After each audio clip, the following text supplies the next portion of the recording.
Good morning and welcome to the April 15th, 2026 regular meeting of the Board of Directors of the Agribusiness Development Corporation. I am the chair, Jason Watts. Prior to calling the meeting to order, Ken Nakamoto will explain how the public can participate in this hybrid meeting, which can be accessed by video conference, telephone, or in person. For those of you joining online, your microphones will be automatically muted. When the chairperson asks for public testimony, you may click the raise hand button on your Zoom screen to indicate that you wish to testify on that agenda item. The chairperson will individually enable each testifier to unmute their microphone. When recognized by the chairperson, please unmute your microphone before speaking and mute your microphone after you. For those of you joining by phone, when the chairperson asks for public testimony, you may indicate you want to testify by entering star and then 9. A voice prompt will let you know that the host of the meeting has been notified. When recognized by the chairperson, you may unmute yourself by pressing star and then 6 on your phone. The voice prompt will let you know that you're muted. Once you're finished speaking, please enter star and then 6 again to mute yourself. For both internet and phone, as well as in-person access when testifying, will be asked to identify yourself and organization, if any, that you're. Each testifier will be limited to 2 minutes of testimony per agenda item. All right, thank you, Ken. This meeting is now called to order at 9:08 a.m. I will take a roll call vote of the board members who are present. When your name is called, please verbally acknowledge your presence and state who, if anyone, is over the age of 18, is present in the room with you. This also serves as a roll call vote. So for each subsequent vote, I will ask if there are any objections or abstentions. If there are none, then the motion will be approved on the same basis as this initial roll call. City County of Honolulu, Jesse Cook, excused. Board member Dave Hinazumi, present. Board member Glenn Hong, President in the board meeting. Thank you. Department of Agriculture, for Department of Agriculture Chair, Earl Yamamoto. Present and alone. Thanks, Earl. For the Chair of the Department of Land and Natural Resources, Deputy Director Kiro Kahahane. Good morning. I'm present and alone and technically acting chair of DLNR this morning. Acting Chair Kahahane. Board member Gino Kimoto. President. Thank you. Board member Vice Chair Okuhama is excused. Board member Karen Seddon. Here and alone. Board member Nathan Trump. Present and alone. Board member Jason Watts is present. For DBED Director, Deputy Director Dane Wicker. Present alone. Thank you. Good, so we have quorum. Members are reminded to have their cameras turned on and remain on screen during the meeting, especially during the vote, so the record will clearly reflect who was present at the time the vote was taken. At this time, the chair is going to defer some matters. Meeting minutes, agenda item B1, regular meeting minutes for regular session September 18, we're going to defer. There is no chair's report. And the 2 pig reports, we're going to move to next board meetings. Next board meeting agenda to kind of move this along today. So now we will, if there's no objection, the chair is going to take agenda item F4 out of order and first. This is a presentation and update by council to the Agribusiness Development Corporation regarding the status of the land acquisition process with Grove Farm. We want to take questions first, before we move forward, is there any testimony from the public on this matter? And then Chair, sorry, before we proceed, I need to recuse myself on this item. Yes. There's a conflict. We'll wait for. I think Don is trying to do. Okay.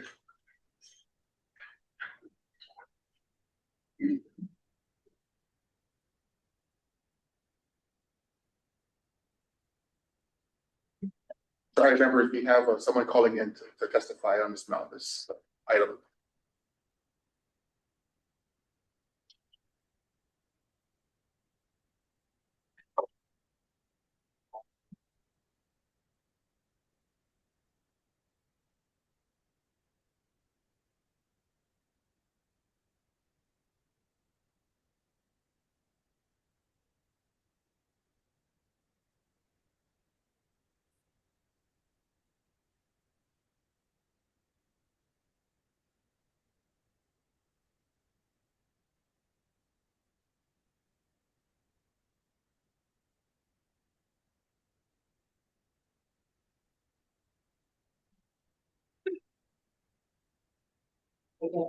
I. Can you? Yes, right now. Are you able to use the link to get in? I'm gonna send it again.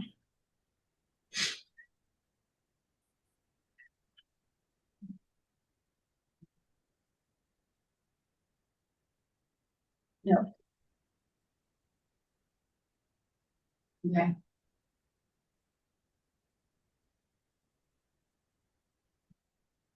Can you join on the link that I just sent you, Donna?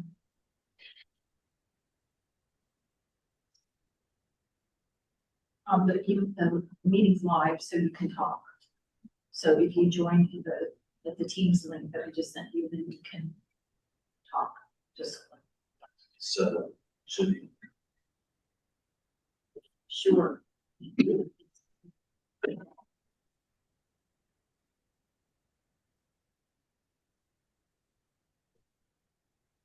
All right. Okay. Okay, you can move on, Chair. It's on. Oh, okay, so there's no testimony. Is there any other testimony from the public on informational item F4?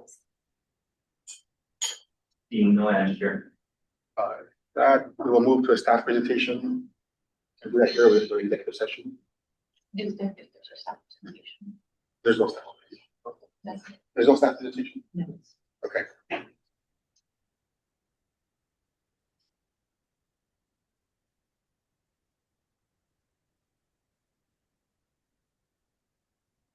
People want to go to executive session and talk about this. Okay, yeah. Members, pursuant to HRS section 92-4, the board will be discussing agenda item F4 to allow the board to confer with its attorney pursuant to HRS section 92-5 A4 allows the board to consult with the board attorney on questions and issues pertaining to the board's powers, duties, privileges, immunities, and liabilities. Is there a motion to go into executive session? So moved. Thank you, Board Member Okimoto. Is there a second? Motion. That was Deputy Wicker. Thank you. Before we go into executive session, is there anyone from the public who wants to offer testimony regarding the decision to go into executive session? No answer, Chair. No hand raised. This time I'll conduct a roll call vote. Board Member Cook, excused. Board Member Hinazumi is excused. Board Member Hong. Yes. Board Member Yamamoto. Aye. Board Member Kahahane. Yes.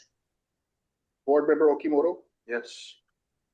Board Member Yokohama is excused. Board Member Seddon. Yes. Trump. Yes. Board Member Watts votes yes. Board Member Wicker. Yes. All right. All right, at this time we'll recess the current session and move into executive session at now. So, You can leave our stuff, right? yes. Give money to him. Yeah. I'm sorry. Thank you.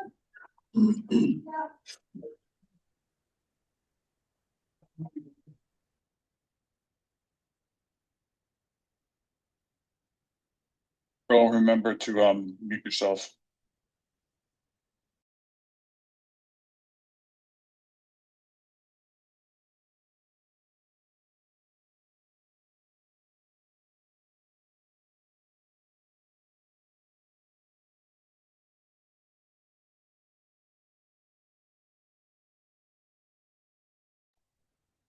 My camera's not working.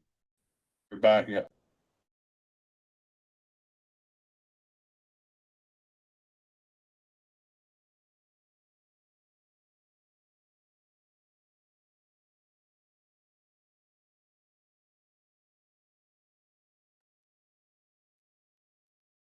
Say again? Say again in simple terms. You're coming in broken up. Mark. Thanks.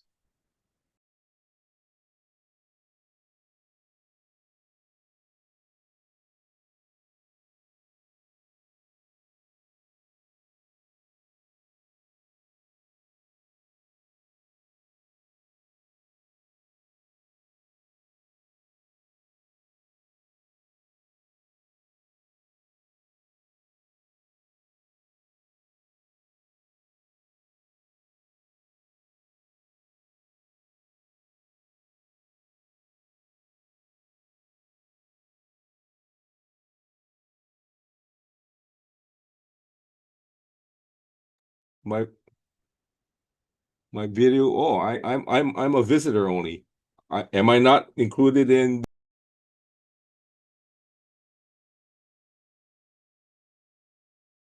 Muting your Zoom mic. Stop unmuting yourself. Okay, okay.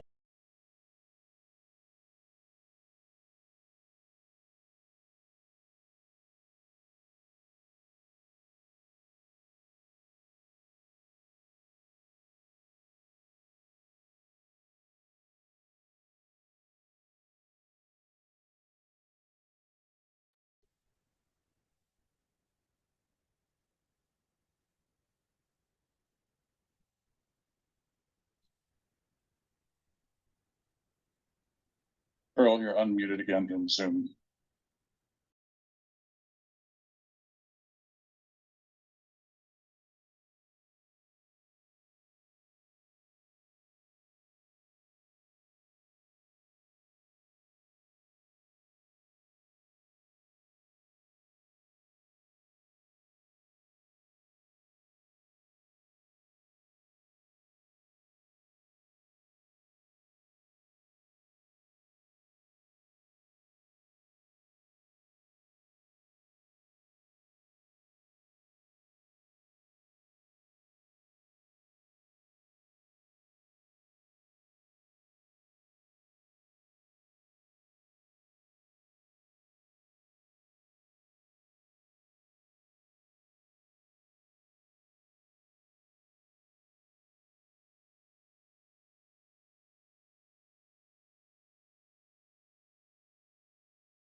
Aye.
And then we unmute something, right?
Oh, I can't.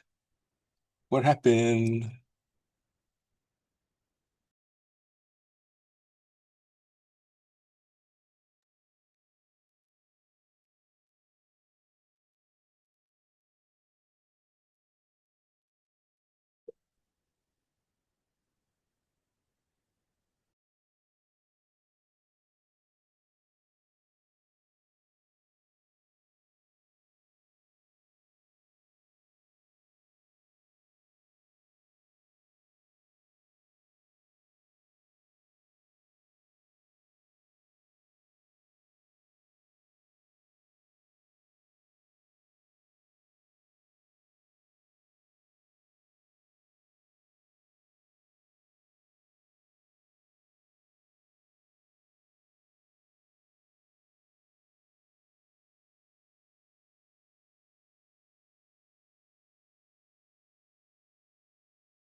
Yay!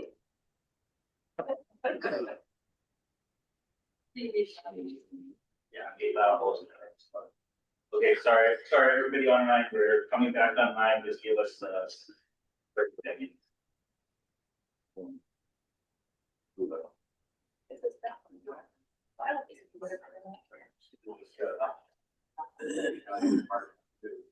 Ready? All right, calling the public meeting back to order at 10:18 a.m. Pursuant to HRS section 92-4B 2023, the following actions were taken by the board in executive session. The board discussed agenda item F4 that required the board to consult with the board's attorney on questions and issues pertaining to the board's powers, duties, privileges, immunities, and liabilities. Is there anyone from the public who wishes to give testimony?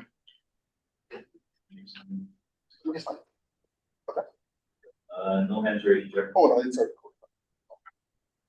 Any further board discussion? I think, Ken, you're gonna read something?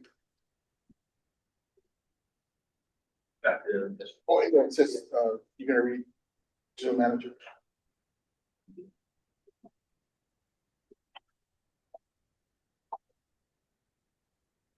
Bottom.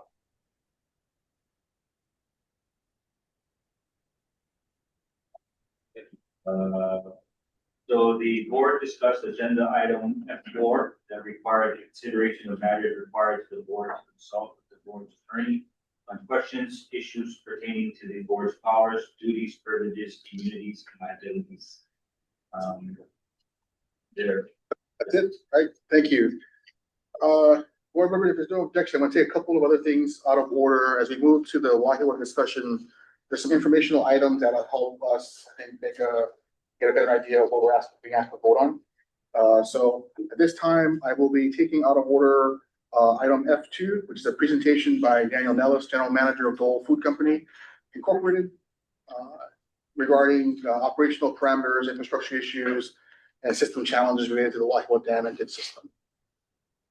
I apologize, I'm not Dan Ellis, who is far superior to me in wit and gravitas, so I apologize for the downgrade. So, can we get the PowerPoint? Oh, and Stacey, can you hand out just in case they need hard copy, because it's a little hard to see this. So we have hard copies. This was submitted as part of our public testimony, so this is just, yeah. Oh, okay, yeah. No, this is not the one in the packet though. It's updated. So we submitted this with our board testimony. I'm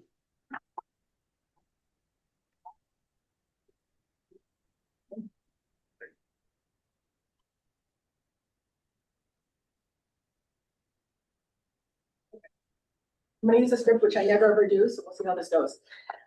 Aloha kakou, good morning, Chair Watts and members of the board. Thank you very much for having us today. My name is Trisha Kehaumani Watson. With us virtually is Jared Gale, who's General Counsel of Dole. So I'm not sure if you want to admit him as a participant in case we need to have him chime in on some questions. In the room with me are Dan Nellis, Stacy Sasagawa, Dale Zane, and Lisa Bale. We're here to provide all of you a very clear overview of the Wahiawa irrigation system. If we can get Jared somewhere in there. Its operational parameters, infrastructure condition, and the readiness of this system for transfer to the state. I'm going to be brief, I promise I'll try. I'm Portuguese, so good luck to us all. We have a lot of items today, so I'm gonna try to keep this short, including the licenses for farmers, and I wanna honor your time and their time, but I do wanna say, I went through your entire 600+ page board submittal. Many of the licenses you're reviewing and hopefully approving today are for farmers that rely on this system. So I do think there's a lot happening here, and this is really gonna be very important. This is just gonna highlight how critical this system is. And frankly, the system really does belong with the state. This is nothing short of the future of ag on this island. It's a very, very big moment. And I just really want to sincerely thank the staff of ADC and DLNR and DOA, who I feel like really have risen to this moment. This is, as you will see, incredibly complex, and everybody has worked incredibly hard to get us to where we are today. This is a fluid discussion, so if you have any questions along the way, please just feel free to stop and ask. Next slide, please. I want to start with the legislative foundation. So we started this with Act 218 in 2003. It directs the state to acquire the Wahiawa irrigation system in its entirety. And I want to emphasize that from the onset, this has always been about this critical water delivery system. So I know there's been a lot of attention on the dam, but I want to be clear, this is an entire, very, very large system. It's the dam, the reservoir, and the full ditch network. Importantly, Dole is giving its portion of the state at no cost. This transfer agreement has been substantially completed, again, thanks to the hard work of many, many, many people. And from Dole's perspective, there are no remaining material issues. Once transferred, ADC will operate the system and Dole will become a paying customer. There's been some misinformation that Dole will not be paying for its portion. Absolutely, we would be just another customer paying like anybody else on this system. 3, please. So I want to emphasize again, 3 years of due diligence. So a lot of people, a lot of work. The due diligence began immediately after the passage of 218 in 2003. In support of this acquisition, ADC commissioned a comprehensive due diligence study that was completed in 2024. That study, you can see the cover there, evaluated ownership, infrastructure condition, water sources, regulatory requirements, environmental factors, and operational liabilities. This is important because it means the state has already completed a full technical, legal, and financial assessment of the system prior to today's decision. The state, again, DLNR, now DBA, and ADC have all done a tremendous job going through this. At no point in any of this did anybody drag their feet. Again, there's kind of been some misinformation out there. Everyone was just being incredibly thorough, which for, again, an acquisition this large was wholly appropriate. Next, please. So this is an overview map. It's probably, for those of you in the room, it's probably easier to see in the hard copy. For those of you at home, I'm sure it's efficient. This just shows the geographic reach of this system. Oh, thank you very much. Today, the WIS directly services over 9,500 acres of ag lands, so 100% IALs. These are 100% important ag lands with the potential to serve over 15,000 acres. This is not a small localized system. It is literally the backbone of agricultural water for North and Central Oahu. Next, please. So a little bit of the background. The Wahiawa irrigation system is the largest surface water source for agriculture in this region. It supports over 50 farms, delivers roughly 5 billion gallons of water annually. Historically, based on a study that was then DOA, now DBA, this delivery system has supported over 85 million in agricultural production and nearly 1,000 jobs. It is likely higher now, as that study is a little dated at this point. From an infrastructure standpoint, this is a highly complex delivery system of reservoirs, tunnels, siphons, and pipelines, resulting in over 30 miles of integrated water delivery. Next. I want to talk about the community benefits. Again, the system provides benefits well beyond agriculture. It supports recreation through the Wahiawa Freshwater State Recreation Area. I don't think most people, if you're not really familiar with the region, understand that Lake Wilson, the Wahiawa Reservoir, alone is over 300 acres. For those who've lived here, that's larger than Kapiolani Park. It is huge. You see very little bits of it when you drive through, but this is a huge, huge reservoir. This system also critically contributes to flood control for our North Shore communities.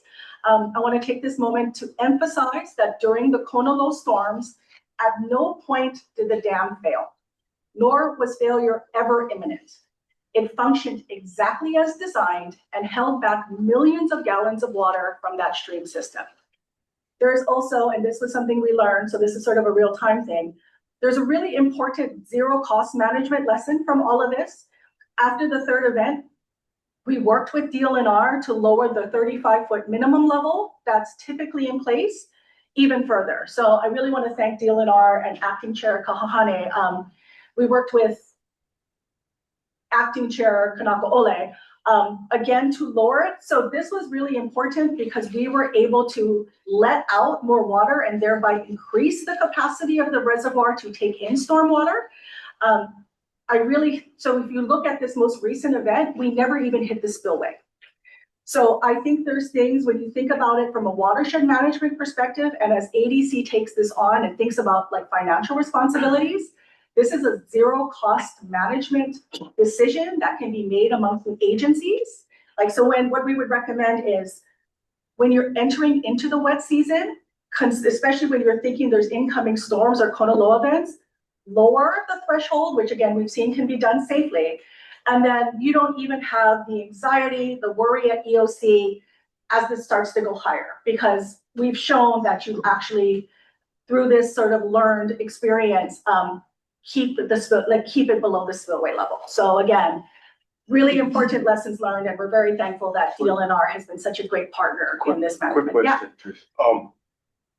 Like, is the communication system on what was delivered to the public and what was notified? I mean, is that going to be worked on? I mean, I'm assuming it's got to be worked on by the city and by everybody involved in that.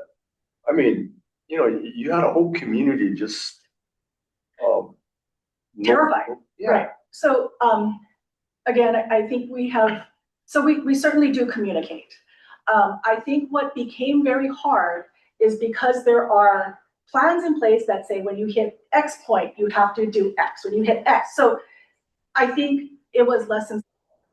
Certainly can't speak for the state or the city. It was DEM who I think made some of those calls. Again, I think this is why this is something we can do and then you folks can do, where those factors don't even come into play, right? So if you can lower the level, and that's something I believe DAR is on, so you would have to work out with Department of Aquatics, then those triggers don't even start to kick in.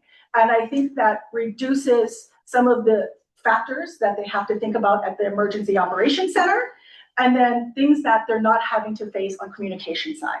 So I think in this last event, the communications was much better, and because it was terrifying for people.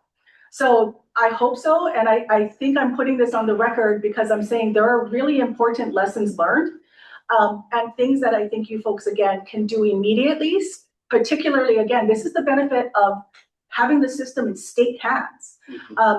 Then the state can be in communication with each other, right? It's hard when it's an outside private entity, but I feel like the state is much better at being at the table at this.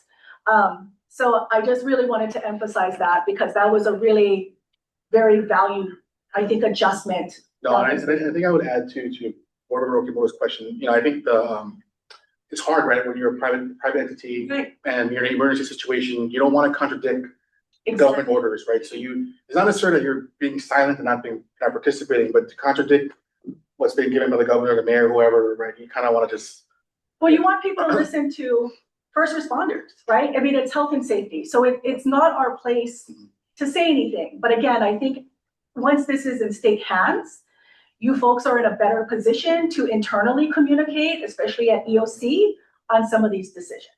So again, I think this is just a perfect example about why the system should be. I just have one more question. Sure, that absolutely. Piggybacks off what Okimoto too is I think we got to 83, 84 around there at some point, right? The dam's at 85. You guys installed an aqua dam, took us to 90. Right. Right. The aqua dam, is that part of the sale? Will the state acquire that or? Yes. And I think, to be honest, I think Aqua Dam belongs to DLNR and we're using it and not buying it. Yeah, so they were maintaining it. There's a contract which we have provided the information on. And so there's somebody who maintains it every month. And then when it needs to be deployed, that's what happened here. So the initial purchase was DLNR. So I think that's going to be easy peasy. Thank you. Yeah. And then I just want to say, right, kind of to your point, that 5 feet would have made a difference, right? So had we been able to drop it to 60, right? So there's a required minimum of 65. Had we been able to drop it ahead of the wet season to 60 or even 55, and again, not my call, it's not our call because it's DAR, that would have we would have never hit those thresholds, right? So again, that's why I think there's really adaptive management, right? It's just, we should be adapting to these new storm conditions. And again, I think we've provided a really important precedent that can be replicated. And again, we wouldn't have possibly even hit the spillway because we did it on this last event, right? So I think there's things that we're learning and that are just ultimately better taken forward by the state. So I know, and I'm sorry, I know you're. No, you're fine. You're Since fine. we're already kind of here, my other question would be, it's difficult, right? I mean, for a private company, there's a different communications threshold than a state agency would directly answer to the taxpayer, correct? And so, there's going to be a lot of demand for ADC to be responsive to the public. There's a lot of concerns and questions about what you're talking about, right? So being very clear about terminology and being very clear about, catastrophic failure, et cetera, is important so the public can understand that. And I hear one of your recommendations to ADC is to bring the water level down. Well, as appropriate, right? So again, right, when we have 2 seasons here. We have a dry season where this reservoir is absolutely needed. So I think at that point, maybe you do keep it at 65. But when we know we're coming into a very, very heavy storm season, and our problem is not going to be getting water to farms, clearly, then maybe you consider lowering it under those conditions, right? So just like you have conditions of when you notify people, then maybe you work with DLNR to identify conditions under which you start to lower it. Because again, at that point, farms are not going to need water. It's more of the habitat in the lake. So what I'm just saying is I think there are really smart people involved. And I just think this is going to be so much more efficient when you don't have a third party involved trying to figure out their role. So what happened in Wailua, I mean, is that because of runoff? I mean, what caused? So I absolutely can't speak to, I think it's outside my expertise to sort of identify causation. But when we look at the USGS data, you didn't see the spike from the dam, right? It was from other places. So you just had a fully saturated watershed, right? At that point, nothing's getting soaked in. It's just sheeting off of these tributaries. It's sheeting off of the Ahupua'a system, which is why I think Ahupua'a management is so critical. So you had water just cut, right? So perfect example, let's take this Kona Low, this most recent one. You still had flooding. You still had damage, but nothing additional was coming out of the reservoir because it didn't even hit the spillway, right? So the reality is, I think there was so much hyperfixation on the dam just because there was, that there was not the same attention paid to all of the other resources. And again, that's why I think it's the partnership here with the other agencies, particularly DLNR and DOFA and DAR and CWRM, is critical, because it is really important to look at the entirety of this system and not get fixated on a single source. So I think that, the flooding really was a result of an entirely saturated system and storm conditions that are just not the norm. And hopefully we don't see this every year, but the reality is there's going to be increasing storm events. So having thought out management and procedures that thinks through that, I think is going to be really valuable. And I just think you have really great people, particularly at DLNR, who can help navigate some of that. Thank you. Yes. Yeah, I think there's a lot of, obviously, lessons learned here that various agencies can benefit from. And while I appreciate the fact that the watershed was saturated and it was coming from many sources down Talcoramwa stream, the fact that emergency agencies didn't call for evacuation until it was way steep in people's homes, that pointed to a failure. But the fact that the spillway was releasing significant amounts of water added to that. Yes. And had we had looked back at November, December, January, February, March, and the very wet season it had, wouldn't it have been prudent to lower the level of the lake significantly? Absolutely. Prior to that. Absolutely. So one question I have is, what is the release rate from the siphon under normal conditions? How much could you release or lower the level of the dam? The dam outlet works, Yes. about 150,000 cubic feet per second. And how many inches per hour? And Oh, how down. fast does it come down? Yeah. I So if you're at 70, how long would it take you to take it to 65? It's gonna take, probably at 70, we'll be dropping a little bit less than a foot a day, about 0.8 feet per day. Okay. Yeah, so that's where a lot of advanced planning needs to take place. Yes. And if that had happened prior to the Kona low, and water was not being released via the spillway, then the amount of water going down the stream into Waialua would have been reduced. I don't know how much. I mean, obviously you had water coming down from Ka'ala and other areas upstream from Waialua up to the dam, but that added a significant amount of volume into the stream.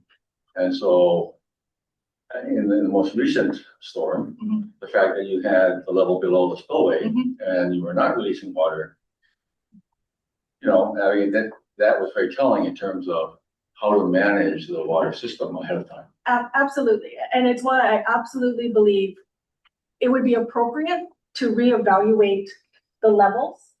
Again, like we had to seek permission from DLNR to be able to lower it. So I think there's a really important interagency management discussion ahead about what is needed for the lake habitat. So, and again, I'm not a biologist, but I do think you could potentially take it down a lower amount.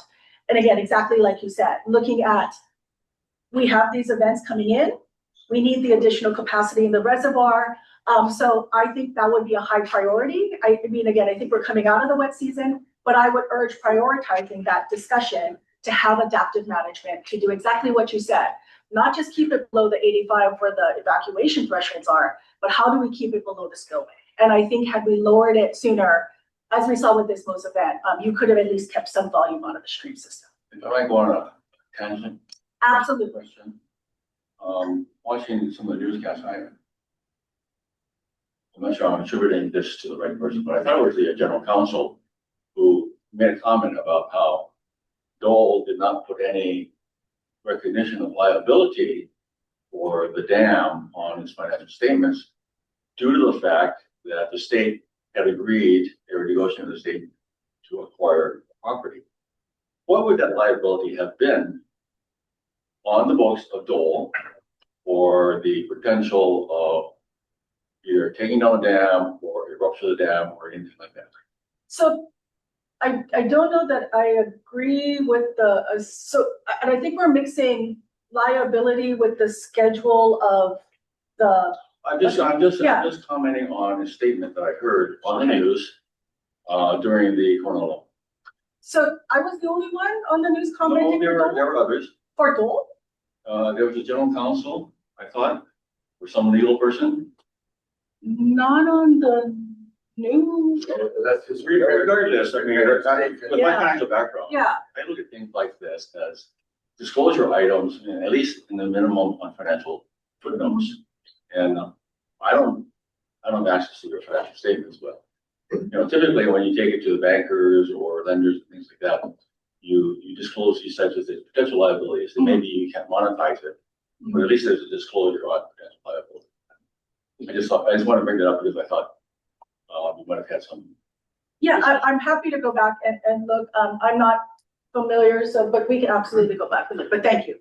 I would just, to piggyback off of what Member Ong is saying is, one of the differences with a state agency like ours that is appropriations driven, part of the reason we're asking for this briefing, before we vote, and I think to his point, we want to make sure we have appropriate funding now, right? Because if we don't have discussion now, the next time we will be able to have funding will be next year.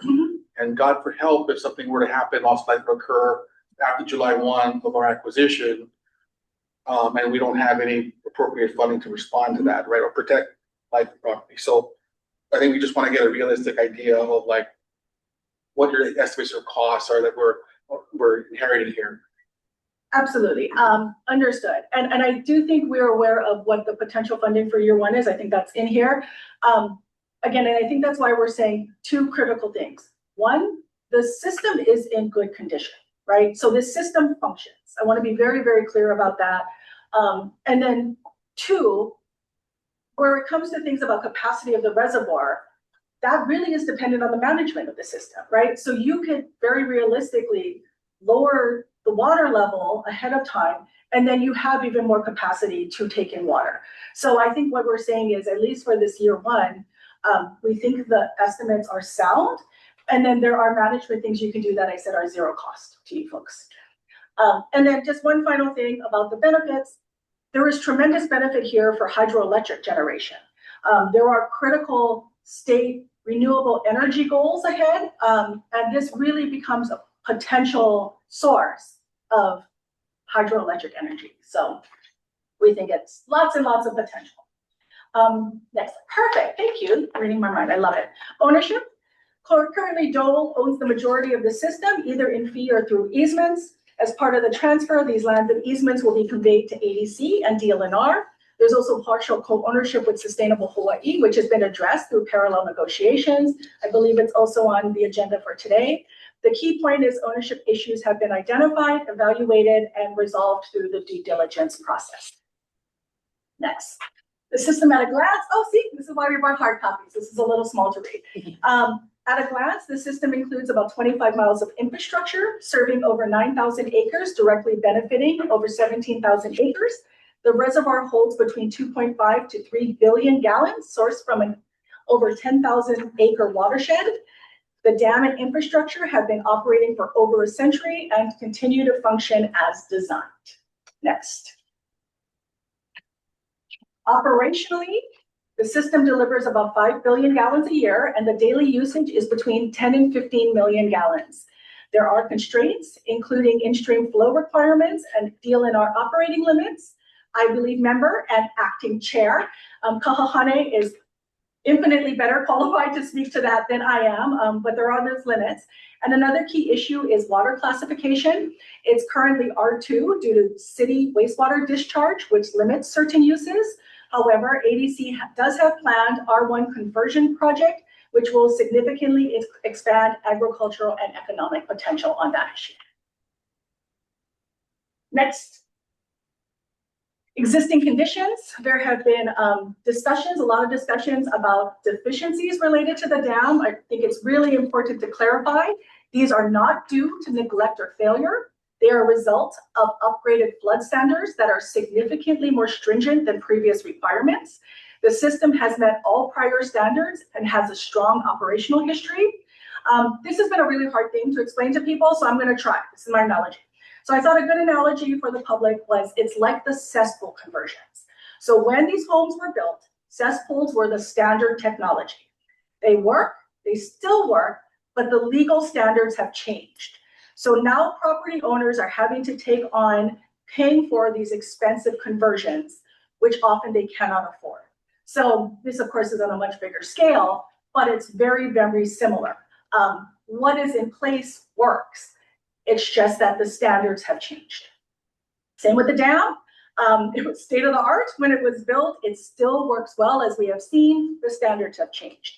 Also, recent inspections of the system confirm that key infrastructure, including the outlet tunnel, is in good condition, and the system performed as designed during the recent storm events.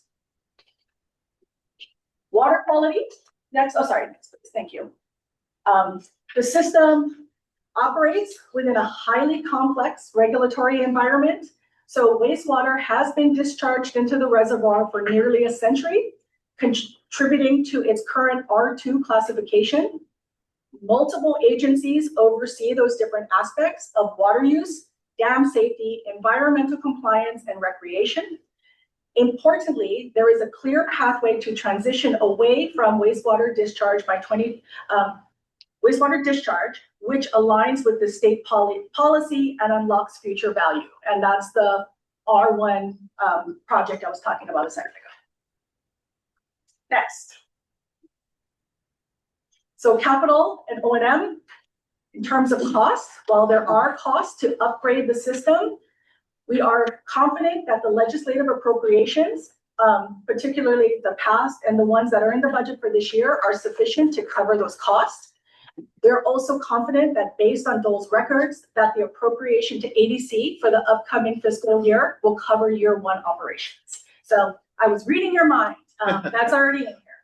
These funding sources are already in place or being pursued, including Act 218 appropriations and then the legislative support this year. So we think you guys are very well positioned to have all your costs for this upcoming year met. Next, revenue. The system is not just a cost center. It does have revenue potential. Historically, it has generated up to about $1.1 million annually through water billing and agreements like the Schofield Barracks R1 discharge. Looking forward, there are opportunities to expand this revenue through broader water billing, hydroelectric generation, recreation, and R1 water sales. So the R1 really is critical. I would again also highly prioritize that. The acquisition of this system is critical in helping ADC fulfill its mission. And with proper rate setting authority, the system has the potential to sustain its own operations and generate revenue for the agency. So I want to be clear, this is not just an expense. There is really a lot of potential for the system to be self-sustaining and then bring in revenues for the agency. Next, acquisition readiness. So you can see we're pretty far down. I'm so glad I printed copies. I feel like I just wasn't sure what the tech was going to be. This slide is really the key takeaway. Nearly 3 years of due diligence has been completed. All major reports, environmental reviews, and engineering analyses have been delivered. BLNR has already approved the acquisition last month. The purchase service sale agreement, PSA, sorry, with all its appendices are fully complete. Today's action, which is delegating authority to finalize and execute the transfer agreement, is the final step needed to move forward and meet the June 30 statutory deadline. Next.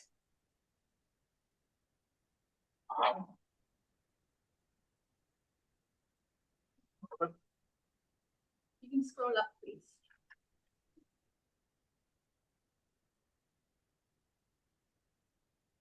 You're not behaving. I'm sorry.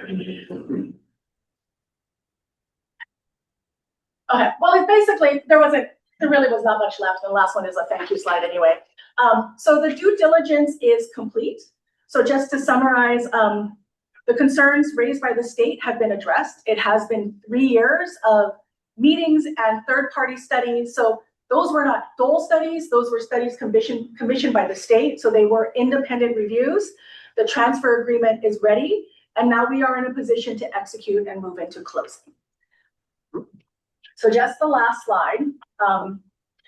We can go to the last one. So Dole remains fully committed to facilitating this transfer and ensuring the long-term success of the system under state management.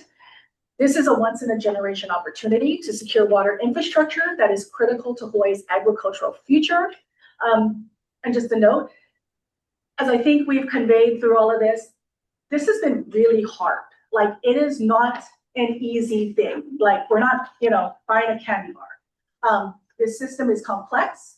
There are multiple agencies involved under different state departments. There are multiple divisions involved. This is a huge, huge, huge undertaking. It's a 100-year-old water system. It is complex. It is nuanced. A lot of you know me.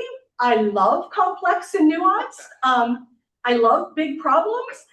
And I love big problems because when we solve big problems, and I firmly believe we can in this state, the gains are not small steps forward. They are leaps. So this is a big moment. And again, I just want to thank everybody. Everybody's worked really, really, really hard. This is hard, but I love that we are going to tackle a big problem because frankly, we have lots of big problems in this state. And I think when we can do this, it shows us we can do lots of big things. So I just really want to thank everybody. It's been, I'll be honest, a tremendous honor to work on this. I'm excited about it. So thank you all very much. We are all here to answer your questions. I have a brain trust behind me. Thank you for the PowerPoint. You're welcome. Good. It was small. Sorry. And then I had the handout, and then turn off the lights. I can't see. Oh, sorry. Sorry. I tried, man. I tried to think of everything, man. Board members. Dane, Deputy Director Wicker.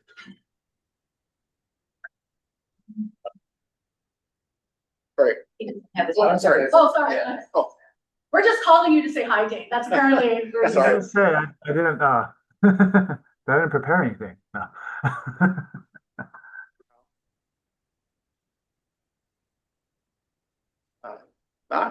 Any members of the public, any questions? Oh, I remember. Just a comment and then a question. I think it's an important system for the state, obviously, all the reasons stated. A lot of potential, but those are future costs or future investments to harvest those types of possible benefits in the future. I want to kind of revert back in the detail in terms of the dam bill. And maybe I'm not going to respond to this. What would it take to increase the siphon capacity? The withdrawal, the outlet withdrawal? Okay, I think that the first thing to do would be the outlet tunnel itself is 6.5 foot diameter. But where it discharges into the irrigation flume, it's not as big. Right. So reconstruct that accepting irrigation flume and make it as big as the outlet tunnel. And then you could draw down faster. To reconstruct the tunnel is a massive doing. It's 1,258 feet long and it's 6.5 foot diameter. So to say, oh, I want to put in a 10 foot diameter tunnel. Well, what does it constrict down to? Like 4 feet or something? Yeah, it constricts down to a rectangular flume that is probably just under 4 foot on the sides and about 4 foot across. Well, a very significant reduction then. So there's a reduction. We cannot come out of the tunnel at 100% volume because you could if you disregard the flume, and your flume would then crumble and fall into the river. But if you were in like the most extreme emergency, you would say, damn the torpedoes, we're not going to save the flume. How do you build up below that, some riprap and things like that to slow the where it comes down into the stream. But yes, that would be a construction project that would allow faster drawdown. If we had a a bigger flume, or alternate to a bigger flume, you'd have a bigger diversion. So it doesn't even go in the flume at all, and it goes into the stream. But to do that, we would need Seagram's approval to do that, right? Yeah, you would, yeah. That's a question Yeah. that she can, yes. Yeah. But yeah, you could construct it either way. Either you make a bigger flume, or you make a big diversion so it can go direct into the stream. And as you say, with riprap on the bank, or some kind of armored situation, so it doesn't erode the bank like Yeah, like you a want fire to protect all the base area. Yeah. Yeah, right. Obviously. And I just want to be clear, we're not going anywhere, right? It's not like here and then like, I mean, I think, as we said, we're very committed to making sure this works going forward. So I think, we're not going anywhere. And even though if it's not ours, we're Oh, around. no, We're in it. even someday when I say I'm retired and my We're feet not are in there. the sand, I live right downstream from Waiwa. I would be more than happy to come up and. Because I think to that point about nuances and all that, right? Yeah, There's just absolutely. years of experience you folks have that I think would be valuable to the ADC staff as things. Yeah, there's pop so up. much institutional history here, right? And there is absolutely no desire to keep that from anybody. Are you leaving us? Okay. Okay. So the feed into the irrigation ditch, indicate 10 to 15 million gallons a day. That's not a large amount, but is that a separate, feed pipe The 10 to 15 million gallons a into day, the irrigation? that goes from the outlet tunnel to the irrigation flume, Plume.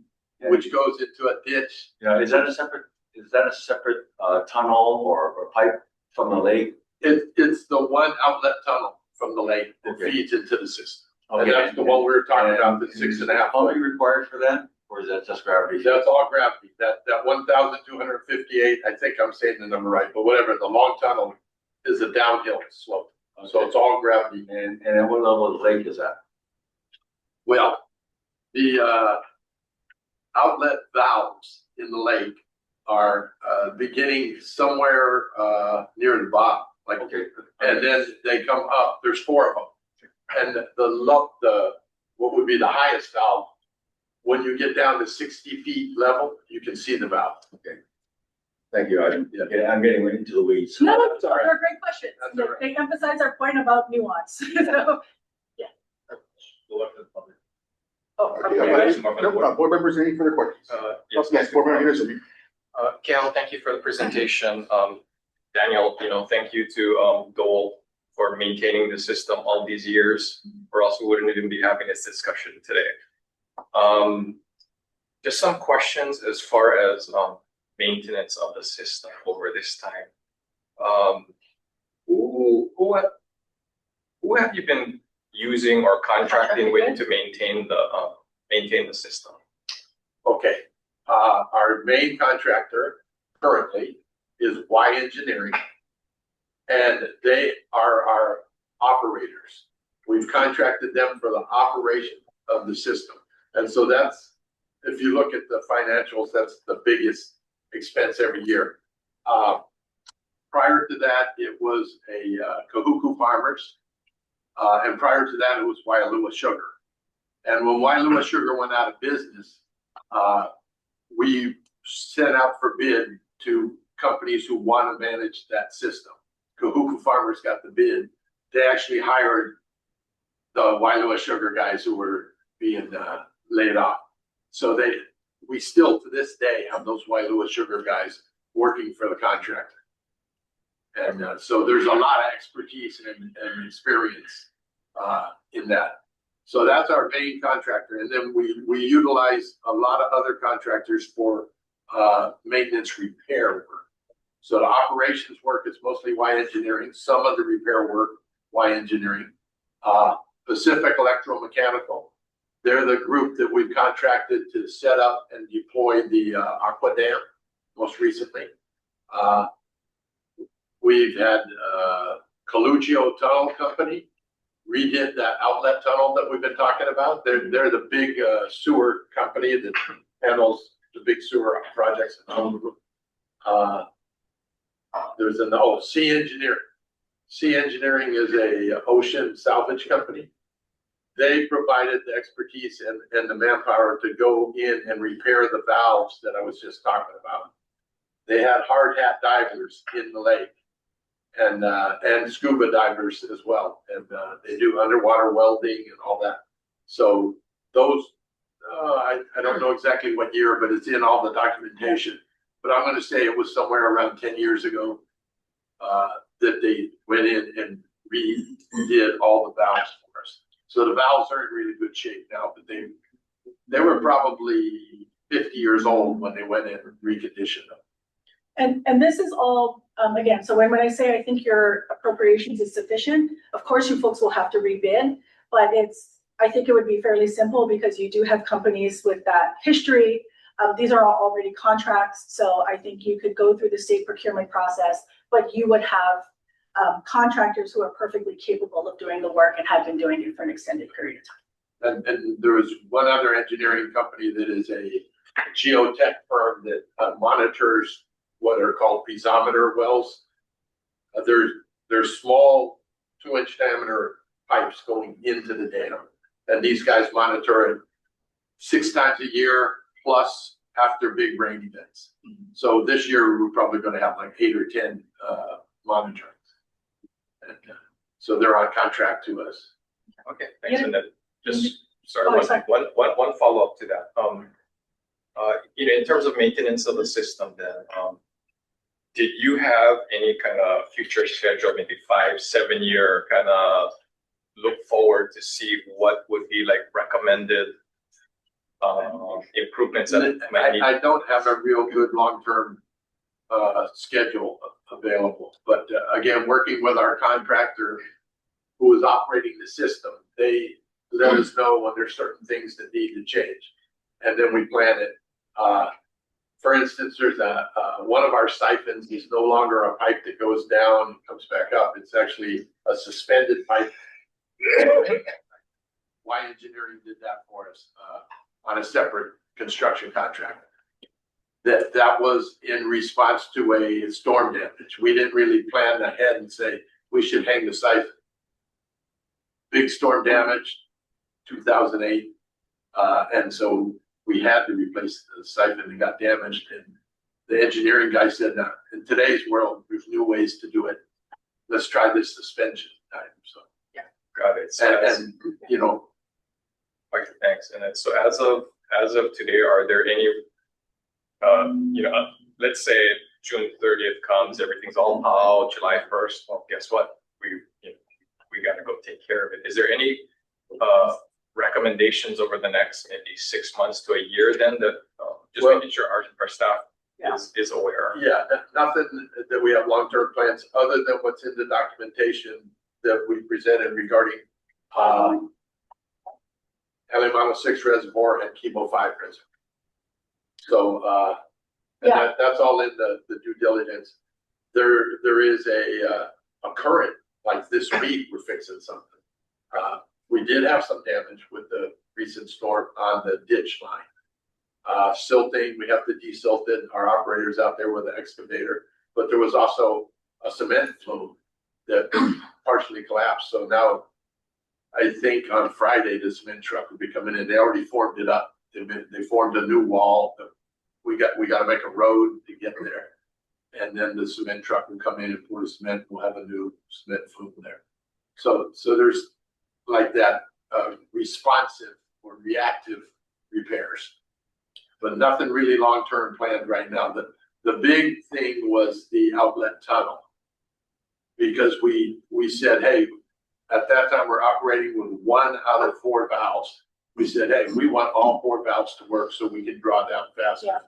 And the engineers quickly said, well, you better fix the tunnel because you put more water through it. If it was in bad shape, it would crumble. So we got that fixed up nice. And so we did a lot of work 10 years back in that stretch. So I don't have anything long-term planned except for the 2 reservoirs I mentioned. Yeah, so there's no big ticket like hidden repairs coming. So again, right, and again, I think as the state makes decisions around the spillway, that might be an opportunity to look more holistically at the system. But as Dan said, Dole's really put a lot into the ongoing maintenance and there's no hidden anything big ticket. So all the maintenance that you folks perform on the system is contracted out? Yes, I would say yes. You know, really small stuff, I'll use my own welders to weld this, weld that, but fabrication and construction work, we're contracting. And because it's a critical system, it's better to have those bonded, secured construction companies. And you take a little bid, a little competitive bid going on. We're not as tough maybe as the state of Hawaii on their purchasing, but we need to have 3 competitive bids for every big project before our corporation will say, yeah, you choose one. So. Thank you. Dean, did you have something earlier? I thought, Oh. did you have? No, Okay. that's okay. Any other board member questions?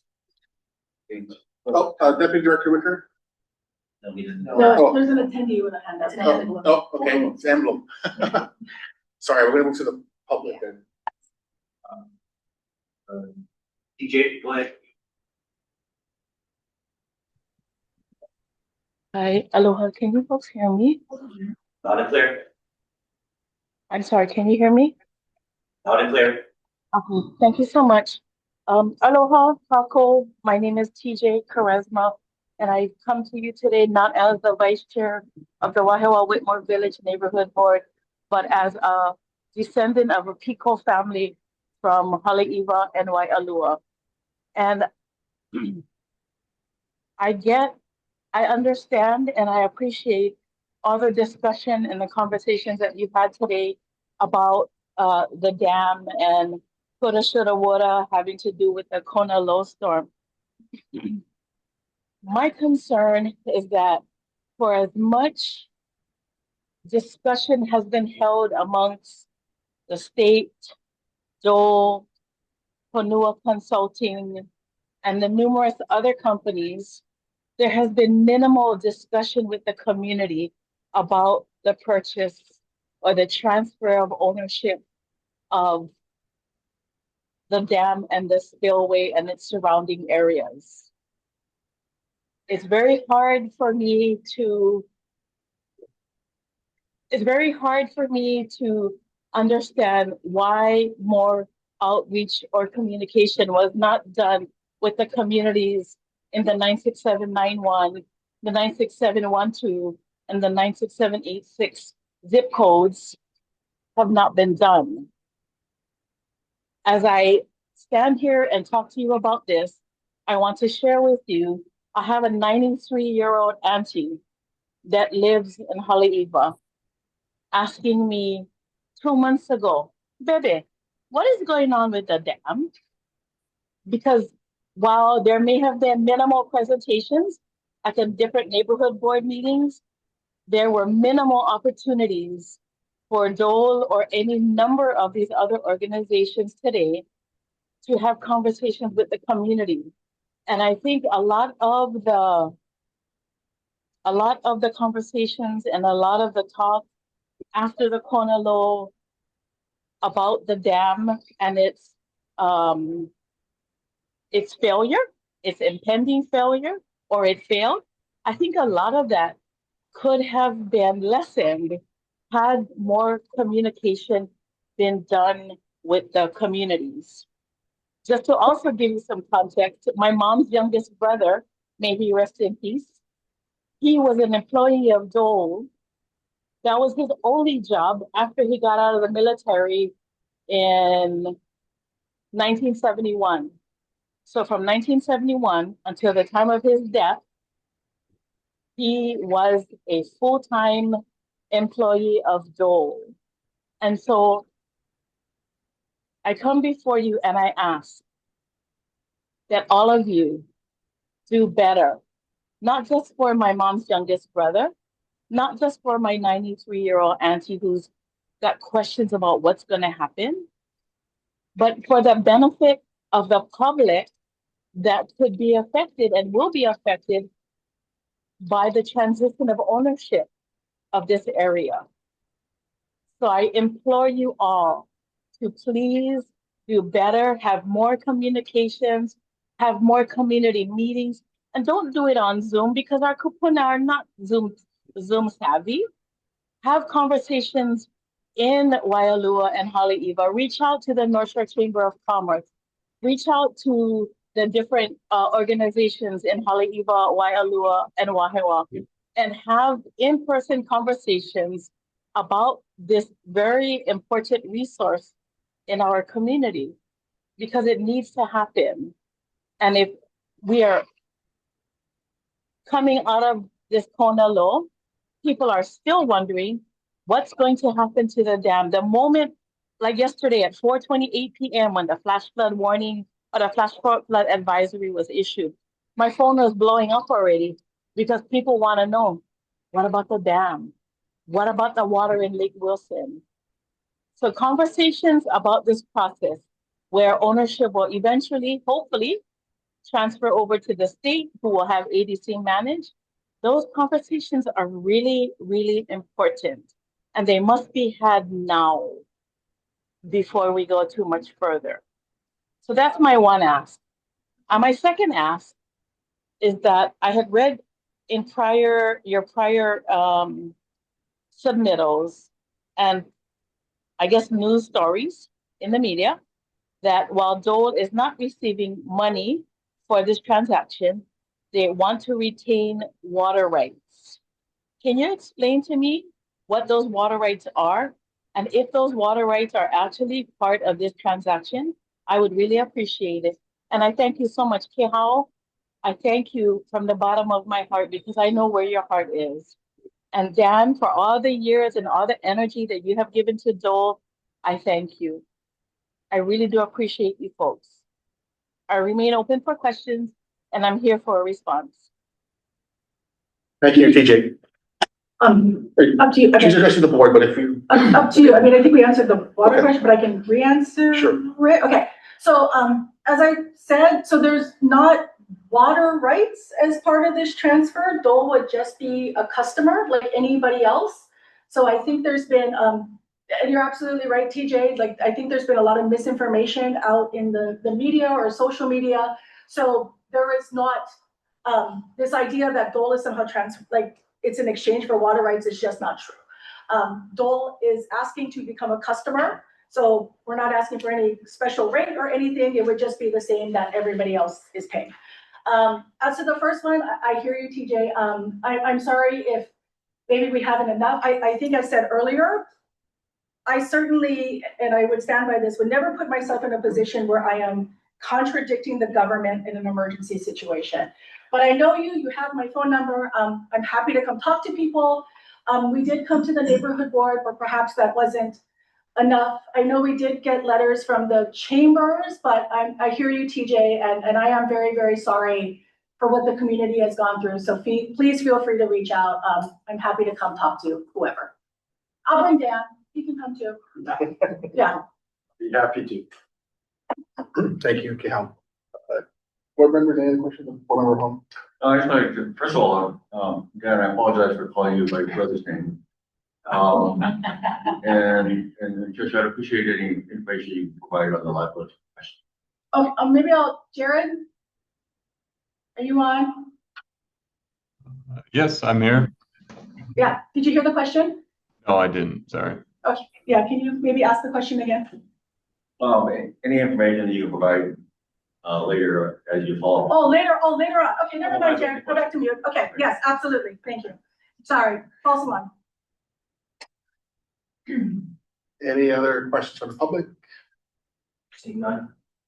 All right, thank you very much. Okay, are we doing our item next? Do we need to stay here? No, we're gonna move to a staff presentation. Oh, okay, sorry. Thank you. Thank you. Thank you.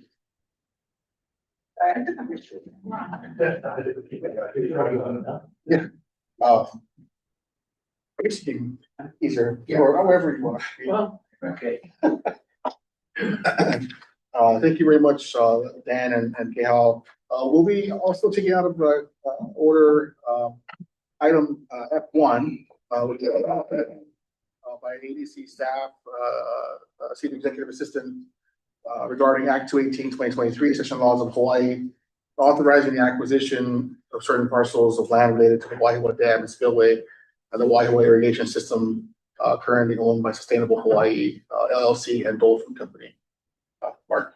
Okay, sorry, Mark, this is the 218. Yes, yes, sorry. Act 218. Yeah, while we're pulling that up, really what this is about is to try to discuss Act 218 and answer any questions on because it was very complex, right? So okay, well, we'll just proceed. I'll just I know it's in the submittal package, so people might have it in hard copy.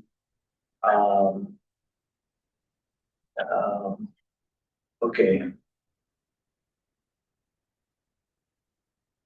Okay, well, we'll just go forward then. Sure. Is that okay? Yeah, yeah. Okay, so, so Act 218, passed in the 2023 session.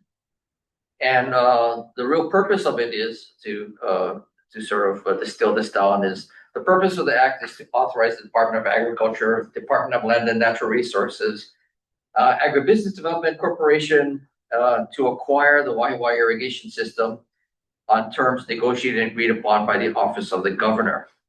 And so the governor's office really was, the one managing the negotiation. Governor's office assigned, and in Act 218, DLNR was assigned. Yeah, that's the one.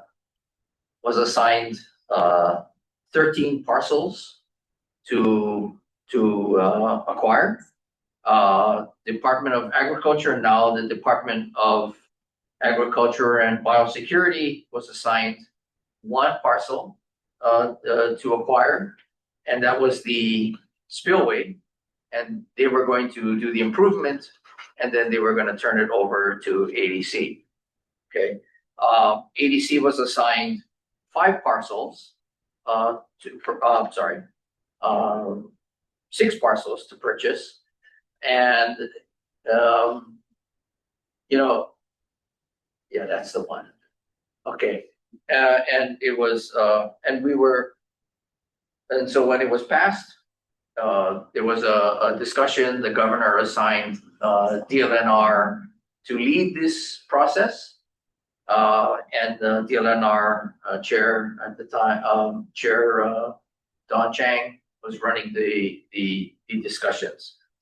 So as this was studied, and as people started to look at the different properties, it was realized that Department of Agriculture could not acquire property.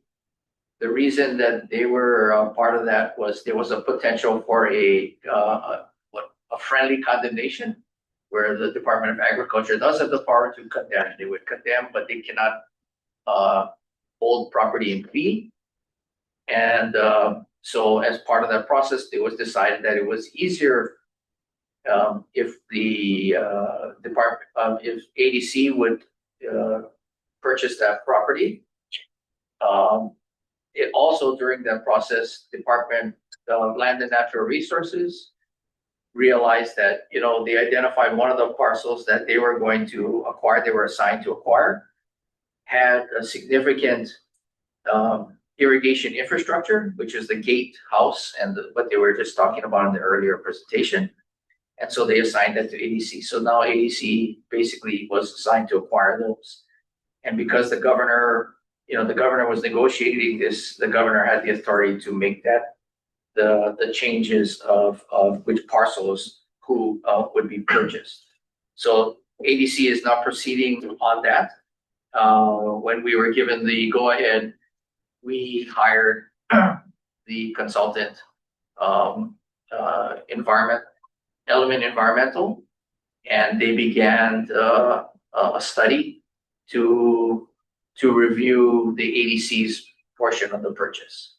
But they were all working together, right? So DLNR, Department of Agriculture, Department of Agriculture and Biosecurity, and ADC were working together. So we were sharing information because we are actually, DLNR was studying some of the parcels that ADC was going to acquire, right? So, that process was completed. And, and we will be discussing that in a little bit later today, but that's how those parcels came to be. Okay, so that's why when you read Act 218, the parcels that we're requiring are not on the original, how it was called out in Act 218, but the governor did, it was reviewed and it was determined that the governor had the authority to make that determination. So that's how that proceeded. Are there any questions? Yeah. What page are you on? I'm sorry. On the second, third page. Yeah. Okay. So, on April, the last item there, on April 17, 2025, ADC board approved the executive director to execute an agreement to acquire the 6 parcels from Sustainable Hawaii. And those are the parcels listed there. If you go to it might be easier just go to the map. So the parcels that ADC is acquiring are the parcels in blue. Those are Sustainable Hawaii parcels. And we're also acquiring 3 parcels that are red, which are Dole parcels. The ones, it's hard to see on this map. The one on the left there, in that circle, there's 2 parcels in there. One is sort of downstream from the spillway from the dam. Yeah. And contains some of the irrigation system, some of the flumes and the ditch works there. And then there's a very small parcel over to the left still in that same area. That's where the gatehouse is. The gate that Dan was referencing in the last informational briefing. The parcel on the far right in the circle is also we're acquiring. DLNR determined that is not really part of the lake, which is what they were focused on, managing. So we're taking control of that parcel too. Any questions? Just one, Mark. So for the public to fully understand. So to be clear, so DLNR and DAB are acquiring, and then they hand over to EDC. They're going to make improvements, health and safety improvements. Okay, that's a good question. You're with respect to the spillway. Okay, so DAB, so ADC is acquiring the spillway. So we will be the fee owner of the spillway, and we will provide DAB with a construction right of entry, and they will go in there and they will do the improvements. And when the improvements are completed, then the right of entry would end, and then we would take it over after that. Any other questions? No? Okay. So that's the reservoir and that's the property that we will be acquiring. The state is acquiring in fee. So the red portion, most of the red portion will be acquired by DLNR. And that will be there, that's the reservoir, right? The freshwater recreational area. The next slide. Now, it's hard to see on this, but there's you see all the yellow lines. That's the ditch system. And so, and you can see the small blue dots are other reservoirs, smaller reservoirs. But the ditch system is the yellow area, and that's what's part of the study. And so it crosses numerous properties, and that's your water distribution system. This slide continues the first slide, and it goes westward and across other farmland, actively farmland, out towards Mokuleia. Yeah. So it's very extensive. It has potential. It's not used in all the areas, but it has the potential to be used in those areas. So in water, so so ADC is more on the back end of this.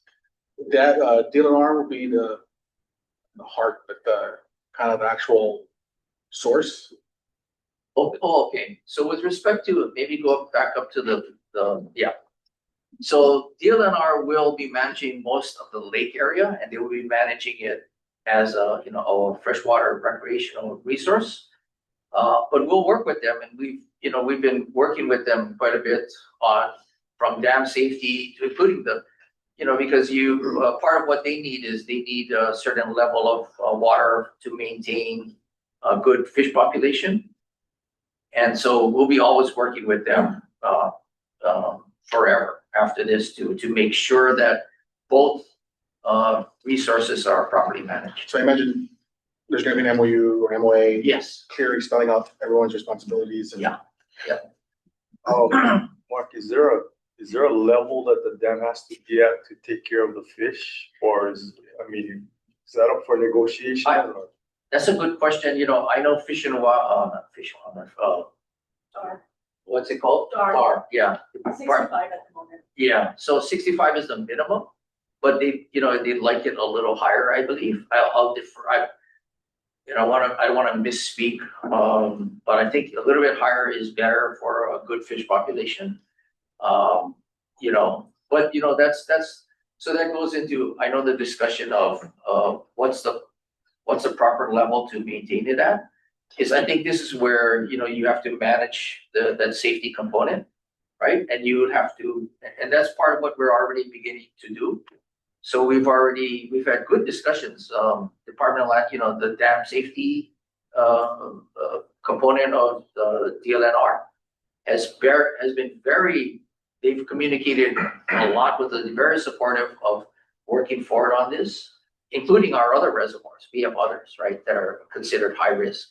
So we've been working with them quite a bit, and they've been very helpful and very good coordinators of how we're gonna do this to keep it to be safe. So You're in the room with us right now. So potentially, is there, if we wanted to lower, is it gonna be a contentious matter, or are we going to, That's something that has to be worked out, yeah, because I don't think I can speak. I don't think we can speak to that right now with certainty. But there is obviously everybody is safety, and it is important. But yeah, I don't think that will be discussed. And during this whole process, while DAB has been managing the design criteria process, dam safety and the fish, the aquatic resources group are very much part of that discussion. And so many things are taken into account on this. Yeah, because I think, because on one hand, we're at the other end, right? And if you got to coordinate with multiple agencies to lower, it's not an ADC alone. Correct. Decision, right? Correct. And we've discovered that, maybe this is a little off topic, but after these corner lows, we've had good discussions with dam safety, Department of Emergency Management, and we have reached out to the community to begin those discussions. We can discuss that later, but we've already started those discussions because we understand that we kind of want this up and running by June, right? So we got to be ready. And so we've already started reaching out to stakeholders and preparing to have those discussions. Okay, so any other questions on those maps? Okay. The rest of the presentation really is specifically Act 218 as a resource. So we don't necessarily need to go through it page by page, but it's there. So if the community or if anybody wants to read it, they can see it. I just wanted to make sure it was clear that people would understand why some of the TMKs, there would appear to not match. But that was the original, when they were trying to get this together. There was a realization in the legislature and the governor's office that this project was much too big for just like ADC or DAB. It was in good consideration that it needed to be coordinated.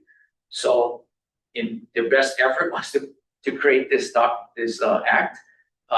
However, they did give the governor the ability to make those changes, and so that's why it's occurring the way it is. Any other questions on that? We can talk more later, but I think that just to keep in mind too, I think, and the good thing about this board too is we have the DLNR and DPAP on the board too. So, but from a ADC size perspective, as agency, I think it's important, we get a really comprehensive MOU together, because we're going to need help with certain things, right? When it comes to heavy equipment or heavy equipment operators, which DLNR and DAB have. So, just to keep in mind. Yeah, and that's a very good point. We realize that, and even deploying that material, that type of resource, we'll always be having to work together. So if we have a resource that that they can make use of, we would certainly make that available. I think we do that especially in any emergency, right? We've done that with Honolulu Fire Department or Kauai Fire Department. They will ask us about using reservoirs as sources of water, and the immediate answer is always, of course, yes. We let the experts decide how the resource will best be used. So the same would be true here if we have the opportunity, including, because of security, right? There's a lot of things that are going to be discussed, and we'll need to be working together to make sure that this resource can be a significant benefit to the community and a potential, support for diversifying Hawaii's economy by improving agriculture as a good economic driver. And so or as a recreational resource. So we do want to see this, we want to make sure that this is we get this place as best use, highest best use for this resource as possible. Do you know if, I know there's already fish in the system, right? Lake Wilson or whatever. Are there plans does DLNR going to put more fish in there? I'm not sure. I know I think that's something that they'd like to, but they have to make sure the conditions are right. Yeah. I was just thinking of it from a drainage perspective too. The what? The drainage. Yeah, I mean, to me, the decision is like, okay, fish or people. So, no, I understand. Might come down to something like that, right? Yeah, and that's very fair. And we look at that, and that's true, right? We know going forward on all these systems, Hawaii has a lot of these aging water systems, right? One of the things we've learned and we're certain of is you have to maintain good stream health, right? So you got to make sure you take care of that. Good stream health. You want to capture as much high flow as possible, right? So because it's going to get dry eventually again. We're going to experience drought conditions. So you want to capture all these high flows, but you have to do it safely. And so there's all these components that we know going forward that we cannot be blind to portions of that. We have to consider all those things, right? Stream health, safety, capturing the resource. And these types of surface water systems are so important because it helps recharge, right? When you use it for agriculture, you're recharging the aquifer system. We're reducing the dependency on groundwater for agricultural use. You still need groundwater, right? Because we need a real high quality clean water source to meet food safety standards, right? But But these surface systems are critical going forward because this is gonna be, this is what I think will help, But it is currently an R2 system, right? it is, Right, so that limits what kind of agriculture can exist. That's correct. And, I mean, is there any plans to improve that water quality or? Yes, so we have right now, and we've been going through this over several years, to remove to take the wastewater, the treated wastewater that's being discharged into it's about 1.6 million gallons, daily. That's being discharged into the lake, so we're gonna take that out of the lake and use that for irrigation water. R1 water is, because it's treated, it can be used on agricultural crops. And then what it does is it causes the lake water to become non-spec. So now it's surface water. It's like rain, it's like river water. So it changes it improves the ability, the usage of the water considerably.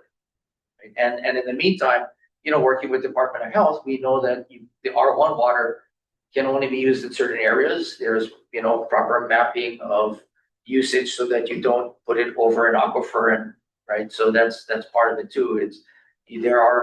There's mapped out areas where we'll be using this water to safely use it for agricultural use. And that's 1.6 million gallons of basically what you would consider drought resistant water source.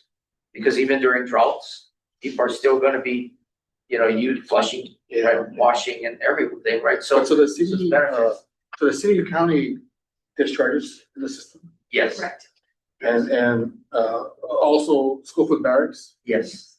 And, Into the ditch, but it's going into, it's a little different. okay, but we're prepared to address all that stuff, right? Yeah, yeah, it's not gonna be immediate, of course, because these are longer range plans, but definitely we have plans to address that. I just came back from something at my university that was a gathering. And one of my frat brothers is actually one of the developers of getting water to R2 and R1 quality in California. Okay, so he did the system in Orange County, which is the largest system. But he also told me that he's able to actually get water to a point where it's so clean that you gotta add back in minerals to have it taste. I mean, I don't know if that helps you guys at some point, but in looking at something like that, but I was flabbergasted that sky's my target, brother. Yeah, no, it's true. I mean, the technology is always improving. I think our first step would be though, let's get it out of the lake, right? And putting it to a good use, an allowable good use for agriculture or And that's what communications too, right? correct. Even R1, right? I mean, there's just some public, I think, misinformation or apprehension there, but science-wise, it's good water, right? Yeah, it is. So It's not potable, but it's definitely good to use. back to like TJ, being able to communicate that, right? Yeah. Is important, so. Yeah. Okay. Anything else? No? From board members, any questions? For Mark? No. Public? See, none. Oh, okay, thanks, Mark. Thanks.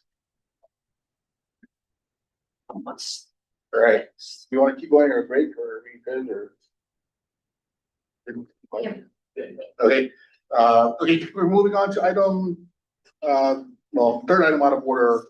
And we're gonna take here action item E1, which is a request to delegate authority to the executive director to negotiate terms in the best interest of the state of Hawaii and execute the certain Waiua irrigation system transfer agreement for the acquisition of the Waiua irrigation system owned by Dole Food Company Incorporated and the Waiua Water Company Incorporated, situated in central Oahu, city and county of Honolulu, state of Hawaii, including tax map key number 17-3-005-005, 1-7-3-013-003, and 1-73012 002 and various easements.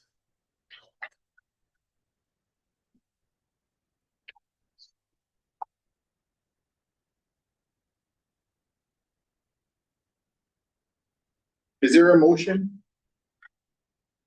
Move to approve. Thank you, Board Member Inazumi. Is there a second? Second. Thank you, Board Member Kahahane. Is there a staff presentation? Yes. Oh, Thank you, Chair, and board members. Okay, so the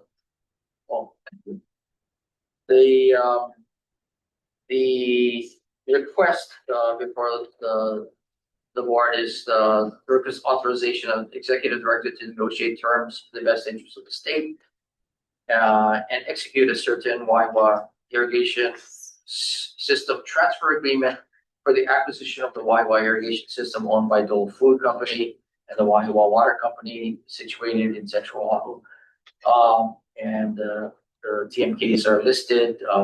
There's one island, so on Oahu, 7355, 7313.3, 7312.2, and various easements.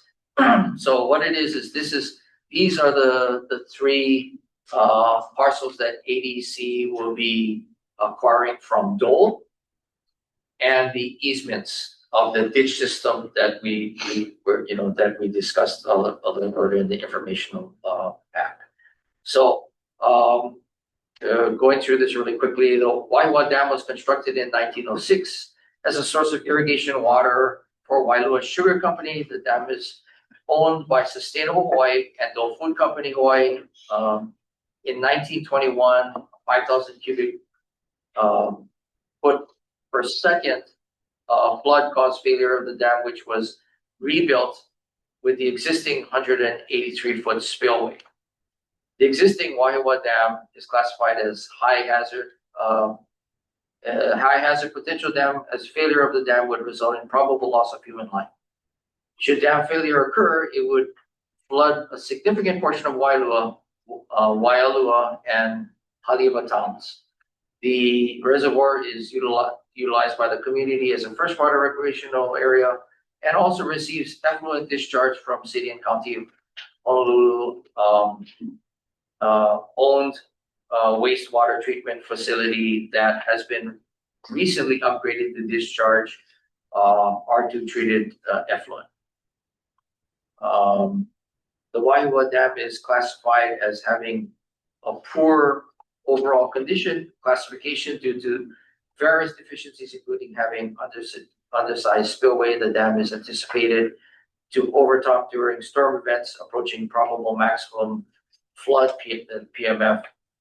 The aging concrete spillway and structure integrity is uncertain and may potentially be compromised during significant flow events.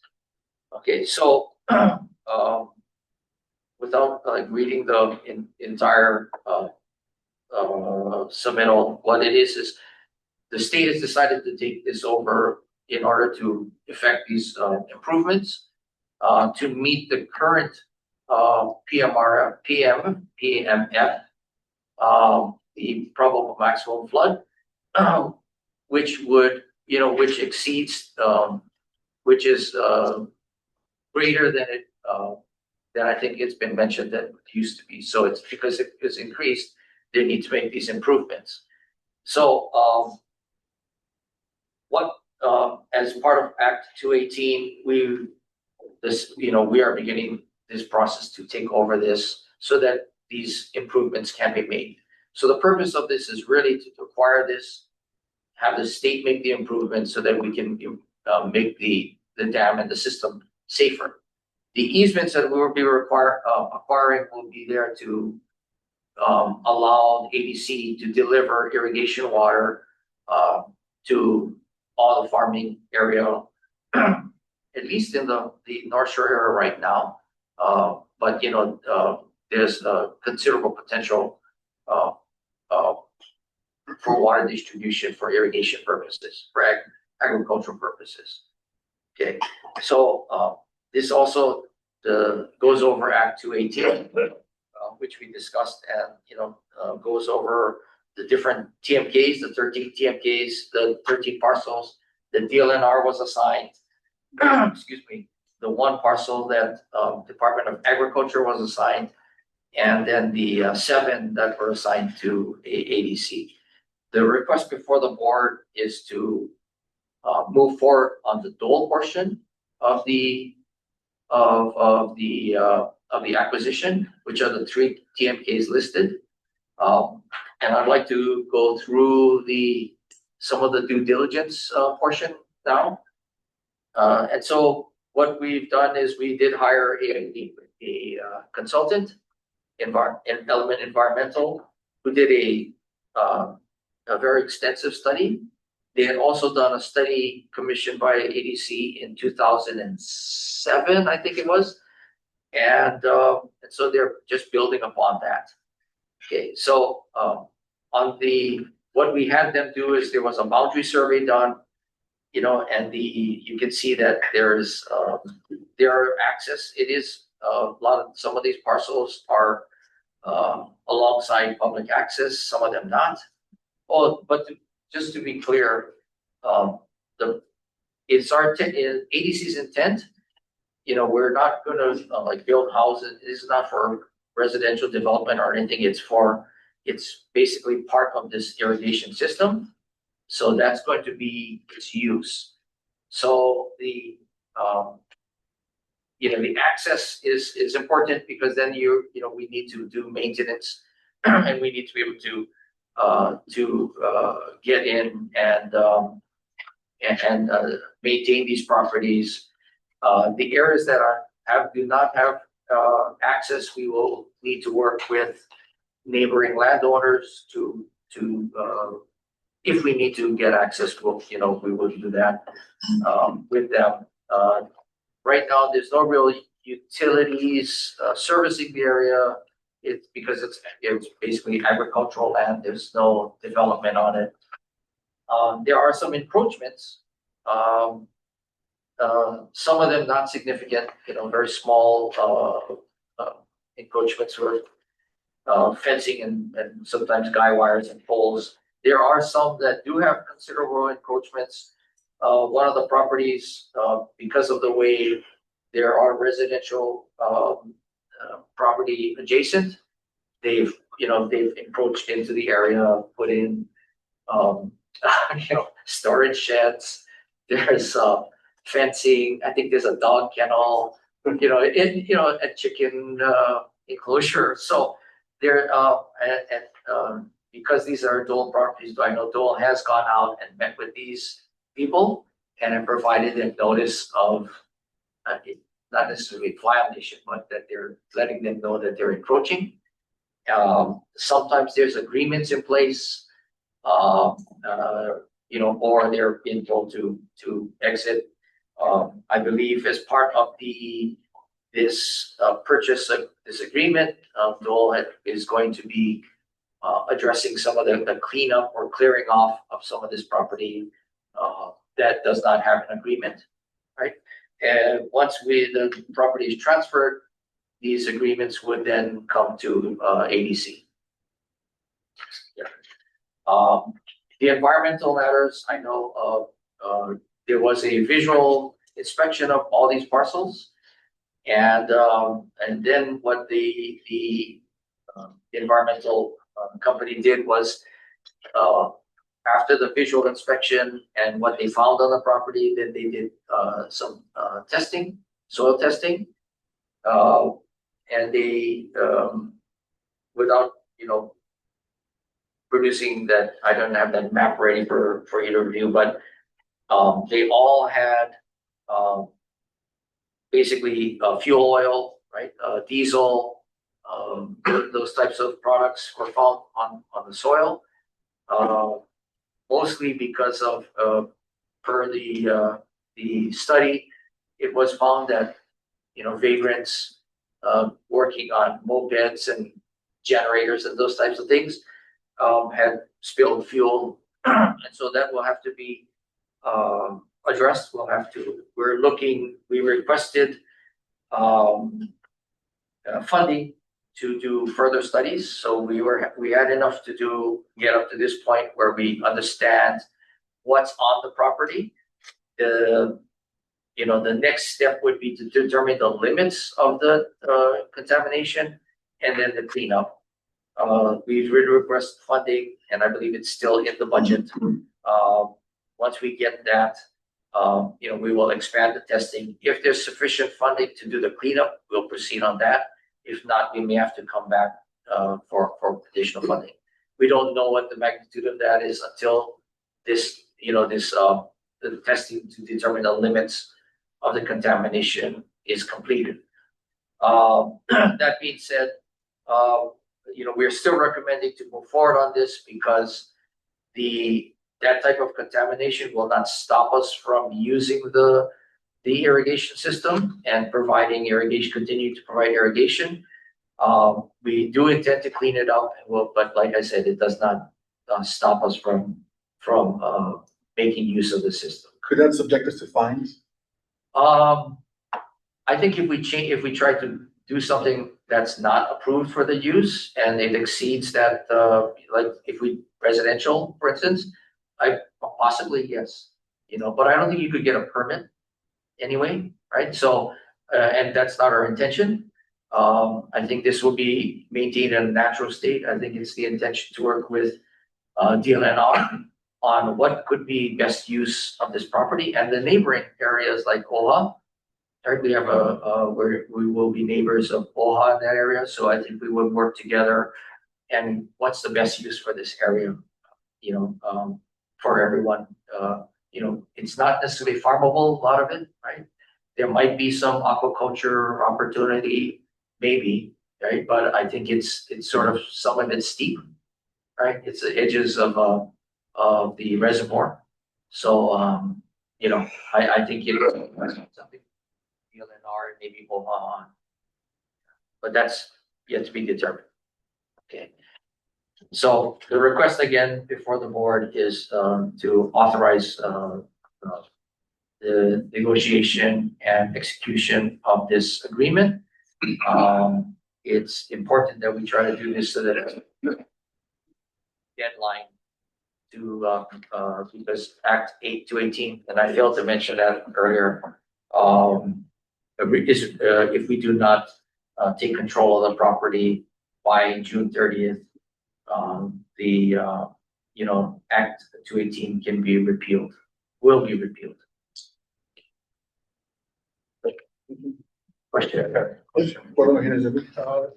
So if the request is to negotiate terms, is there anything left to negotiate? No. Because also we're looking at going ahead and executing this already, so. I don't think it's in the final form, and I believe they're still working through the final details. I understand. I think your comment is the sequence of this, and yes, because of the intention to acquire this capital. And Dole was very cooperative, quite frankly, providing right of entry for the contractor to go in there and do all these studies prior. Typically, you do that after the purchase agreement is completed. But in this situation, they allow the contractor to go in there and do their some of their reviews and some of the document reviews. I think the point more being is after we've reviewed a lot of this due diligence and we've looked through it, we're still recommending that it moves forward because we haven't found anything there that we feel we should stop this process. It's a board's decision, of course, right? It's a policy decision on whether you want to move forward or not. But I think as staff, we will make that recommendation to move forward because in reading through all these and past studies done for the system, it's a benefit to the state to acquire. Okay, yeah, and thanks, Mark, but, if the board's gonna approve something today, we do have Exhibit B, the transfer agreement, got the report. But then there's different things that happen after let's say we give approval right today, and there's something that happens afterwards. Okay. I get your, well, So the only thing that was outstanding were the exhibits. So there were still easement rights, and that's not in the transfer agreement. So I do think what you have in the staff submittals is what has been worked out with, and I'll defer to your attorney general, so you folks may need to go into executive session. But when we had the deadline for the submittal and the agenda, there were exhibits that we hadn't provided yet. So I think it was just things like that. So we wanted to give the wiggle room. So but we have since submitted everything. well, Sorry, and then to clarify, this is delegating authority, so you guys are gonna come back, right? You yes, guys- Yeah. yeah, There's one so more approval. I meant, that's what I was getting at, is this isn't Okay. the one and done where it's gonna be executed, it's to get to the point that we're gonna come back to the board in the next, before June, so probably May, with a final recommendation, request to, and then you'll basically have the final package to take a look at. Okay, just Yeah. making sure, because the Yeah. request says execute. I agree, I So agree. just As long as within our agency, we're clear. And then just making sure the Yeah. deadline is June 30th, so just making sure we're gonna, Yeah, it's already mid-April. that's a good So question. let's make sure we're gonna get this thing done in a timely manner. So on that point, Yeah. Mark, from Board Member Hannah's point, in the agreement, Exhibit B, Section 3.2 says the buyer shall have a period of 180 days. So I just, to the point of like, we have a statutory deadline we're coming up on, right? So June 30. Making sure you guys have enough time to came backwards, right? Yeah. Execute this today. You guys continue your due diligence operations, but come back to us with enough time to Yes, move things forward. But I just kind of wonder, like, so, this 180 days is not realistic because we got to do it June 30, right? That's correct. So I also want to say that was discussed. So it's your boilerplate language. So again, maybe you guys want to go into executive session to discuss with your attorney, but it's not required. You have to take the entire 180. No, understood. Yeah. Understood. I just want to make sure that doesn't jeopardize. Oh, yeah, our- no. yeah. But that was discussed. So that might be, your attorney might have guidance on that. Because after this, you guys will continue, right, and you'll come back with the final. correct. Yes. Right. Yeah. So that's a good point of clarification. It's not, you're not providing final agreement. You're providing authority to move forward on this, because we do want to get an agreement signed, so that we can, really complete a lot of the due diligence going forward. But we've done quite a bit of it already. A lot of the documents have been shared. Because we had three board meetings till then, right? April 30, May 21, and then get the June, right? So. And if, and in speaking to the Attorney General's office with respect to the timing, because of the way Act 218 is written, we know that, if some of them are land courted or whatnot, it doesn't have to go through all that process, because we're aware that the land courting approval can be long. All you need to do is go to the Bureau of Conveyances and basically submit for recording, and then it prevents the repeal of Act 218. And Trish is pretty quick document. So. Oh, yes. Yeah, well, I think it'll go quick. There's an incentive, right? So, and that's why I think Dole has been good about sharing documents upfront, right? And allowed our contractor to enter. They provided our contractor with the right of entry, not necessarily us. And they were doing this to, because they understood But I think there's all, there's a lot of familiarity with this in ABC because, some of these studies have been going on for years and there's been data available way beyond this project, right? So I just make sure we give enough time to partner agencies to conduct their reviews or whatever, so that everyone's, okay, right? So I'm just gonna jump to it. Board members, any questions for Mark? Is there any questions from the public? See none. Is there any, is there anyone want to go into executive session to speak with the Attorney General's office on our liabilities?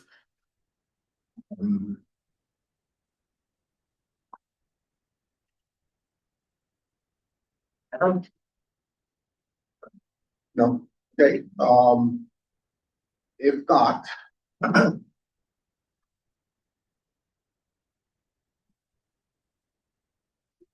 Is there any further board discussion? Seeing none. Are there any objections? We got a vote, so it's missing. So anyway, so the motion is to delegate authority to the executive director to negotiate terms in the best interest of the state of Hawaii and execute that certain Waiho irrigation system transfer agreement for the acquisition of the Waiho irrigation system owned by Dole Food Company and the Waiho Water Company situated in Central Oahu. Board member Cook. Lyle has his Oh. hand up. Lyle, yes. Thank you, Chair. Maybe I missed it, but did we ask if the public Yes. needed to offer testimony? Yes. Okay, sorry, I missed it then, sorry. No, not a problem. Board member Cook, excused. Board member Hinazumi. Board member Hong. The motion is to authorize the executive director to negotiate final agreement to be presented to the board. At a later meeting. Yes. Yes. Board member Yamamoto. Hi. Chair Kahane. Yes. Board member Okimoto. Yes. Board member Oklahoma excused. Board member Seddon. Yes. Board member Trump. Yes. Board member Watts votes yes. Board member Deputy Director Wicker. Yes. All right, measure is adopted. Let's see, moving on to. Yeah, don't go anywhere. Okay, so now we're moving on to one more out of order item. We're gonna take item E3, so Mark can stay here. Which is a request to delegate authority to the executive director to complete the transaction enumerated by the disposition agreement previously approved by the board in June 2025 to acquire a portion of the Waiho irrigation system owned by Sustainable Hawaii LLC, situated in central Oahu, City County of Honolulu, state of Hawaii. Tax map key numbers 17-1-012-014. 17-1-001-013, 17-1-001-017, 17-1-012-003, 17-1-012-004, and 17-1-012-007. May I have a motion? Thank you, board member Hinazumi. Is there a second? Second. Thank you, Chair Kahane. Is there a staff presentation? Yes. This is for the, okay.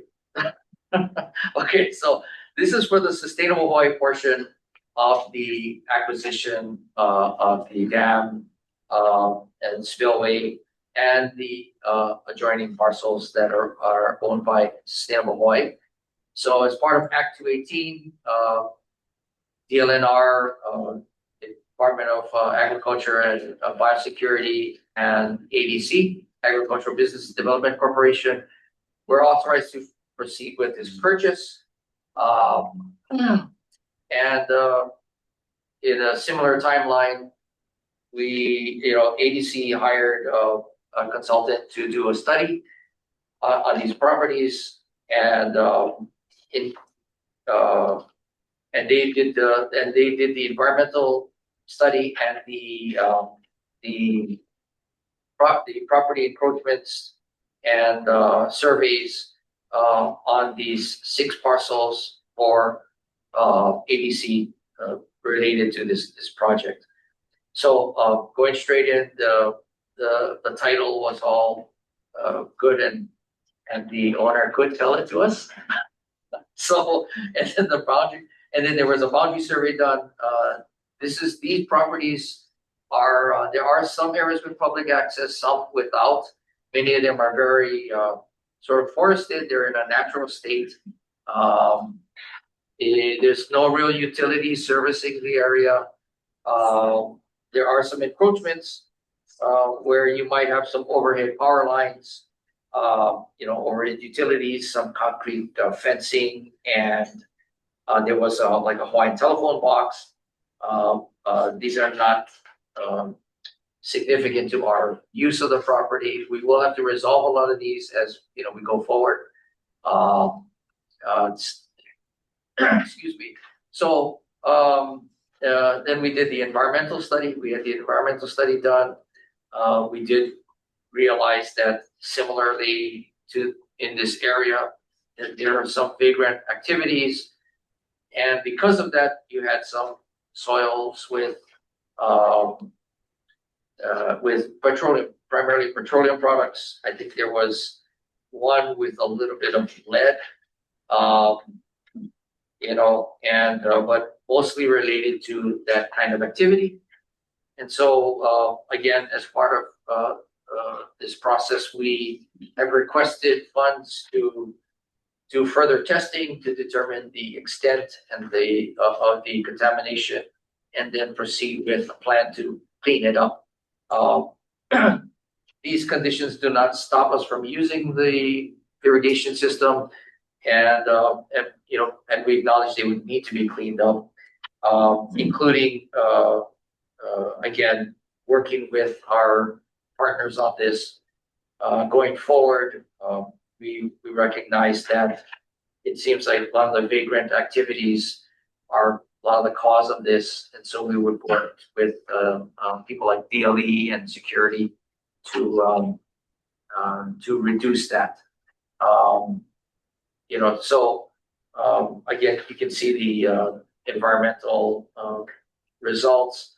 So the request before the board is to delegate authority to the executive director to complete the transaction. This transaction, by the way, is in escrow, and we would just like to get approval to complete the process. So again, sequence was there was a lot of overlap, but we're recommending that we proceed. We do feel that the things that we found will need to be addressed post acquisition, and but it does not stop us from using the property for our intended purposes. So we're requesting that the board approve the executive director move forward on this. Questions? Thank you, Mark. Is there any questions from the board? Board member, Mark, is there a June 30 deadline on their 218 for this? Yes. Also? Yes.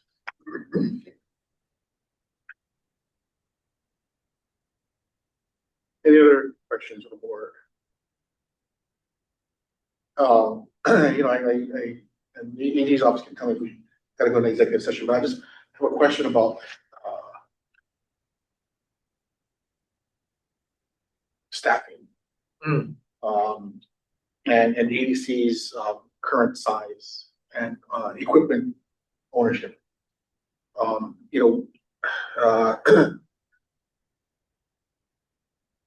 we appropriately staffed? Not currently. Okay. So as part of this, part of the request is in the funding for the water systems. we have a request in for staffing, or at least until we can staff up contract, some of that management, security, all those things. So, and equipment. So that's part of the funding request for the legislature now. I realized, it's the number reflects staffing, equipment, and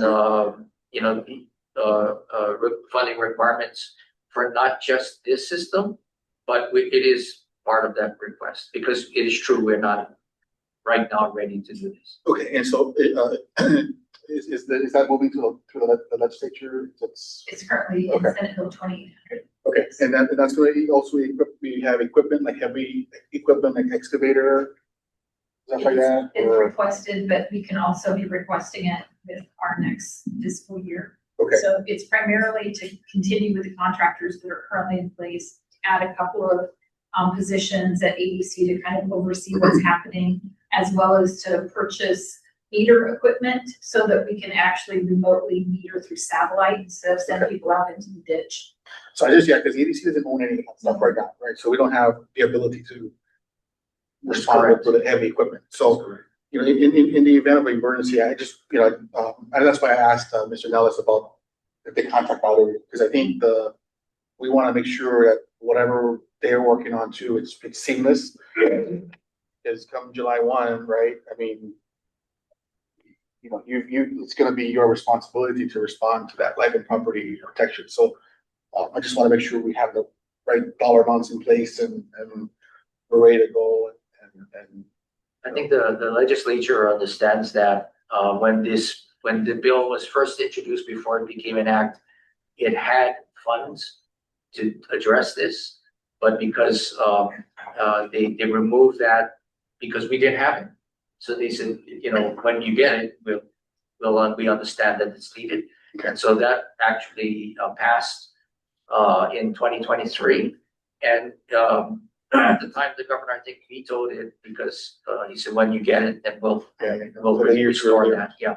So there's a clear support for funding to operate. Okay. So I think once we do all this stuff, make sure we prioritize that stuff, because that's, critical. All right, any other questions, board members? If not, are there any questions from the public? Right, any further board discussion? No. All right, the motion is to delegate authority to the executive director to complete the transaction enumerated by the disposition agreement previously approved by the board in June 2025 to acquire a portion of the Waihua irrigation system owned by Sustainable Hawaii LLC situated in central Oahu. Board member Cook, excused. Board member Hinazumi, Yes. board member Han, Support. board member Yamamoto, Aye. Chair Kahahane, Aye. board member Okimoto, Yes. board member Okuhama was excused, board member Seddon, Yes. board member Trump, Yes. board member Watts votes yes, board member Deputy Director Wicker. Yes. All right, measures adopted. Okay, now break, keep going.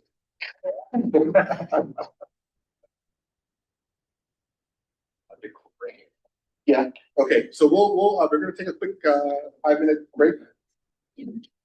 Before we jump to Ekin.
Here, we're gonna start soon. We're still in recess, but we're just waiting for everybody to come back online. We're gonna start.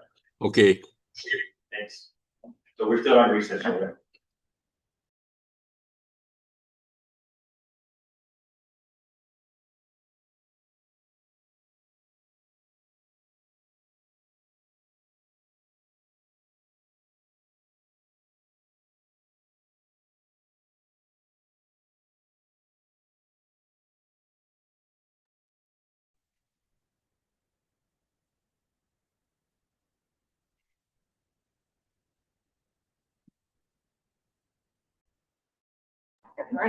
Hey, Nate and Lyle, still on recess, just letting everybody filter back in, and we're gonna start after this. Okay, thanks. Hold on, just maybe another minute. Yeah. Sounds good. I'll be standing by. Thanks, Ken.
Okay, everybody online, thank you for your patience. We're gonna get started. It's Fletcher. Thank you, board members. We're reconvening at 12:38. And we are on agenda item E2. But board members, because we have two people here who are items E4, E5, we're gonna take them out of order real quick, since they're here. It's E4. F5. F5, E4 and F5.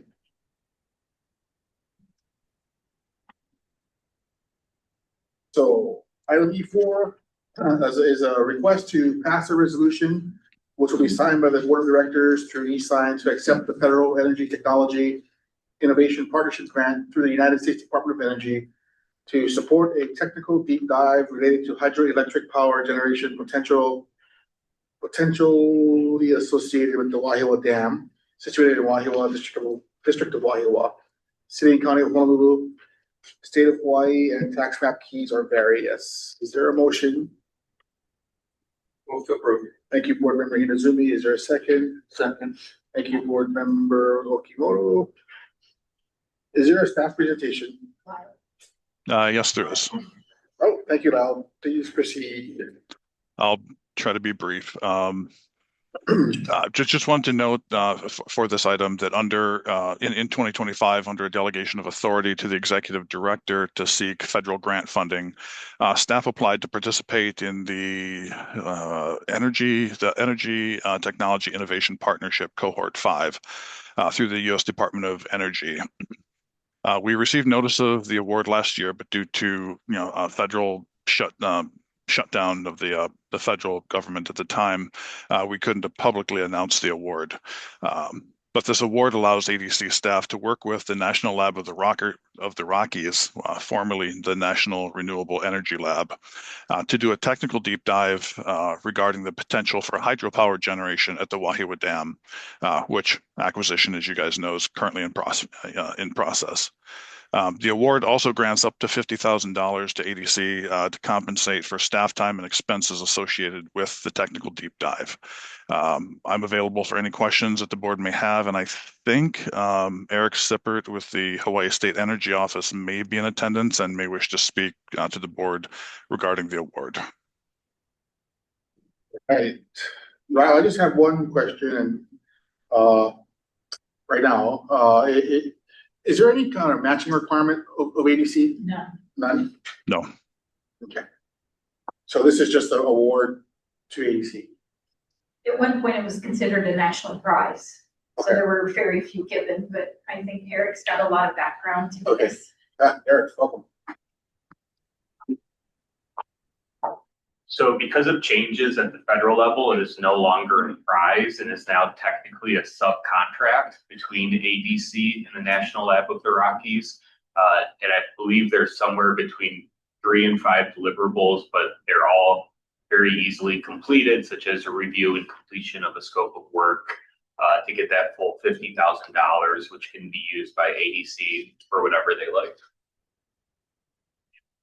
So is it that this grant is to create the scope of work, and then you can ask the legislature to fund a project, or?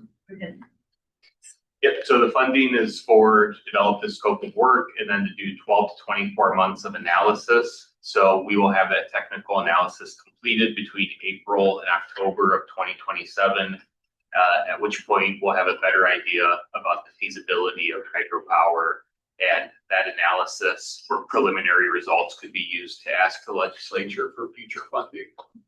Okay, so we won't hear back from you until? So it's expected to be completed by April to October 2027, but we're hoping for some preliminary results by the end of the year that give us an idea of the direction.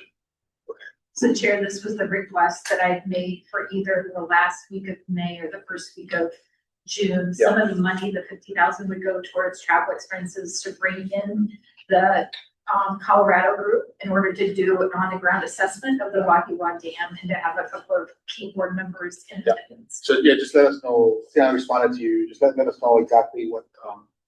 Yeah, then we can ask the full board for availability. Thank you. Any board members, any questions? So in all of this, you guys are gonna assess whether we're able to do it, one, and then how much energy is gonna be produced? Correct. Yeah. What is possible, and then also whether it makes sense to be connected to HECO's grid or to direct power the facility. And facility meaning? Whatever ADC would want to work out. Most likely some of the equipment at the central Oahu Ag and Food Hub, like the HPP building, possibly greenhouses.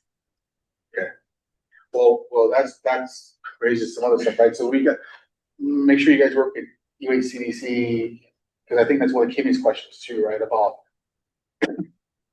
when we to determine fees, usage fees for the equipment at the EPMF and the central kitchen. We gotta know what the power requirements are.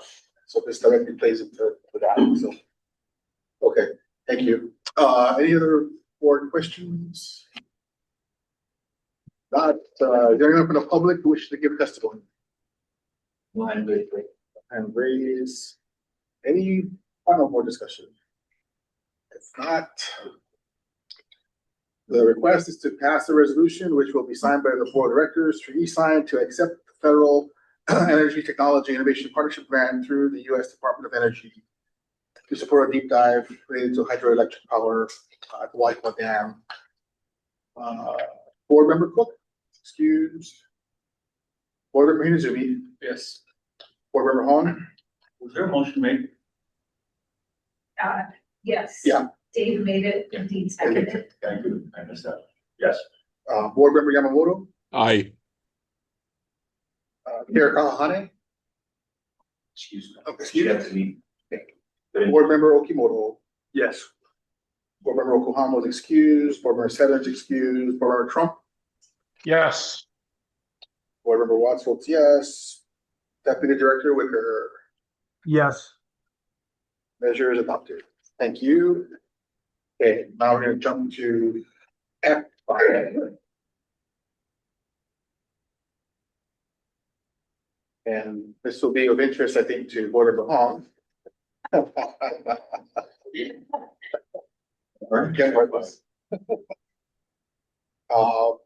So agenda item F5, Dave Veltri. David Veltri.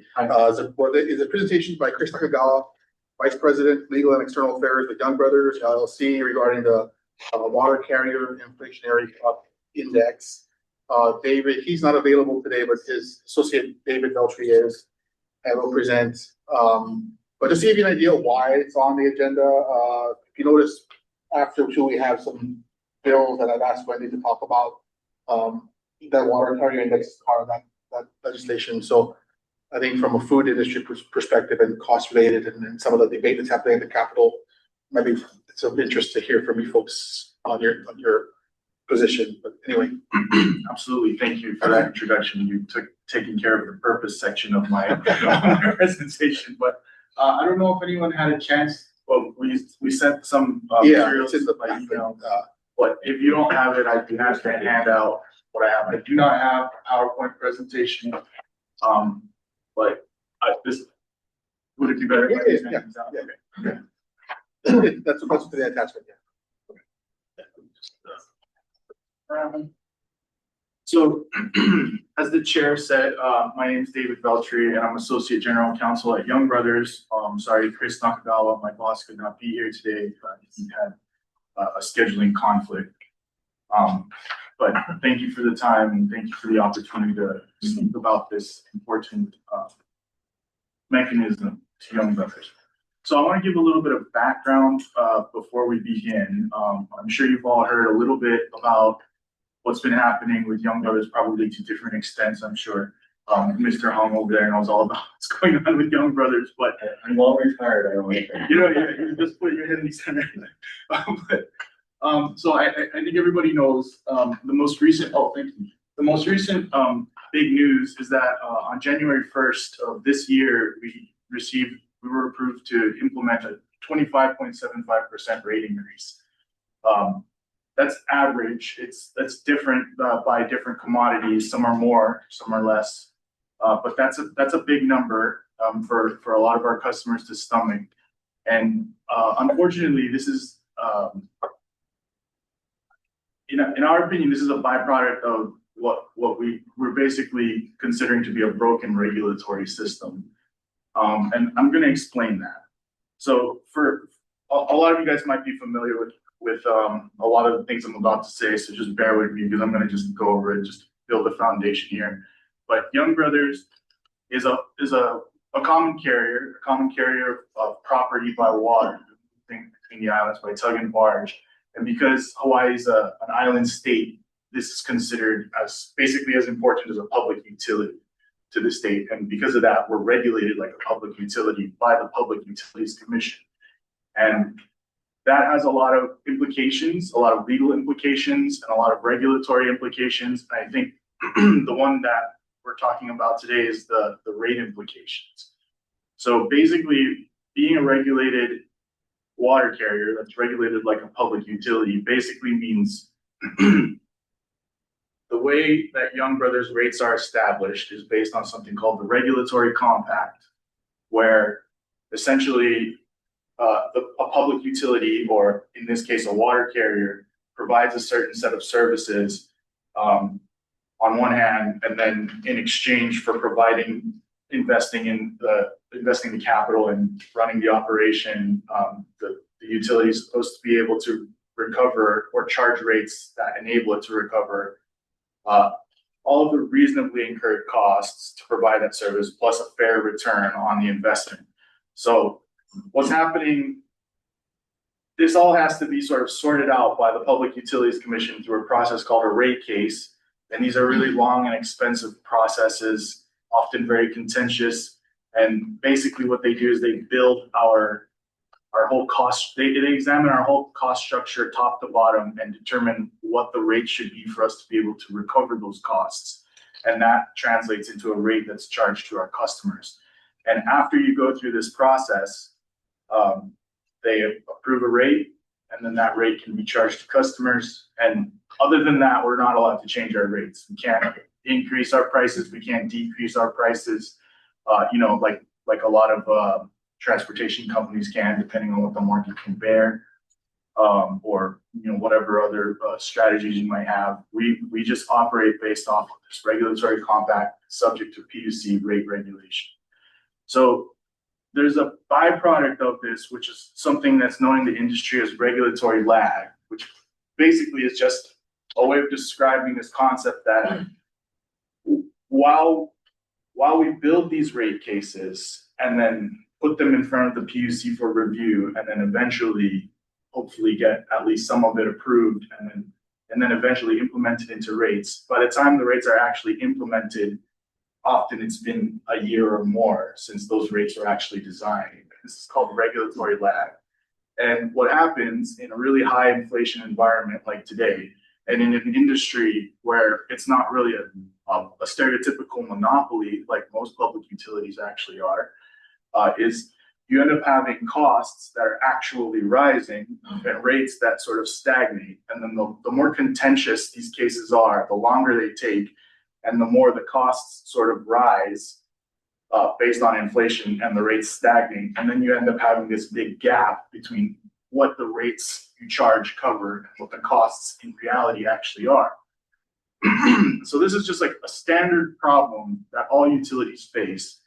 But it's been becoming more pronounced recently because of the fact that Young Brothers is a water carrier, and there's increasing competition from other types of businesses and alternative ways of getting cargo from point A to point B. And also just a high inflation environment that we've been experiencing recently.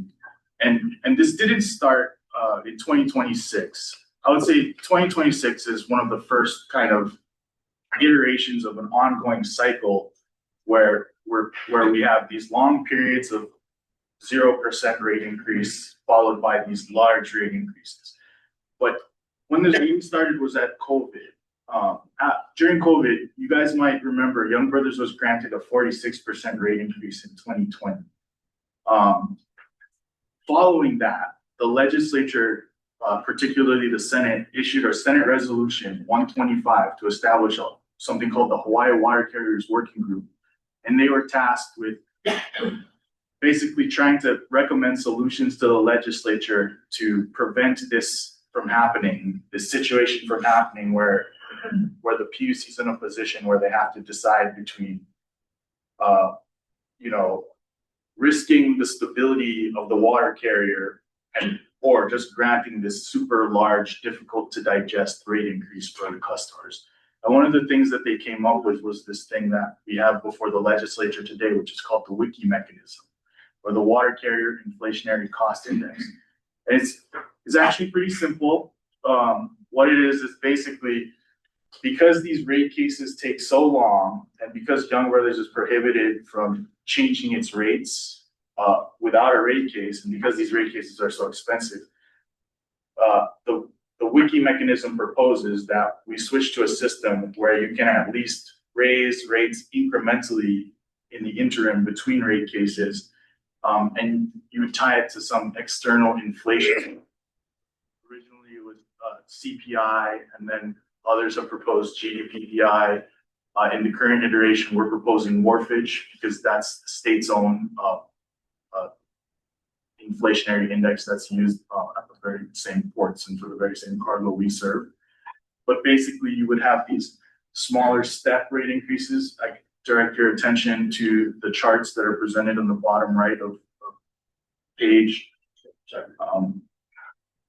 So if you look at the chart, there's two bar graphs. One shows what the general rate increase, could have been had we been receiving. Could have been had we been. You want me to? Oh wait. Yeah.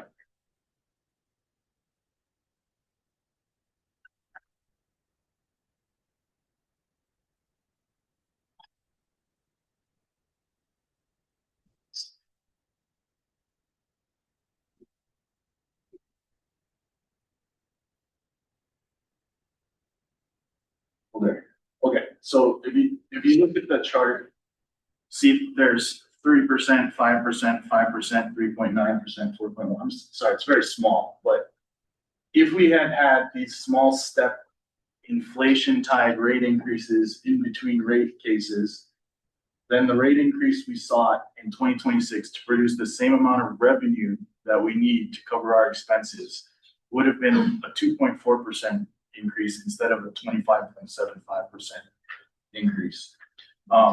So there's a couple of, I'm kind of going out of order here, but there's a couple of things. Just so this delay, this cycle here, if you scroll up a little bit, there's like a bunch of arrows going in a circle. Yeah. So this is the cycle I'm trying to describe. Delayed recovery of costs because regulatory lag, financial shortfalls mount, and then we need large rate increases to catch up. That's the system that we're fighting against, and that's the system that we're basically working within today. And that's the system that's producing these 0% years followed by these huge jumps, these huge step catch-up rate increases. And it's more than just, would you prefer small step-up rate increases or large jumps with lots of zeros preceding it? We're also talking about like overall financial consequences that have long-term impacts. When we're struggling to make ends meet, we do cash management strategies. That can mean things like deferring maintenance that ends up being more expensive in the long term.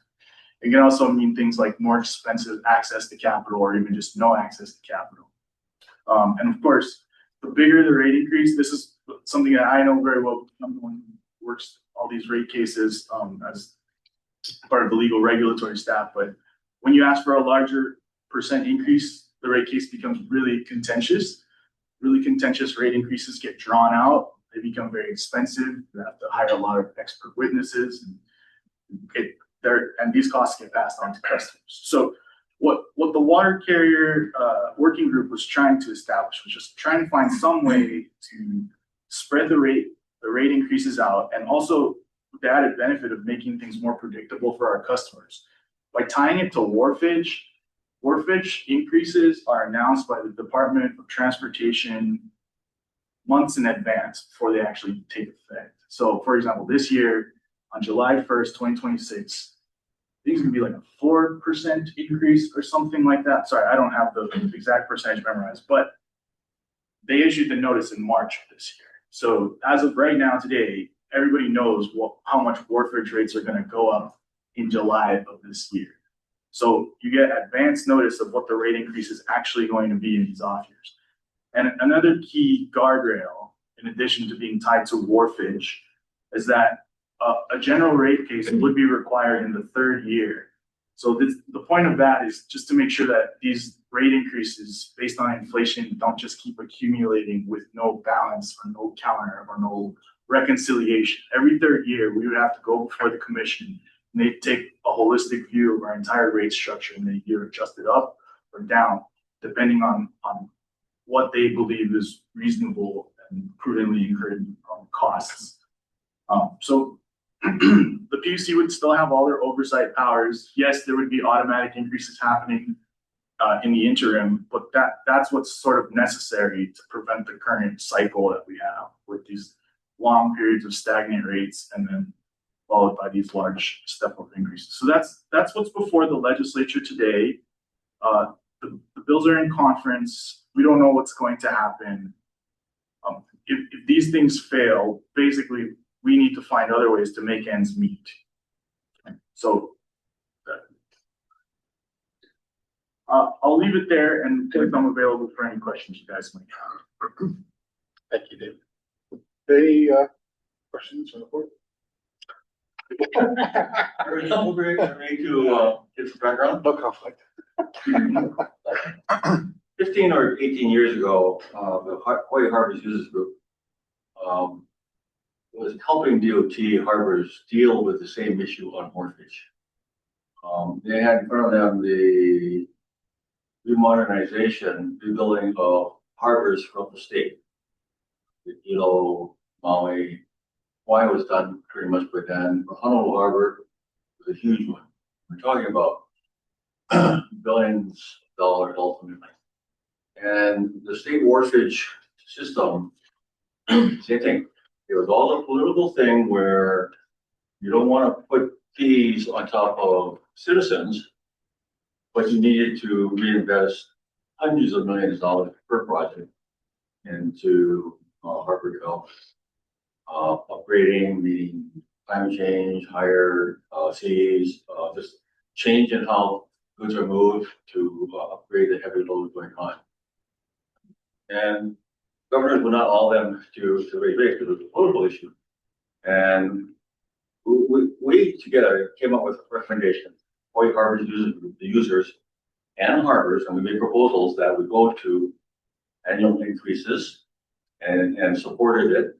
And here we funded studies to demonstrate how if you don't fund the harbors, you're going to lose billions and billions of dollars more by withholding the ability to make those improvements to serve the public. And ultimately, we ended up with being able to convince the powers that be that we should go with annual increases on wharfage fees to satisfy bondholders who are lending hundreds of millions of dollars, because these are special funds, special fund bonds.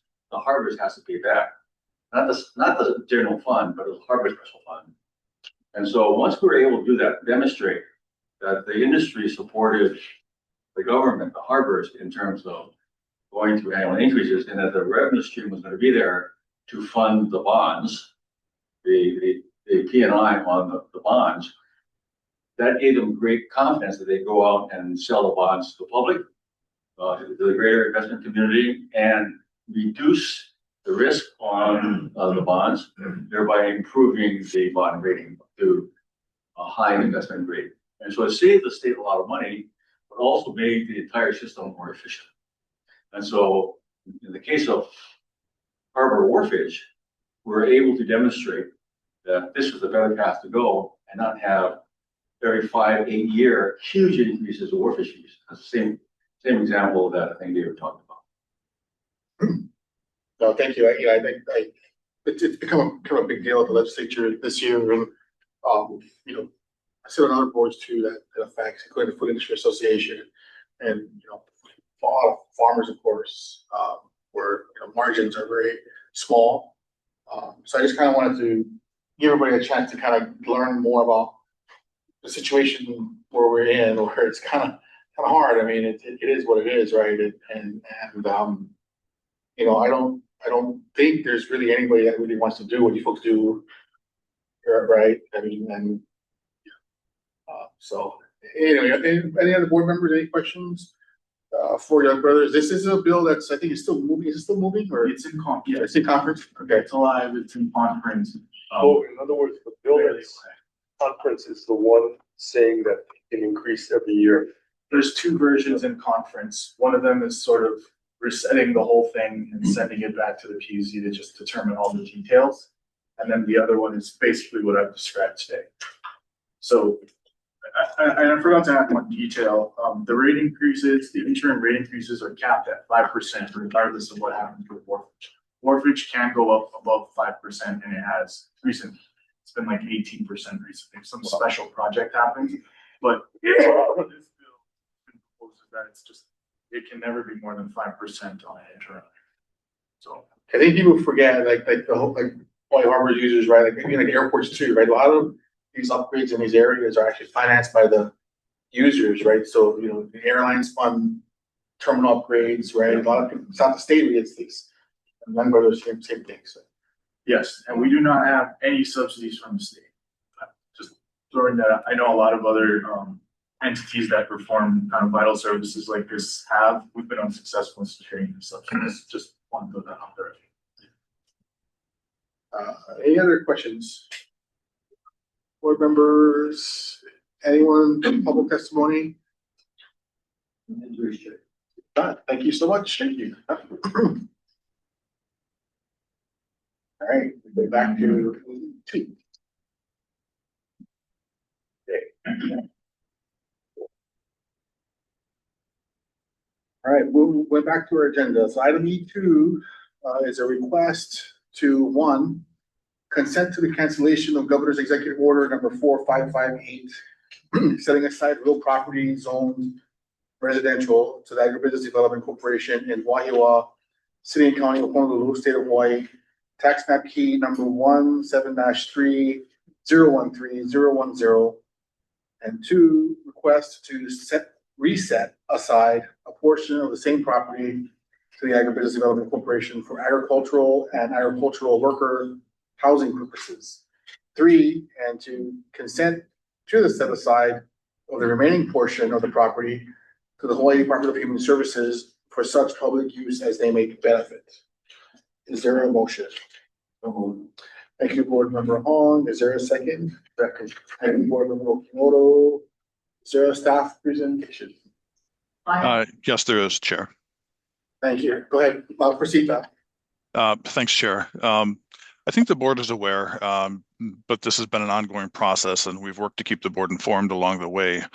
So by way of recap, last November 2025, the board received a presentation by Jun Yang, the governor's homeless coordinator with the statewide office on homelessness and housing solutions, about a proposed kauhale on the project on the property along Willikina Avenue in Wahiawa.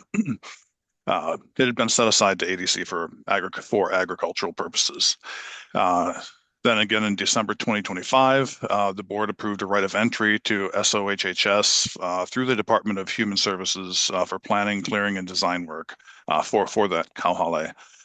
So after discussions with SOHHS and DLNR, it was determined that the best path forward was to split the property between ADC and the Department of Human Services / SOHHS.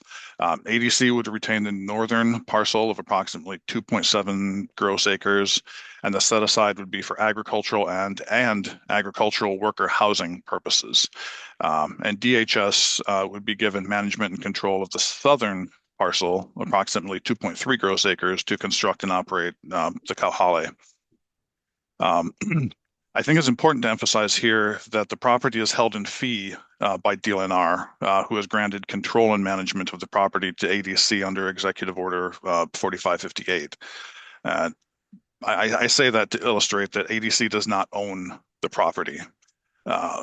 So the process would go something like this. If ADC consents, BLNR would potentially agree to 1, cancel the current executive order, and 2, reset aside a portion of the current property to ADC and DHS. Once approved by BLNR, the governor would memorialize and execute the action through an executive order. The land's currently zoned residential, and this action aligns the use or potential use of the property more closely with state land use designation and the city and county zoning ordinance. I'm available for any questions the board might have, and I also believe Emma Gronkowski with SOHHS is available online to answer any questions I can't. Thanks, Tom. Anyone from the public who wish to give testimony? Yeah, Emma, raise your hand. Yes, please proceed. Go ahead, Emma.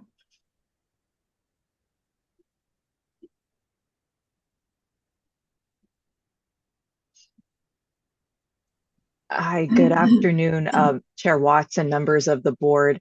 Thank you for hearing this agenda item. As Lyle said, my name is Emma Gronkowski. I'm here on behalf of the Statewide Office on Homelessness and Housing Solutions. We're an attached agency to DHS. We, defer to ADC staff on the justification for setting aside part of the parcel to DHS and how that would be the most appropriate solution for this project that we're trying to do. But I also wanted to assure the board that we're committed to working closely with the Department of Agriculture and Biosecurity and their engineers and contractors to make sure that we're in coordination with the Wahiawa Dam Rehabilitation Project. And we've had preliminary discussions with their team on shared use of parts of that parcel. And we believe we can work together so that both projects can coexist. At this time, we do have the right of entry that the board approved at that meeting last year. And so we've been using that time to continue our site planning and due diligence activities. We've also presented a concept to the Wahiwa Neighborhood Board in February, and expect to be able to provide further information after we complete our site evaluations and our final plan footprint. So thank you again for considering this item. And if you have any questions, I'll do my best to answer, or we'll get back to you if needed. Thank you. Thank you, Emma, right? Any further or anyone else from the public wishing to give testimony? Any board discussion? Yeah, Emma, you might know, but what is the reaction of the community out there to the project itself? Thank you for the question. At that meeting in February, the community was open to the idea. We presented a concept at the time because we don't have a final site plan. So we presented a high level idea of what a kauhale at that parcel could look like. We're still in the process of determining how many units or the total capacity that would make sense at that site with our budget. So expect to have to kind of clarify some of that information.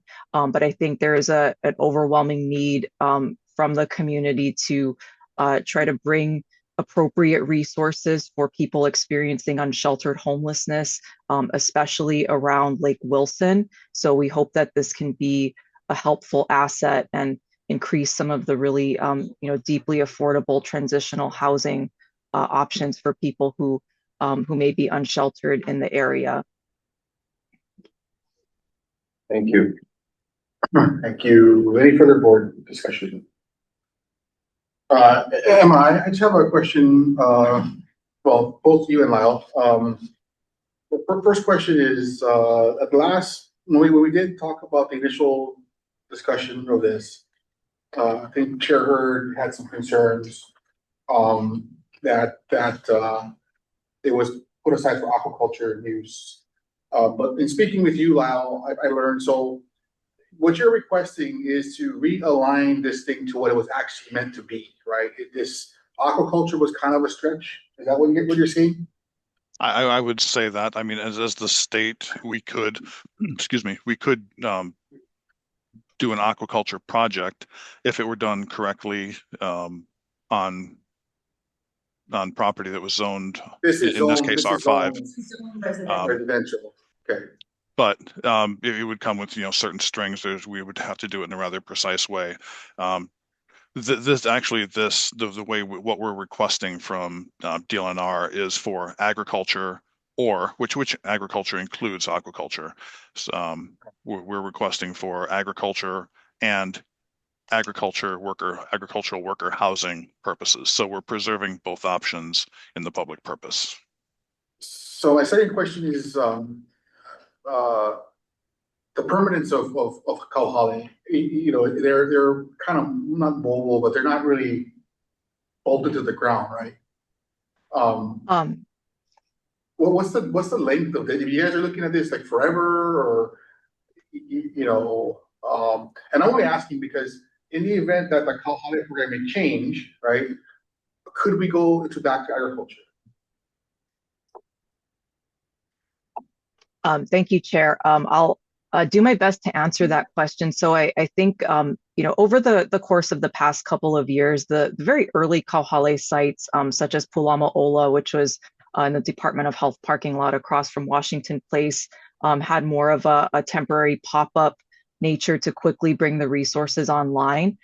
As we've done these programs over the past few years, we have invested more in a long-term build out. So in Act 309, which was passed last session, actually requires any new projects to be connected to public infrastructure. And so these projects themselves are intended to be more long-term. We received CIP as well from the legislature to facilitate the development of these sites. So even though the individuals moving through these projects, we hope is just one step on their housing journey, we are looking at a more long-term investment in in the infrastructure and the overall housing structures that we're using. So I hope that answers somewhat of the question. It does. Thank you. The next question would be, so in the event that you guys do decide to make changes or whatever, and if there are, infrastructure changes, I mean, are they gonna be required to, are we leasing it to them or returning it over to them, the land? Yes. So I'm just trying to figure out, like, in the event that it changes, right? I mean, we're returning it back to its. Let's let Lyle answer. Right. So this would be, like I said, we don't own the land. It's owned by DLNR. We have control and management of it through the executive order. So this splits it, gives control and management to DHS and control and management to the other portion, to the northern portion, to us. If it were to, sorry, go ahead. No, okay. So that goes to my previous question about, returning it back to ag, right? We're giving it away. Yeah, it's not in ag currently. It's overgrown. No, understood. But we're giving it away. It's no longer going to be in the ADC portfolio. Right. Half of it. Half of it won't be in ADC portfolio. Overall, I mean, the size of the parcel and what ADC is going to have control over versus the other agency. I mean, ag worker housing to me is a much more suitable pursuit rather than even aquaculture, because I mean, a 2.5 acre aquaculture enterprise is a drop in the bucket, truthfully. And we need ag worker housing more than an ag venture out there that, is probably too small to really make a difference. So I just want people to keep that in mind, that I think, ag worker housing is, especially with the Kahale there, because people can transition from the Kahale to the ag worker housing maybe even, and train, so to me, it's a good transition. But the Kahale is ag. Okay, so for homeless. Yeah. And then agriculture workforce housing, who's working on that? Before I answer, Deputy Director's had his hand. Oh, yeah. Oh, sorry. Deputy Director, please proceed. Well, actually, you can answer. I was going to give some other context on the history of this parcel coming to ADC and hearing if we're losing ag land or ag of the portfolio. But if I'm not mistaken, this was a parcel that I think was previously owed to HHFDC for housing.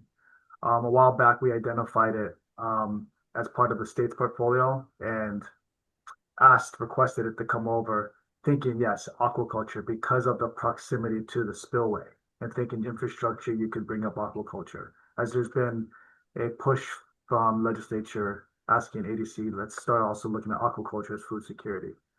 With it going back to potential use for housing, it kind of returns to its original, I think, set aside. But yeah, by echoing off of Chair's question, yeah, is there ag workforce housing or ag worker housing, and how many of the units are set aside for that, or what phase does that come in? Sorry. I'll jump in just to not to answer that. The ADC doesn't, or at least staff doesn't have a project yet in mind. We haven't begun to formulate something, but we have felt that given the zoning of the parcel, which is R5, that's probably a more appropriate use than agriculture or aquaculture. But I mean, ultimately, that's a decision for the board. But in this, sorry, go ahead.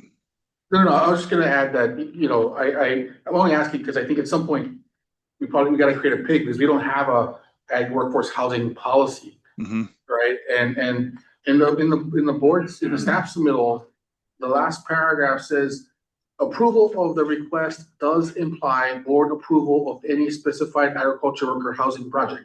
Does it say it does imply or does not? Because I meant to write does not. Imply. It says does imply. Okay, that's a mistake on my part, because this is just all this action is for the Sorry, that's a big oversight on my part. Okay, All no, this no is- worries. I'm just trying to, yeah, I'm just trying to figure out because, when we start talking about ag worker housing, that's very different than workforce housing, right? The Department of Labor, OSHA, has very specific guidelines for agriculture workforce housing to prevent slavery and et cetera. So the Kahale might not be big enough, actually, I don't know, but it might not be big enough to do agriculture workforce housing, because the Department of Labor spells out very specifically size requirements, space requirements, wash requirements for agriculture workforce. So just keep in mind when we talk about the parcel size too, like, it may changes things, yeah. So to And- answer your and question, to be- there is no planned project because there's not been a strategic or policy decision made by the board in regards to housing. What's unique is this is land that is zoned residential. It's not land that's zoned agriculture. It is zoned residential. And part of the benefit to ADC is as they come in to put the cow holly in, they are going to clear that entire parcel, including the parcel that remains with ADC. They would be stubbing out electricity, but there has been no staff movement because there's not been a strategic direction given by the board. Okay, no, understood. And I just wanted to honor honor Chair Hurd's, objection and just make sure we, 'cause I think when we did do this, there was not as much clarity on what exactly was happening. So, thank you for that. But yeah. Take Deputy Director. Oh, sorry, Deputy Director Wicker. That's down again. Okay. I had it up, but I took it down. That's fine. Thank you. I'll do something So, about that state seal too. All right. No, go ahead. So Lyle, so approving this, the parcel that ADC is gonna retain, what's happening with that? That's just gonna be It's on pause. pause, okay? We have we not will asked be for any we will be using it. Sorry, I think I interrupted Wendy. Well, there's no long-term plan, there's a short-term plan. So did you want to talk about the short-term plan, Lyle? Yeah, I was just going to note, it's already been alluded to by Emma, but the Department of Ag and Biosecurity contractors are going to be using that portion of our portion of the property and perhaps accessing through the Kahale portion to do some of the dam and spillway remediation work. The staging area for the dam. Yes, so that we're looking at probably the next year and a half, possibly 2 years, depending how fast this thing moves. But that's on housing there. So we had a similar issue on Kauai where there's a DOT project that they wanted to store equipment. The EGs didn't want to approve. Is that similar? It would be a little different because the land on Kauai is zoned ag. And it was EO specifically for ag. Right, but this is on is- housing it's and the dam not spillway is not housing. So you're gonna store dam spillway equipment on a housing zone parcel. It's actually, to clarify, they need access to the toe of the dam. And you can't come from the other side, so they're gonna go through there. That's something long-term for us, we would want an access anyway. Understood, but I'm just trying to figure out what's the difference between the rejection of a Kauai right of entry and this. Yeah, so ultimately, though, I think what's gonna happen is the road will be there, but and this isn't completed design work yet, but the consultant who's working on the Kauai has sort of spent out like what could be there. And they have these tiny squares, on that area alongside that road. So that could be the worker housing. But there's no, it's no design, this is just literally, bubble diagrams, right, where they're saying this is what it could be. So I think ultimately they would put some kind of worker housing there. Or we would, work with maybe HHFTC or something like that, help, put together some kind of housing project there. Well, no, but what I'm asking though is so on Kauai, right, the right of entry was denied because the request was to store equipment on that parcel, ag zone parcel for a DOT project, right? And then because that's not aggregated, this is a housing zone area. Now you're not storing the housing equipment, you're storing now the dam equipment. Yeah. So what's the difference? Well, it seems to me the nexus is for ag purposes, and that's improving, creating a dam. You need to have a staging area and access in order to do that, and it's a temporary situation, not a permanent. Right, but in the same case with the DOT, the right entry, the equipment that benefited DOT benefited ADC to upgrade our farm roads. So I'm just trying to figure out like why. Yeah, I think, question, I think, you know, in the, May I step in? yes. In the case of why it's a piling asphalt that would later be spread on the road in the case of. But it's product. And I would ask the AG how to respond. I don't think you have a good response. I don't know if it's appropriate, but okay. Yeah, So- it's a fair question. It's a fair question, and it's one that I don't think we considered in that context. You know, as part of the project, the dam project becoming a very significant project as related to the emergency, the storm events, right? And the I'll of course be in a significant project to address a social condition, you know, that at least in that area. But that's a good point. We'll probably have to look at that to clarify that because the road in itself would become part of the housing project because you still need the, you know, like an access point. It would be used as an entryway for equipment, but not really storage. But this is a good question. I don't really have the answer to it. Deputy Director, I guess his hand up, and so does Lyle. Sorry. Deputy Director Wicker. Sorry, that was my mistake. Lyle, go ahead. Yeah, I would, I think the board may recall, earlier, later last year, when when the board was approving, the filming on the property in Whitmore Village, we had direction from DPP, City and County of Honolulu. This isn't County of Kauai, this is City and County of Honolulu DPP, that, you know, the action was okay because it was temporary. Now, I don't recall exactly what temporary means. I don't recall the time frame that defines temporary, but at least for City and County of Honolulu, alternate uses were allowed if they were not permanent. No, correct. And I believe that was the argument Ken had put into his request, and it was still overridden, that it was temporary. So I just wanted to make sure we are consistent. We can revisit. Yeah. I think we do for our part, right? The other are taking back their other area. So, you know, that's outside of our discussion, but this other part we should to clarify for the board, the actual use. Yeah. Okay. So motion before the board is to request one, consent to cancel the governor's executive order 4558, setting aside real property zone residential to ADC in Wahiawa, and request to reset aside a portion of the same property to ADC for ag and ag worker housing purposes. And 3, to consent to the set aside of the remaining portion of the property to Department of Human Services for such public use that they may benefit. I just want to caveat that we should come up with a policy before we do anything beyond this, worker housing policy, agriculture worker housing policy, because I just imagine we'll get other requests to do that if we start doing this, right? So,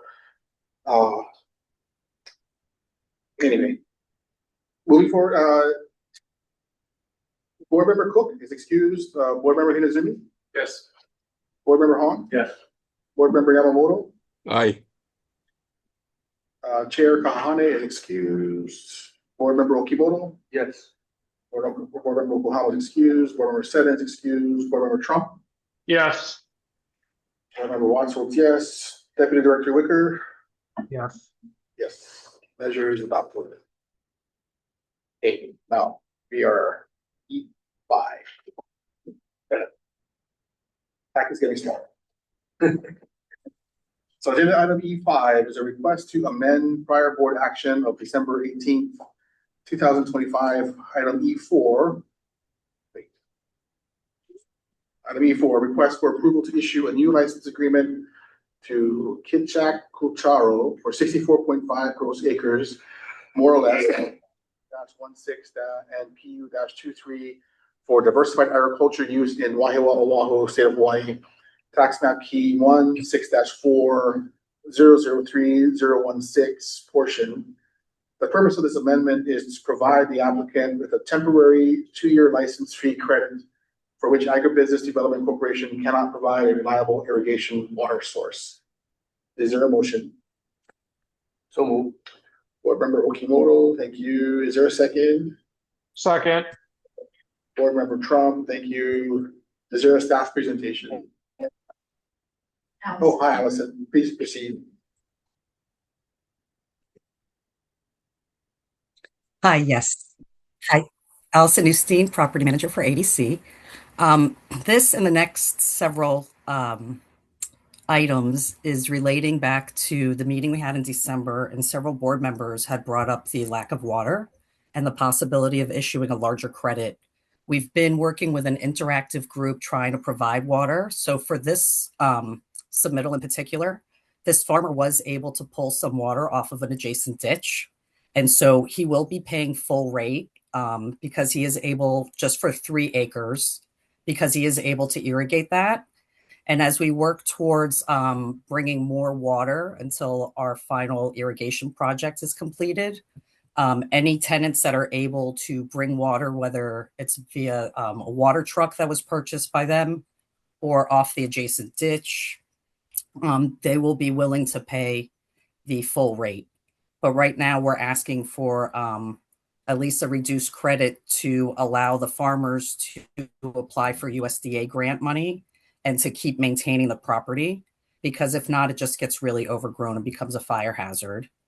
And along with this, because they are not able to really produce anything from the land, they were asking if they could break up their security deposit into 12 payments as well, just to ease the financial burden, because like I said, they're not generating income from this land really. They're just basically maintaining it until we're able to provide water. I'm available for any questions. Just a question. So the board, the staff submittal, you're saying they're going to pay a portion? They'll be paying basically for this submittal in particular. This farmer will be paying full rental rate of $1,800 an acre a year for 3 acres that he's using now. And if he's able to bring more into production, he's willing to pay the full rate and on whatever they're able to bring into production. But right now it's just 3 acres. Okay, but that doesn't say that in a submittal. It does?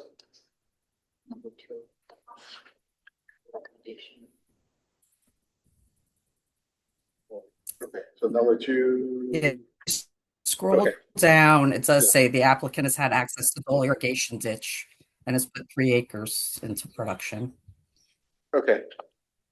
Okay. Any other board questions? Board member E5 in the area section, PU 1636.88 acres. And then grants 15 kilovolt and 23.8. That should be 21.8. Because it's not additive to 36.8.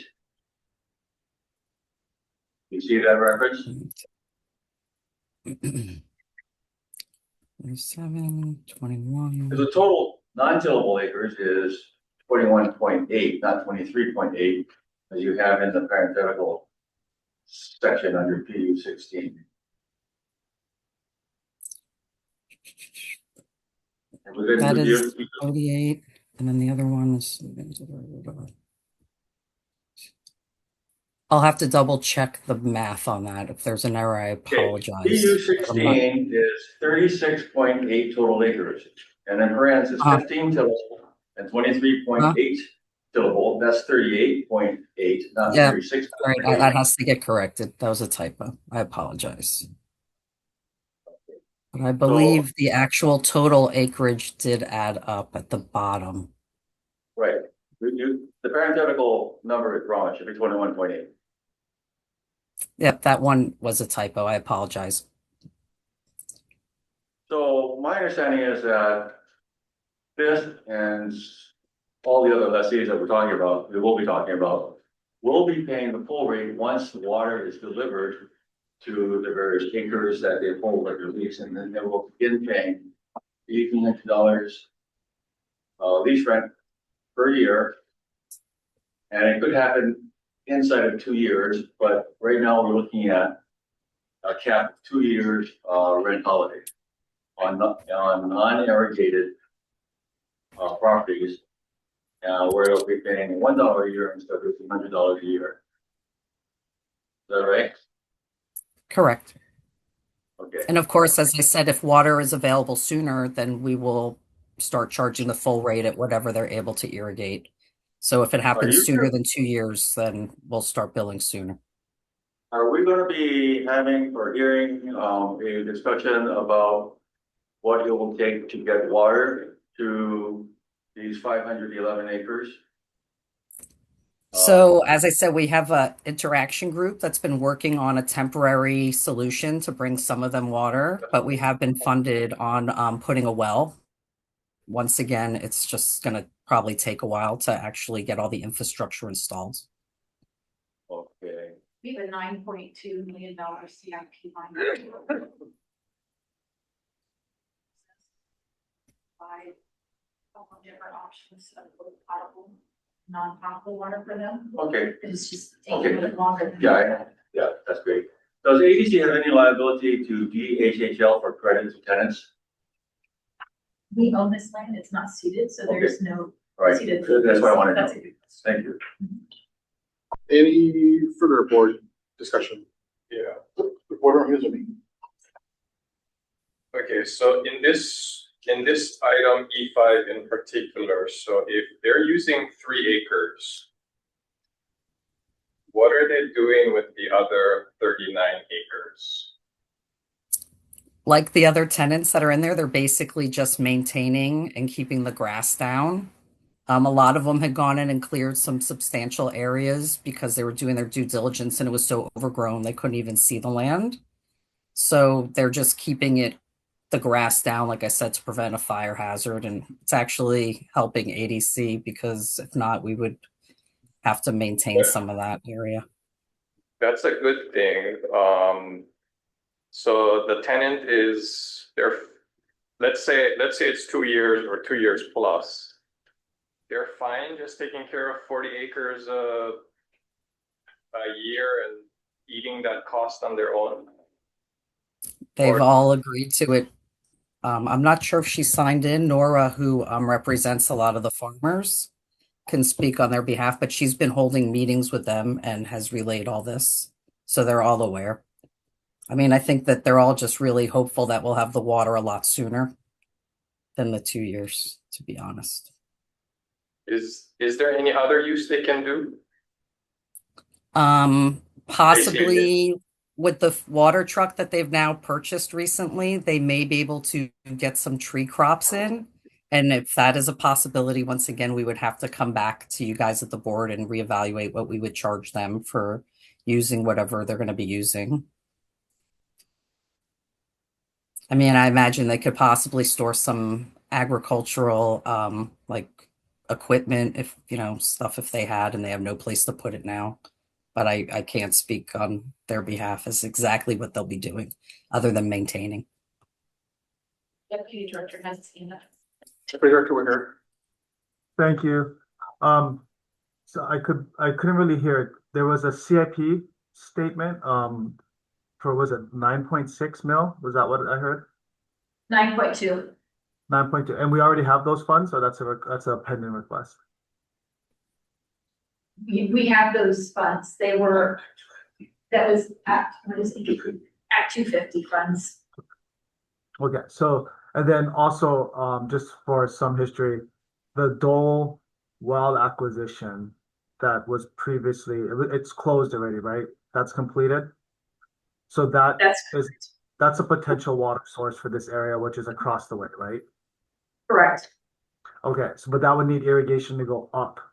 We would need to pump up to basically across the street and pump uphill to this area. This for the board, this area has been prone to wildfires the last several years. Familiar with the area, the clearing is definitely helpful. It's given activity. There's been like illegal dumping over the years, so having that activity hopefully will deter that type of dumping. There's also another opportunity potentially for water across the way. So the Dole well is basically west kind of the property. Coming south, we have the funding. I believe ADC started to do the due diligence of an irrigation system. I think we reference it as the Halimano irrigation system. This would be looking at the acquisition of easements. And if that hypothetically does come through, that would also be another source because our understanding is there's a stub out, but it's on the opposite side of the road, not Kamehameha Highway. This is a road that goes up towards the military housing, which we could tap into. So there's potential future water source as well. Thank you. Any further board discussion? I just want to add, yeah, Allison, do you guys have so you guys have a project scope for the water delivery? Right now with the well. Oh, well, no, I mean, when you guys are. Just a reminder to the board that the agenda item is for the amendment of the lease, and I appreciate that the water is related to the lease. But you're asking us to waive the rent for 2 years. You know that because you have a project in place with a timeline that does that. Yes. Okay. Because, I just want to be clear, ABC has been sued in the past over this, right? Where people have made improvements to land that water was not ultimately delivered onto. So just be aware of that. I would defer to Ken and Wendy, who've been working on the well project, which started before I even started. They probably have a bit more information to that. Okay. Well, let me just follow up question on that then. If based on what Chair just said, is there something within the license agreement we can put in to have the of course I know they're signing, but then we just got to make sure it's like crystal clear on the tenant side that as of right now there's no water. I don't know if they can sign by signing the license agreement they're releasing us from any liability that the chair just brought up. And then of course the danger is what happens if we're not done in 2 years with either the well or any other source of water. So I guess if we can just yeah, in the license, if you read it on Exhibit B, it starts on page 2. It does say that we are unable to provide irrigation water, and it goes on to mention if we are, once we are, they'll be able to they'll be paying full rent. And we also mentioned if it does take longer than 2 years to construct, any request for additional extensions of the rent credit will require ADC board approval. So we did provide for that in the license. Yeah, understood. But if that's the what Chair is bringing up, if this is our standard general terms and conditions, but we've had it in the past and got sued under something similar. So sorry, I'm not familiar with that, but just making sure that we'll be covered. Help me with this. My understanding is that the lawsuit was a verbal agreement, verbal assurances between the director and the tenant. And it was not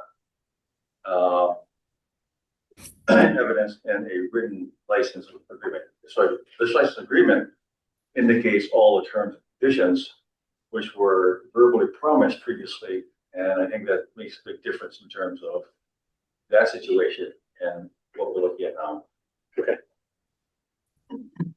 Yeah. Oh, hey, Carl, go ahead.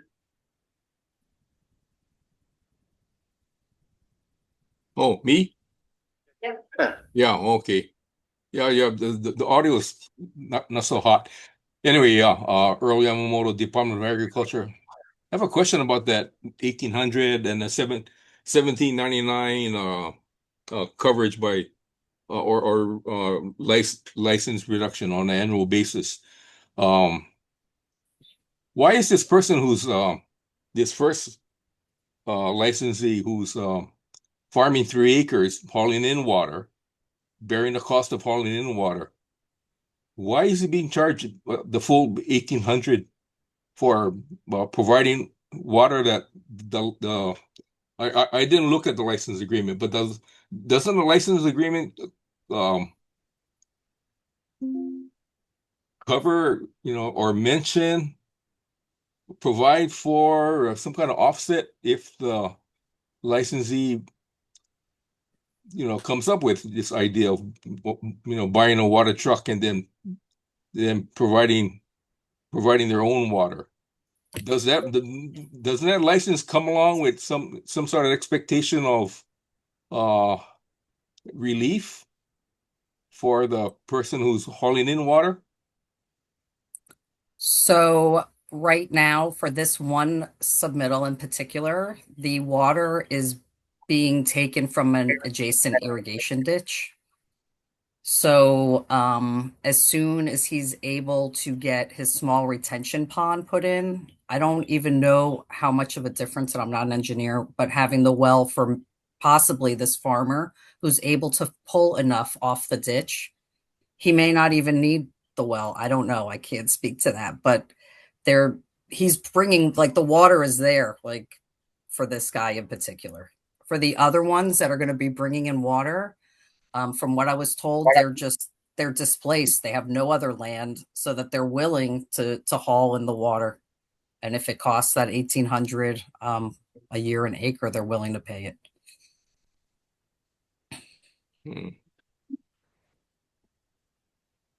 They've just had no place to go. A lot of them were just displaced farmers.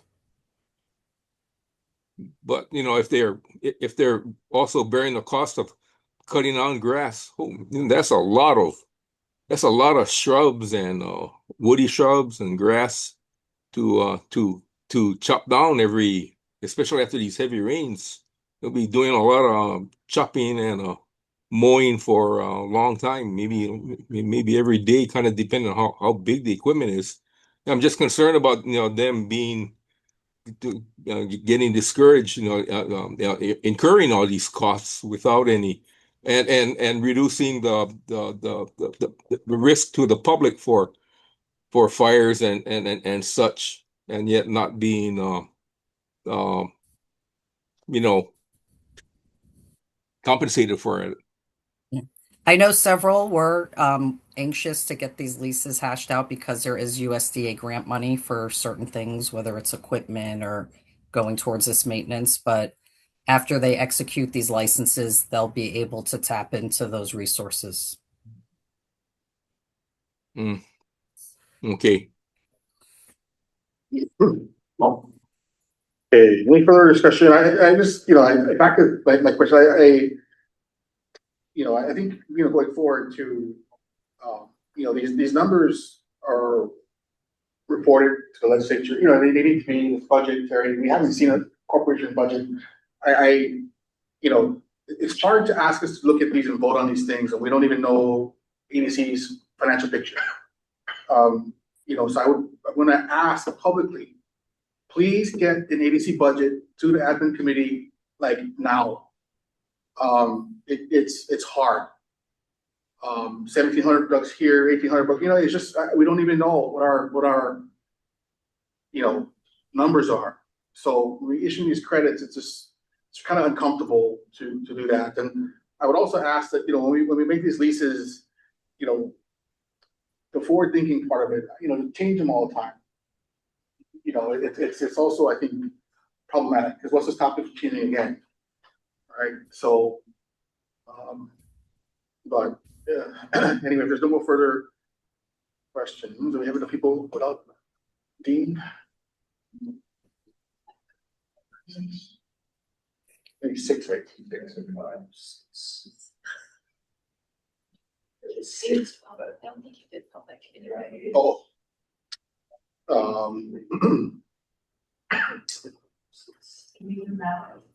Is there anyone from the public who wishes to give testimony? No hands raised, Chair. There it is. Okay. If not, we'll vote. Board Member Cook, excused. Board Member Inazumi? Yes. Board Member Hong? Support. Board Member Yamamoto? With reservations. Oh, we almost continue waiting for the Board Member, Chair Kahane? Excused. Board Member Okimoto? What? I'm sorry. Oh, to approve the change of release. Oh, yes. Board Member Yokohama excused. Board Member Settings excused. Board Member Trump? Yes. Board Member Watts votes yes. Board Member Wicker? Yes. All right, measures adopted. All right, on item E6. These are all the, well, no, they're not the same, right? E6 is a request to amend prior board action of December 18, 2025. Item E9, request for approval to issue a new license agreement to Lao Aqua Farm LLC for 57.1 gross acres, more or less, EU 24 for diversified agriculture use in Wahiawa, Oahu, state of Hawaii, tax map key number 16-4-003016 portion. The purpose of this amendment is to provide the applicant with a temporary 2-year license fee credit for which ADC cannot provide a reliable irrigation and water source. Is there a motion? So moved. Thank you, Board Member Okimoto. Is there a second? Second. Oh, Board Member Hinazumi, thank you. Is there a staff presentation? Allison?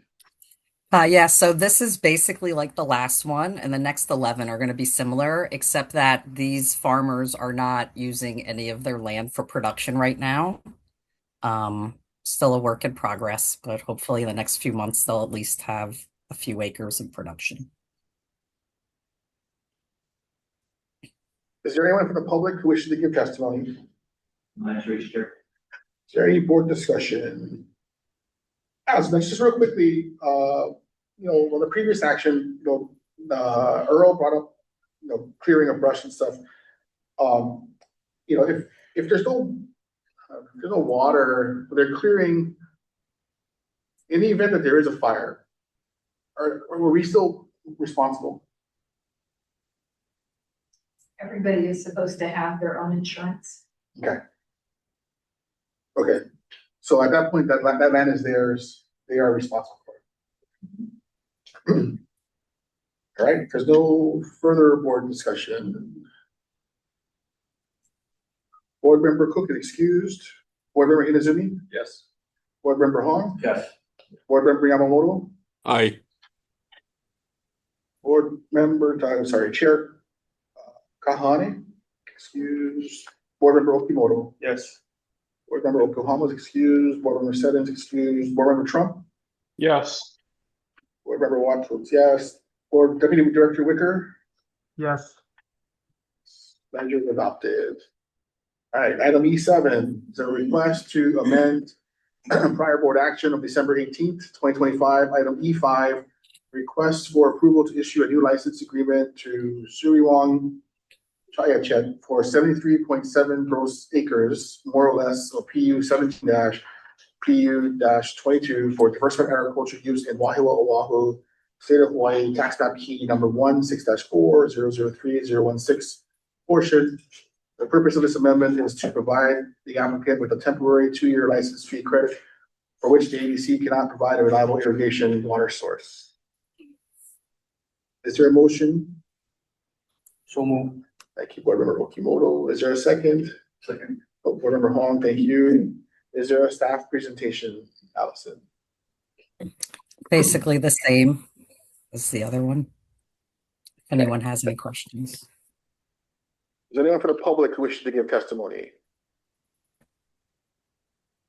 No hands raised. Is there any board discussion? No.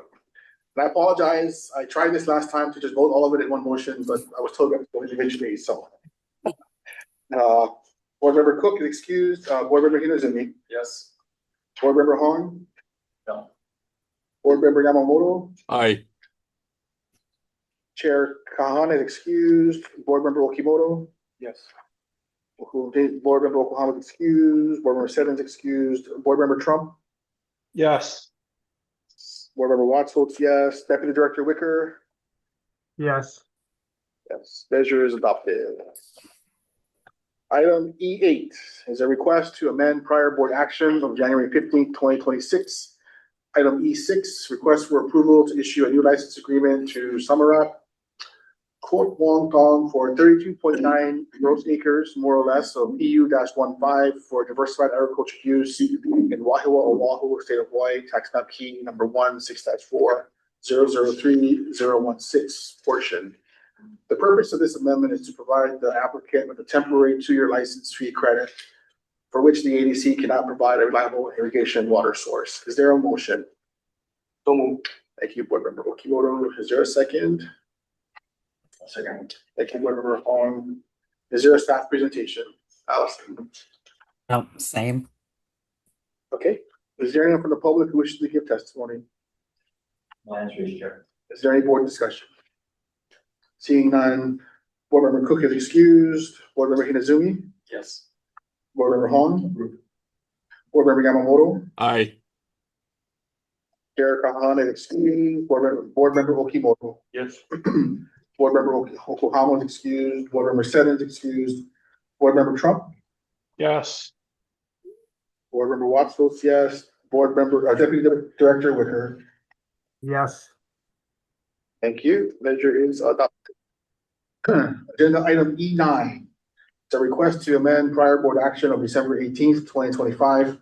Item E6, request for approval to issue a new license agreement to Janaran Churaknak for 46.4 gross acres, more or less, of PU 18 for diversified agriculture use in Wahiwa, Oahu, State of Hawaii. Tax map key number 16-4003016 portion. The purpose of this amendment is to provide the applicant with a temporary 2-year license fee credit for which the ADC cannot provide a reliable irrigation water source. Is there a motion? So moved. Thank you, Board Member Okimoto. Is there a second? Second. Thank you, Board Member Hong. Is there a staff presentation? Allison. No. No.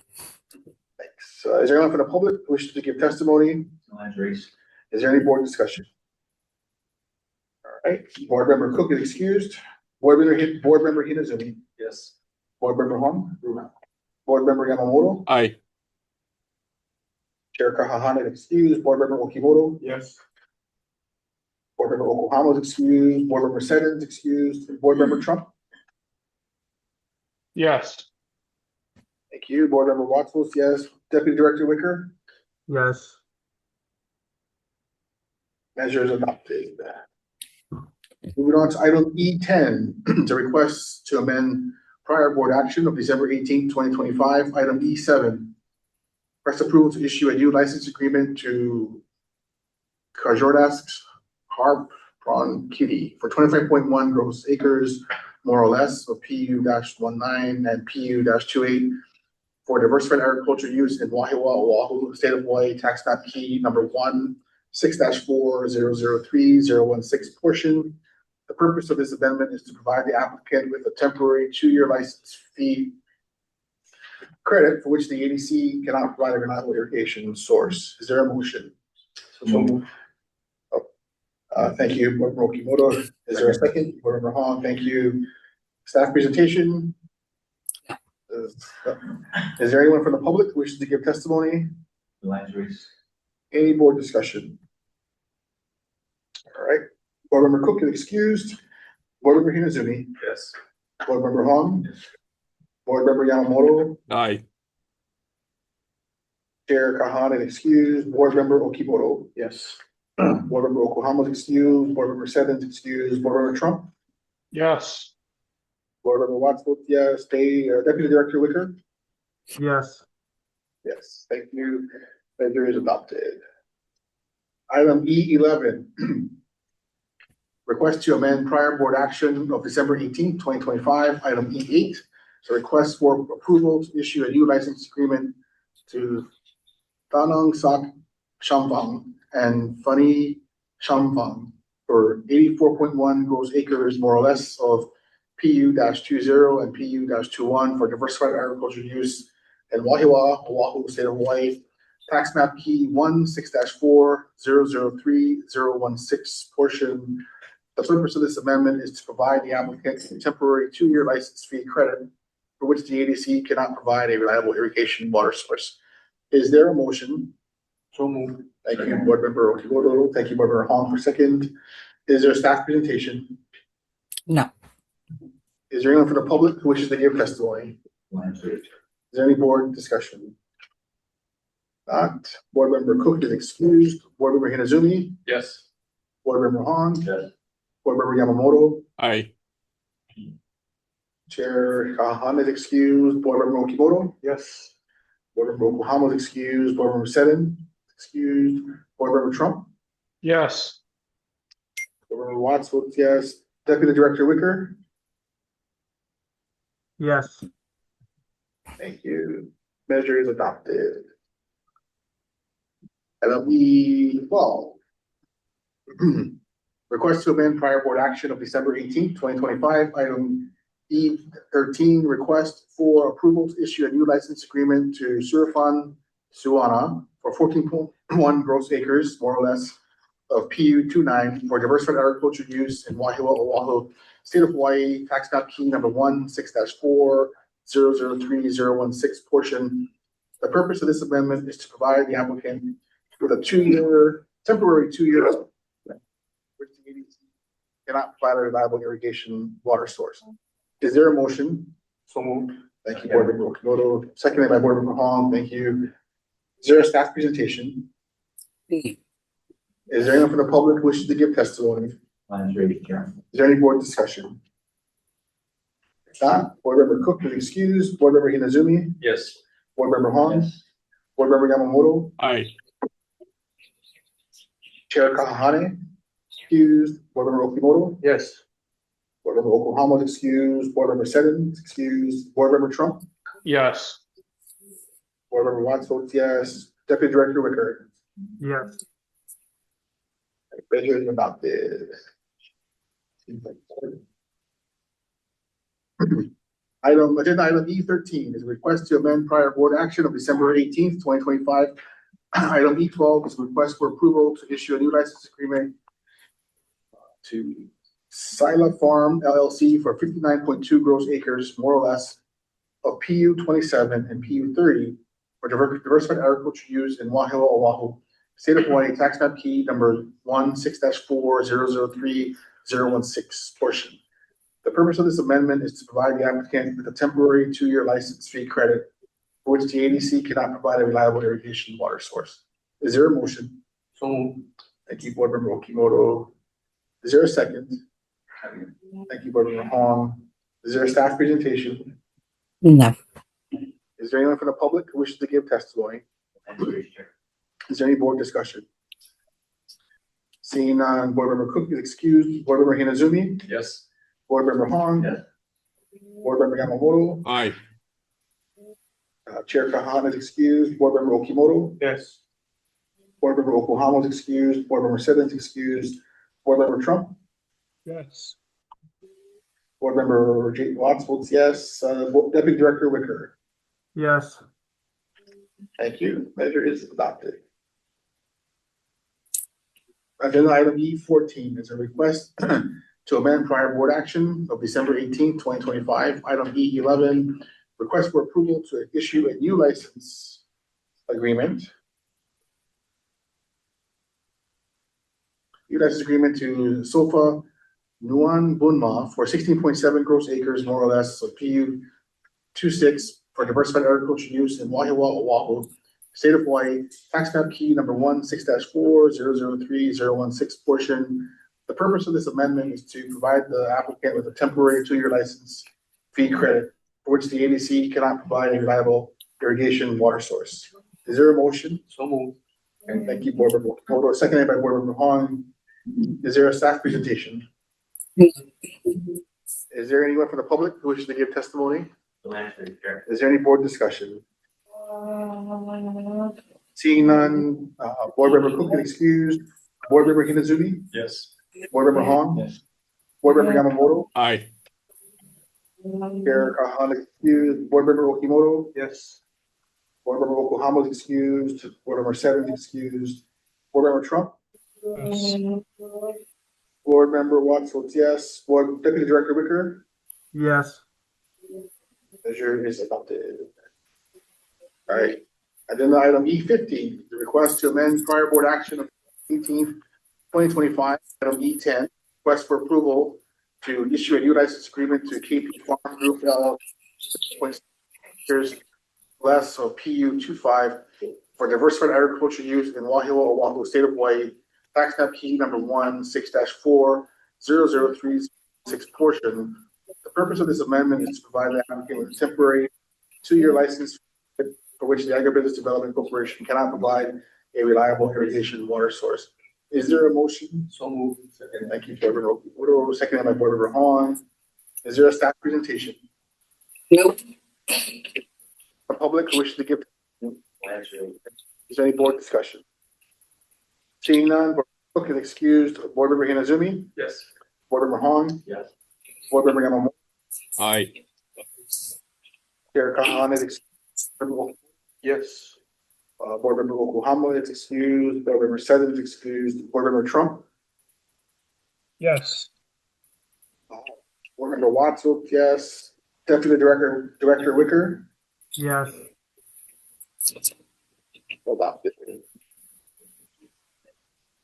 Item E16. Request prior 2025. Item E2 is a request for approval to issue a new license agreement for Jatutong Jaruan and Buon Jaruan for 10 gross acres, more or less, of PU-14 for diversified agriculture use in Wahiwa, Oahu, State of Hawaii, tax map key number 16-4003016 portion. The purpose of this amendment is to provide the applicant with a temporary 2-year license fee credit for which the ADC cannot provide a reliable irrigation water source. Is there a motion? So moved. Thank you, Board Member Okimoto, seconded by Board Member Hong. Is there a staff presentation? No. Is there anyone from wish to give testimony? Is there any board discussion? Seeing none, Board Member Cook is excused. Board Member Hinazumi? Yes. Board Member Hong? Yes. Board Member Yamamoto? Aye. Chair Kahan is excused. Board Member Okimoto? Yes. Board Member Yokohama is excused. Board Member 7 is excused. Board Member Trump?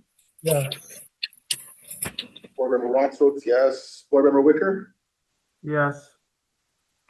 Thank you. Measure is adopted. Okay, this is. Thank you, everybody. Thank you.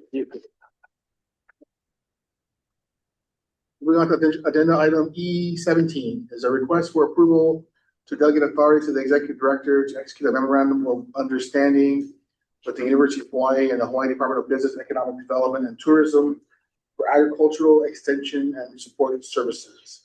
Is there a motion? So moved. Thank you, Board Member Okimoto. Is there a second? Second. Thank you. Thank you, Board Member Trump. Is there a staff presentation? There is.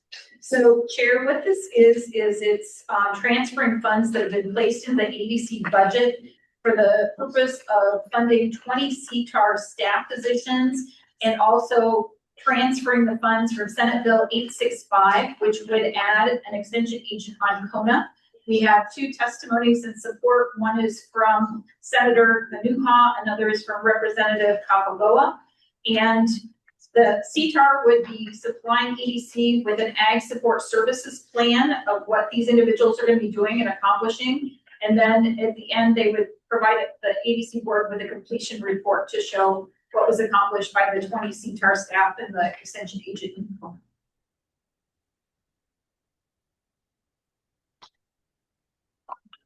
right. Is there anyone from the public who wishes to give testimony? My answer is Chair. Is there any board discussion? Such quick question. When you said giving us a report, is there a reason? I mean, is it? So just trying to figure out. So these positions are being created in support of ADC through CTAR, or? It's really being created in order to support local ag production and increasing production to help with making our food mandates and institutional purchasing mandates. Okay, so I guess he stepped up, but I guess for our commodities coordinator for analysis, it's going to be important. So, is there an idea when this report is going to be completed? I would say. They gotta hire people, right? They don't have to. I would guess honestly, it'd be June of 2027 because they need to hire people on board Agribusiness. Okay. All right. Any further board discussion? Board Member Wicker? Thank you. So, also to give some context on this, legislature provided CTAR capacity, but also wanted to make sure that the extension agents and there's benefit to ADC with our tenants too. So having us part of that legislative appropriation and doing this MOA gives us that access to CTAR extension agents, which will then extend to our lessees. But this is on the No, 20 positions statewide and then one specific. Oh, okay. Their testimony is support to the one. Okay. Yeah, so there were two pieces. There was the budget bill and then an individual legislation, and they both basically sought this kind of the same thing, so encompassed it all into one MOA. Okay. This would be good for the commodity coordinator because a lot of farmers need that, especially on expansion. Cool. Is there any board discussion, further board discussion? If not, whatever. Oh, we skipped the public. Is there anyone from the public who wishes to give testimony? My raise here. Any further board discussion? If not, Board Member Cook is excused. Board Member Hinazumi? Yes. Board Member Han? Yes. Board Member Yamamoto?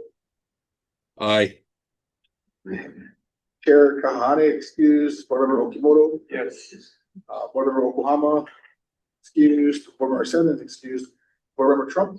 Yes. Board Member Wadsworth, yes. Board Member Deputy Director Wicker? Yes. Thank you. Measures. Okay.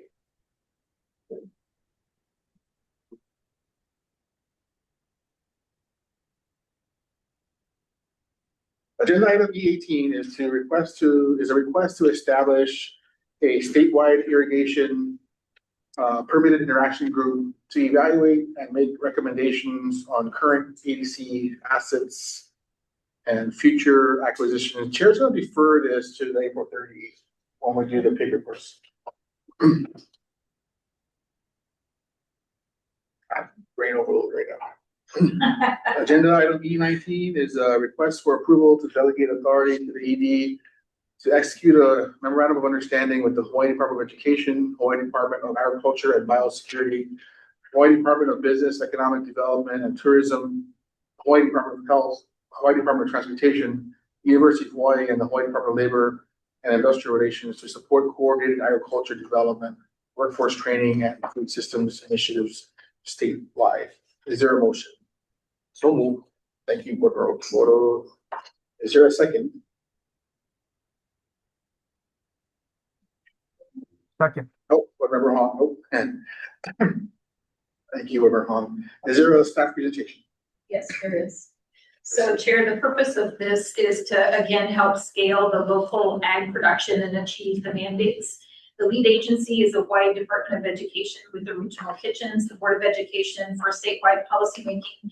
DAB, DBED, and APC are working together on scaling the local ag commodities. The Department of Health would be responsible for facility inspections, the DOT for infrastructure and transportation, UHCTAR with crop suitability maps and research, UHCC and DLIR would all be for workforce development. ADC's primary function would be in developing the infrastructure and the shared facilities, as well as working with CTAR, DBED, and DAB to create those commodity and GIS stats to see where the commodities the DOE is needing grow best. Okay, thank you. Is there anyone from the public who wishes to give testimony? Any board discussion? Just have one, Wendy. So for ADC, what is our role? So our participation in this is two things, right? It's one, we're the landlord for the central kitchen, right? I think this is the Nourishing Hawaii MOU. Yeah.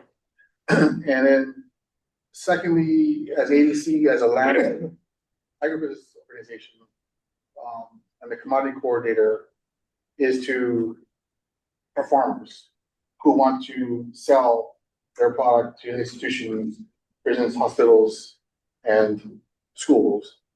I guess what are we doing to coordinate that? Like with all these leases that we're approving and whatever, I mean, is that being coordinated with the commodities coordinator, and then looking at, you know, other expansion like 1,000 acres on Kauai? Are those things being, for whoever would be applying for those leases? I mean, is that going to be, how are we going to coordinate all of that with, like, identifying and leasing land to farmers who want to work with the state? It's a great question. It's like 3 questions, actually. Yeah, sorry. So that's fine. So the first thing is there's been some initial mapping done by CTAR and reviewed by our commodity coordinator with some of the high priority commodities. They've been developed for a while, but they've been in some level developed for Kauai. We are tentatively planning to have meetings with our farmers in the month of April and May to go over the commodity crop, maps to show what is possible for their land so they have an idea. In addition to that, we're expecting to see the applications for land be updated and come before the board in the next couple of months, specifically adding the question of would you be willing to grow specific crops for the DOE, and people would be awarded points for that. And that was a recommendation from the land permitted interaction group, as well as adding a question that asks, are you going to be losing your land license? And that adds points to the application process. But we thought it would be helpful for us to start with our own staff of commodity coordinators and with our own tenants to see what the questions are, share the information, not just about the commodity coordinator, but also about our climate resilient food and product innovation network manager who's sitting over there at the table. Question. You know, I heard scaling. We're going to help with scaling. How do you plan on doing that? Or scaling the farmers up? So I think a big part of it is the infrastructure in terms of water, making sure that people get water on a regular basis, because we all know that's kind of a secret that we don't really talk about publicly, is people don't always have enough water to scale the production. And that's a huge opportunity that this board has taken major steps with today. It's also about working with getting access to land and the possibility of purchasing the land for growth that allows people to have the long licenses. And then the shared facilities, we do have funding already given from the ledge to basically create an aggregation facility, because a lot of times people have their B and C crop that just lay in the field because they don't look as pretty going to the retail. This provides them with an opportunity to sell to these aggregation sites and able to scale up their production, because they're going to be more profitable than leaving things in the field. Did that answer your question? Yeah. Thank you. In the staff submittals, so are you guys going to be putting that in the in there too, identifying that these people do want to do institutionalized purchasing.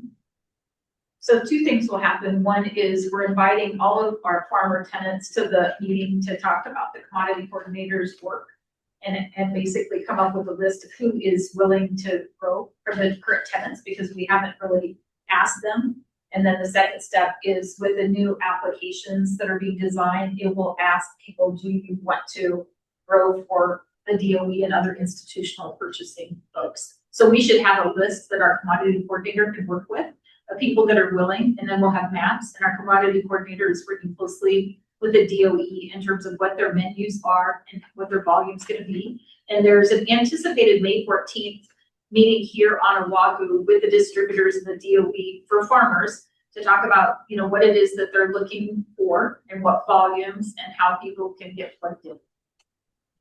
You know, one additional question, sorry, but DOE, I would like to know how we're going to educate DOE to really prioritize buying local, because I've had to deal with them, yeah, because they're purchasing from us now, and it almost seems like they don't realize that there's storms, and that causes trouble, yeah. And how do we, you know, they already canceled one meeting to come to the farm to look. Okay, how do we get them out? I mean, seriously, it's like these are the people that are going to be buying the products, and they don't know the first thing about farming, and it's irritating. I think Chair Watts made a major stride in putting together the permitted interaction group to support, you know, the DOE procurement. And I think they've been pretty active in trying to figure out like where are the gaps and how can we help. And I think Chair Watts has also did a good job of saying, we're like 12 months away from this kitchen opening. Where are we at? Well, so that's kind of why I you know, with this MOU, there's like a renewed attention on this thing, right? And then, so I just want to be, I think, board to be aware that, just like board member Cook brought up, that he's the big chair for that working group, and you know what's being put onto EDC, and that's fair too, right? Because you know, 2027 is like 5 months away. Central Kitchen's supposed to open. Farmers gotta order seed, gotta order fertilizer, there's failures, there's storms, there's lack of water, there's whatever, you know, and so what is the expectation of ADC's role in all of this, besides being the landlord to the DOE, right? I mean, are we expected to deliver farmers for the DOE? You know, are ADC farmers expected to be in the kitchen, in the central kitchen? And I think that's important, because I think people are watching. It's a big project, right? And I'm just looking at these leases where we just proved there's no water. So these guys are obviously years away from even having anything grow, right? So that's like 2030 at least, right? 2 years of water, not water, and 1 year of growing. And then any future leases, Hawaii, wherever else. And so, you know, realistically, I look at it like ADC is like 5 years from having any active agriculture operations on the ground that can realistically service the department or the prisons or whatever, right? So I just, you know, I just want to be aware, like, of what exactly people expect of us. You know, I think I think it's a concern, and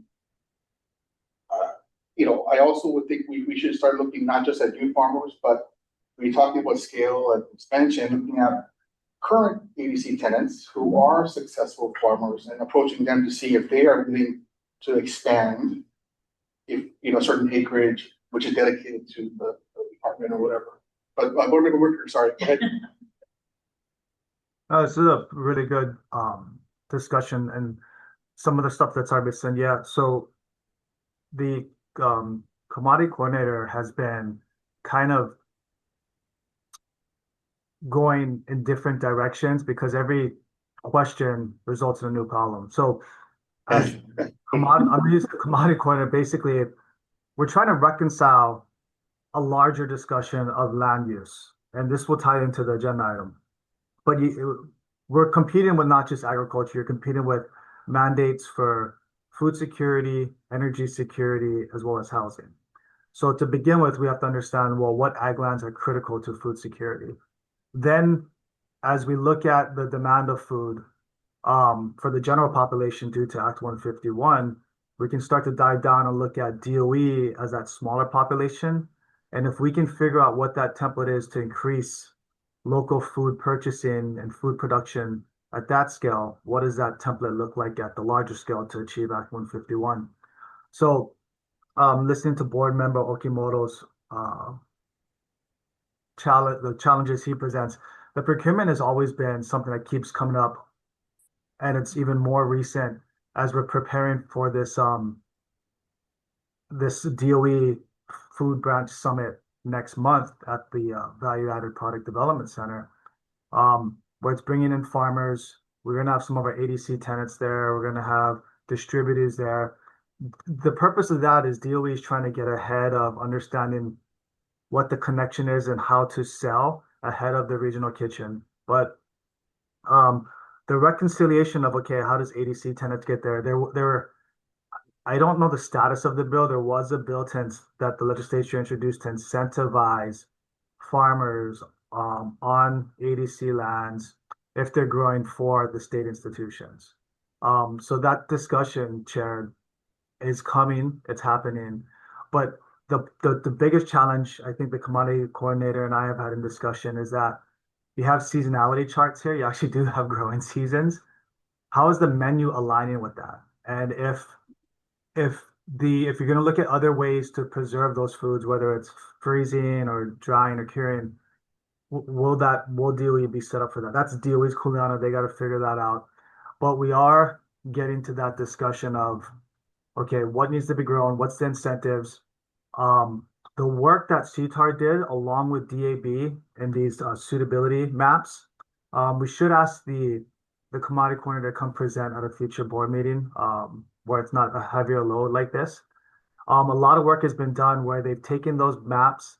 There are additional commodities that he has looked at based off of that seasonality chart that is currently, I think, being updated by Gold Farm now to ask CTAR to prepare the suitability maps for that.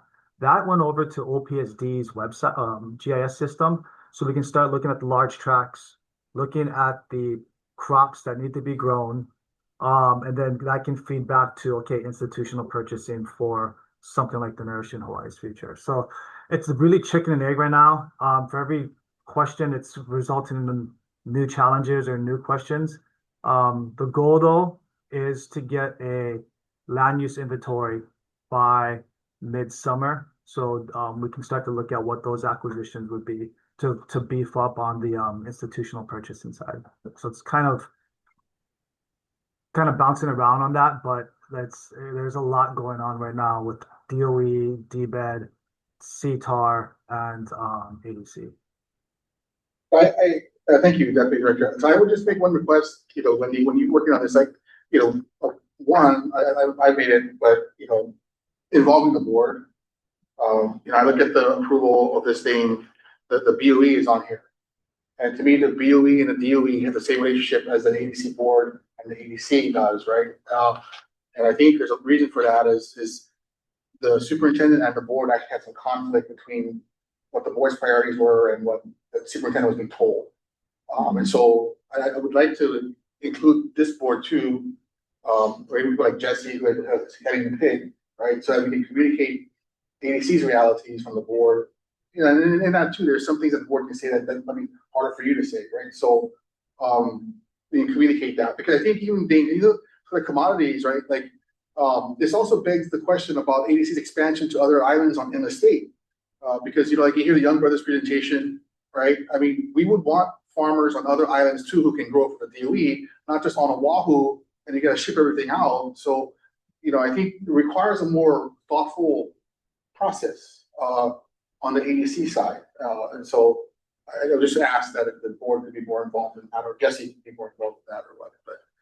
Thank you. Yes. Okay, if there are any other board discussion. If not, we talk to the public. Either. No hand raised, Chair. Okay. All right, board member Cook is excused, board member Hinazumi, Yes. board member Hong, Yes. board member Yamamoto, Aye. board member Chair Kahan is excused, board member Okimoto. Yes. Board member Yokohama is excused, board member Seven is excused, board member Trump, Yes. board member Watts votes yes, deputy director Wicker. Yes. Thank you, measure is adopted. Ready? Informational items. Oh. Sorry, three. Okay, agenda item F3, discussion to delegate authority to the ED to negotiate an agreement with the United States of America, Department of the Navy, and others for the operation and maintenance of the Kauai LA pump station and the benefits and liabilities associated therewith. Situated at Kekaha, District of Waimea, County of Kauai, State of Hawaii, tax map key number 4/1-2002-001, portion update regarding status of national NPDES, so National Pollutant Discharge Elimination System permit contested case. Hawaii Department of Health docket number 2025-NPDES-1. You know, I don't know how to do this. So, you know, this is kind of critical, and I'm missing a bunch of the board members, including, DLNR. So. Joshua Ricard's online. Yeah, but I think it will be good for him to, but you know, Kira, so if you guys are okay, there's no objection from the board. Would you guys mind deferring to April 30th? It is an informational item, so, but I think, you know, not having some of our key members is kind of, sorry, Josh.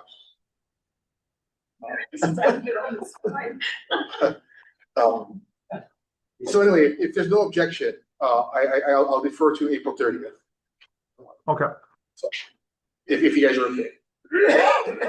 Just because it's a big presentation, and then I just feel like this is one of those things that all the boards should know and not know. I mean, maybe should know. So, all right, okay. So, Chair will defer then item F3. Oh, sorry, one hand raising. Sure. Thomas, go ahead. Please proceed.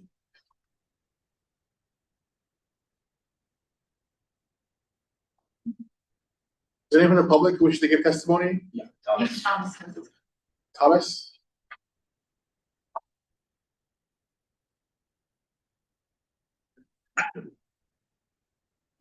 Go ahead, Thomas.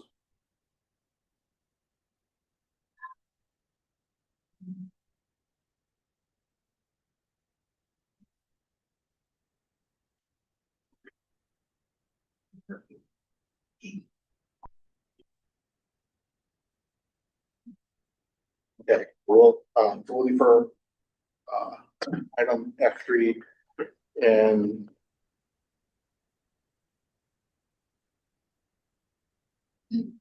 Maybe you gotta tell him how to unmute. He's on mute.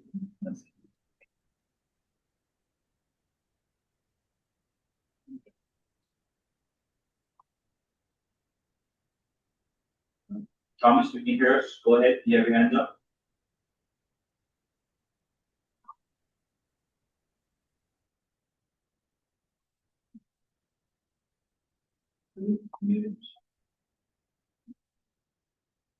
He's trying, I think it's not working from his side. I think he's having trouble, yeah. Or I know your team.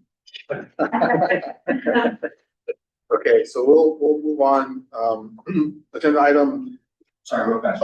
Hey, Thomas, if you can hear me and if you're having trouble with your mic, just go ahead and put it in the chat and I'll make sure that the board can see it.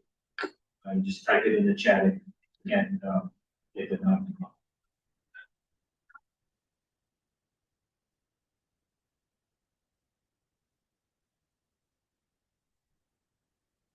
Moving on to item F6. Presentation by Mark Takimoto, Senior Executive Assistant, ADC, regarding storm damage caused by the recent March and April 2026 Kona Low storm damage to ADC water systems and property. Do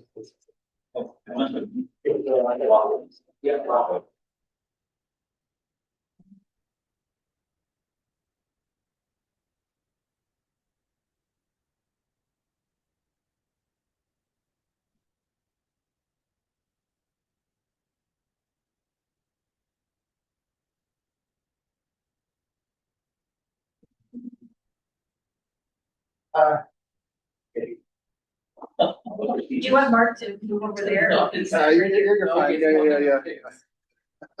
Okay, okay, so this is just a quick, sort of, informational briefing on some of the things we, experienced and maybe some of the takeaways. Yeah, so, this is in reference to the March events. There were two, right? And they were, like a couple weeks apart. And so, I don't know if the video will work on this. Can you just see if you can click on that video? No, doesn't, yeah. No, okay, well, yeah, what it is what we learned of, this is a shot of, was a short video of water just rushing down, quite frankly, on Whitmore Avenue. And so what was happening, we noticed is water was coming from areas that we really didn't expect it to come from. And it was running across the property. So it was coming down from, residential areas through storm drains. And on a lot of these properties, there are stormwater, management systems, right? They're not ours, they're DOT or maybe county. And so it was rushing down these areas and it was roaring across Kamehameha Highway. And it was one of the things that we realized, these storms, are not like not typical, right? You have water running in very significant volumes coming from areas that are off our property and running across our property. So go to the next slide. And so that was that area. We also had the Waihole irrigation system. That's the yellow line there. And the tunnels are on the right hand side, the yellow lines, and then the line that sort of pops out where you see it says Waihole ditch irrigation system. That's where the ditch comes out. The rest are tunnels. So next slide. So the mock-up portions get damaged because of when the ground gets very, very saturated, right? And wind is blowing, trees get heavy, the soil gets soft, trees start rocking, and then things start falling down, right? Now in the Mililani area, and this is one of the things that's becomes more and more true as quite frankly the interface between agriculture and residential, it gets closer and closer. So you have our system running through Mililani and rubbish falling into it, plugging up these gratings, highway grading into Mililani. And our guys go out there and they have to clean it out, right? Because otherwise it starts plugging up and then it might overflow in a residential area. So sometimes some of this trash can be because of the community not realizing this is not like a drain, right? This is the irrigation system. And so we have people throwing things in there. We've also had people make trimmings and then it falls in, right? Okay, next slide.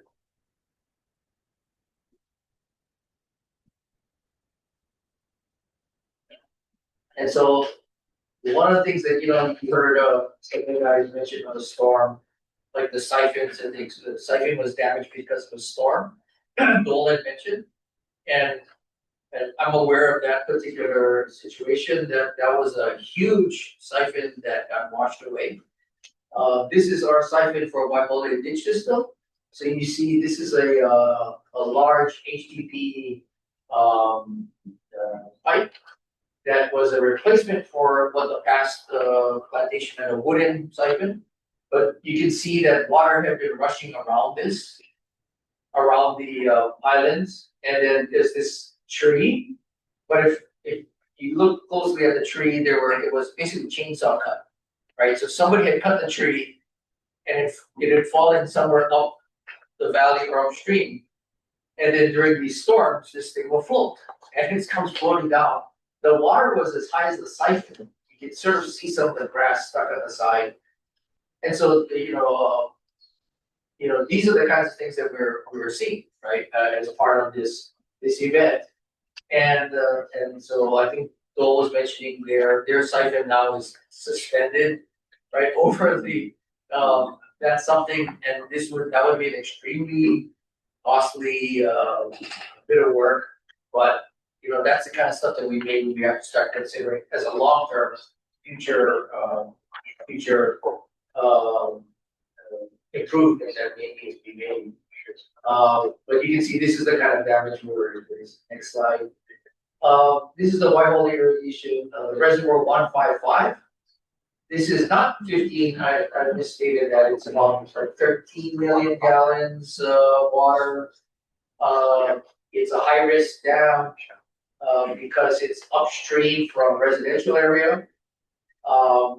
But these are, what was happening was so much water was flowing that it was overcoming the ditch and beginning to flow backwards over the spillway, what should be the spillway, into the reservoir. So we had to basically sandbag what would be the spill. Next slide.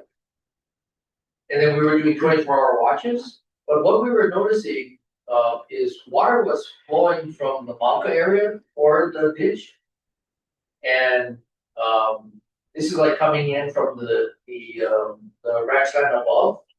And this is after it's not even raining hard now when we're taking this picture. It was actually like double the width of water coming down. And so, these kinds of events really taught us something that our systems during for agriculture purposes are irrigation water systems, and then during the storm events, they sort of become almost drainage systems, right? But it's not designed for that. It's not designed for that, and we're not capable of maintaining a drainage system, right? So that being the case, so go to the next slide. As we're learning these things, you can see water running, and you can tell that the ditch is basically filled with silt. And so now water is coming from the Mama side, running over the ditch and running down the Mackay, sort of the Mackay side of the ditch. Next slide. And so this here, when you look at this picture, you think it's a road, but it's actually the ditch is completely silted in. And it's completely silted in for about 200 yards. So, that means no water can pass now either, right? Luckily, we have ways to get water around this area while we clean it. So that's cane there on the side. I took a bad picture because we cut his head off, but I mean, it's, when you look at this, you think, oh, it's a road, right? It looks like a field road, but it's not. It's really just a completely silted in ditch. So what happened was water came down from the upper field area, ran across, and just poured soil into the ditch, and then kept running down.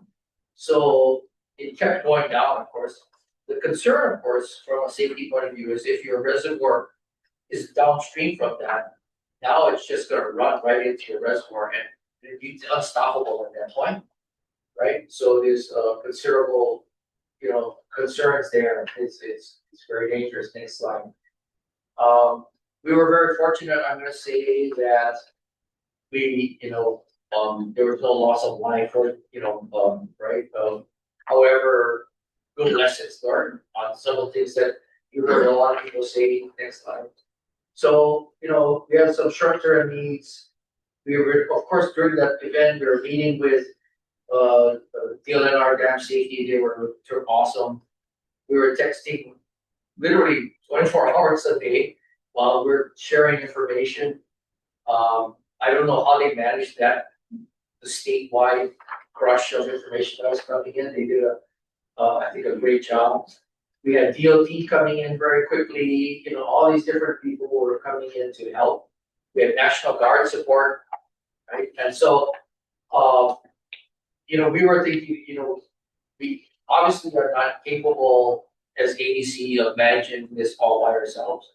So these cooperations and coordinations with, you know, like Haima and emergency management, right? Department of Emergency Management,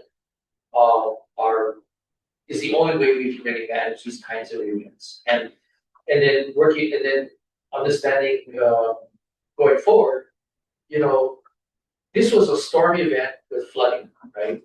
But there are other kinds of events that might happen in the future. There's wildfires, right? There's tsunamis. You know, we have property, you know, in Kauai, right, where you're very low, and we might have these different locations. So, what really is our, you know, we really need to have a good coordination with the community and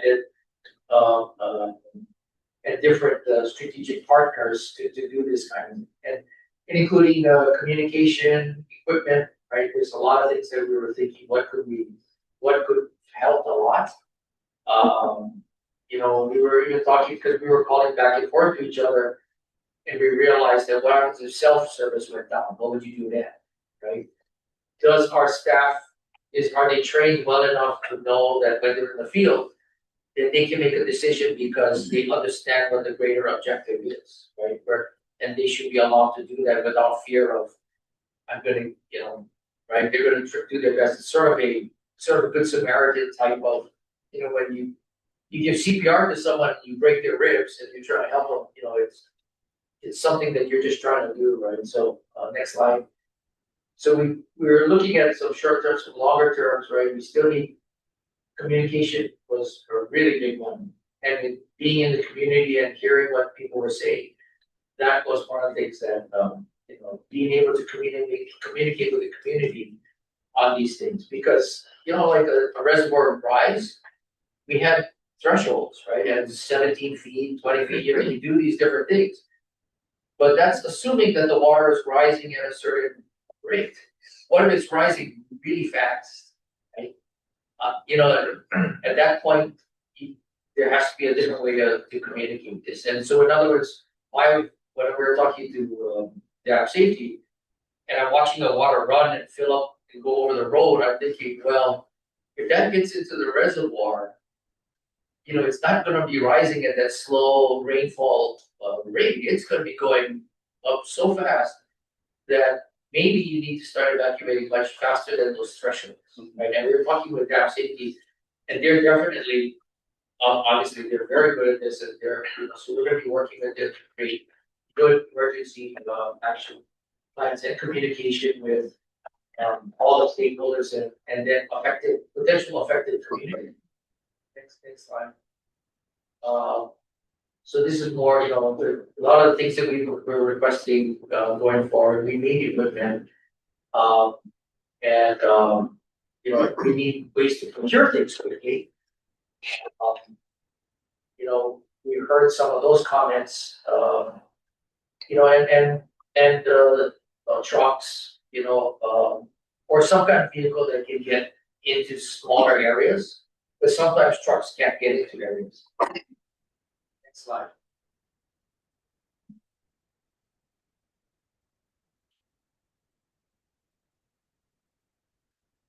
You know, but the key takeaways really, and we'll be doing these in the next, and we'll be reporting back. I think we can keep good updates to the board.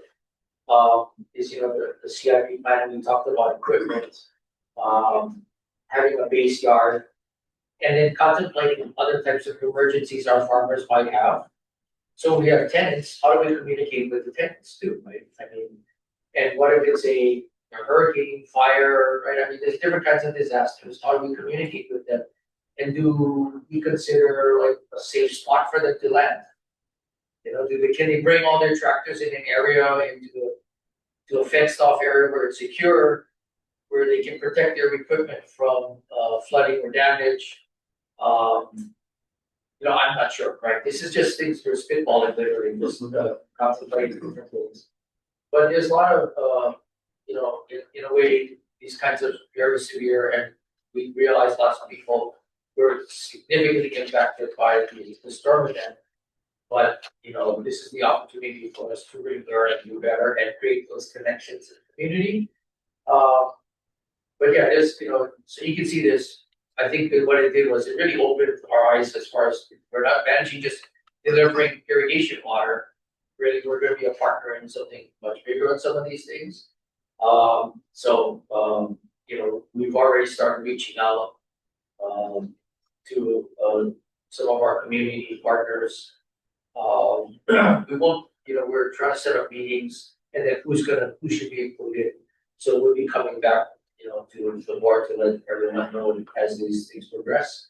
But definitely, we did to, I think, people like dam safety or HIEMA or emergency management, we're gonna really look to them to really lead some of these processes because I think one of the things that you heard a lot of was, letting the public know well, and where do they go to get information? I mean, you wouldn't want to say, well, look at ADC's website. I mean, we don't want that, right? We want them going to some place where they can get accurate information. And how do we fill in those, fill in the bukas too, so that when they go there, they know it, that they're getting the most accurate current information. Then we have that's available. We do know that these storm events happen in odd ways. I've worked on the North Shore area for a long time, we're downstream from these.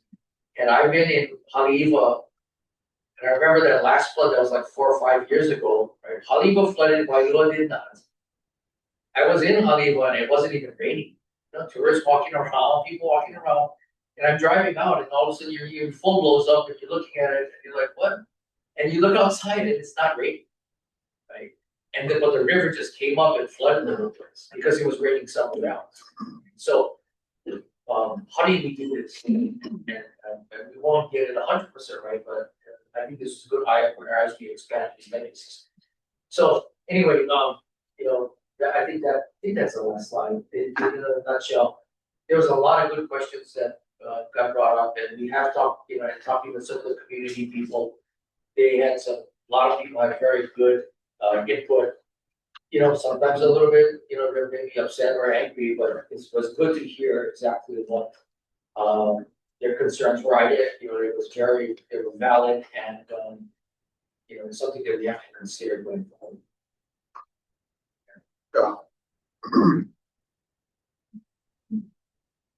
Sorry. No, that's it. Yeah. Anyone from the public, having if not, board members too, so, Mark, thank you, all of you guys, staff, thank you, I know it's not easy, ADC is not a big organization, but that being said, that's where I get scared, right, and I think, as we try to change the way we operate, especially budget planning, please try to get something together and get it over to the admin committee so we can have a more robust discussion on right sizing ADC and making a recommendation to the legislature on what, But that being said too, we gotta have a discussion because even like regarding like Dole, right? They contract out most of the work. And I think we gotta figure out, where the commitment level is with the legislature. If they see expansion in our horizon, or it's not. And if it's not, maybe it's cash they can give us so we can do contracts. And then people like the guys from Waihole and stuff become more project managers that can manage contracts and these systems versus having to go out there. YouTube went out there and filling up sandbags, But I think it's a discussion we have to have as there is this pressure for us to expand of sorts. But internally, office-wise, we're not really expanding, and so everyone's kind of strapped, right? So, we gotta talk about that formally. Yes, I want to echo Chair's comments there, and I want to extend my appreciation to the staff. everybody on the AC staff for really yeoman's work. Under-resourced, overburdened, and having to respond to demands from multiple parties, which is always very difficult in the business situations. You add the storm, you add the deadlines and everything that you're faced with and have to deal with. Extend my appreciation to everybody. Any other board questions? Thank you, Mark. Moving on to F7. Presentation by Dale Roden. Dale Roden, Kauai Water System Manager, ADC, regarding storm damage caused by the recent March and April 2026 Kona low storm damage ADC Kauai water systems and property. I think it's the first time he's presented to the board, right? Yeah. Yes, it is. Can you guys hear me? We can. Loud and clear. Okay. Well, basically, aloha chair, board members, executive director Gady, ADC staff and guests. My name is Dio Roden, ADC Kauai Water Systems Manager. I kind of want to just give a brief backstory of the East Kauai irrigation system. The system was built in the 1920s by Lihui Plantation and the East Kauai Water Company. In 2000s, Lihui Plantation closed and the system reverted to DLNR. In 2001, DLNR authorized operations and maintenance of its portion of the system to the East Kauai Water Users Co-op. In 2019, unfortunately, operations by the East Kauai Water Users Co-op ceased and the system went back to DLNR. The East Kauai irrigation system is managed and operated by different entities currently. DLNR, ADC, some private landowners, and Grove Farm. State projects to support this water system have been completed on several components from reservoirs, flumes, siphons, gates. The system originally had numerous reservoirs, 50 plus miles of open ditches, and consisted of the north and south complex.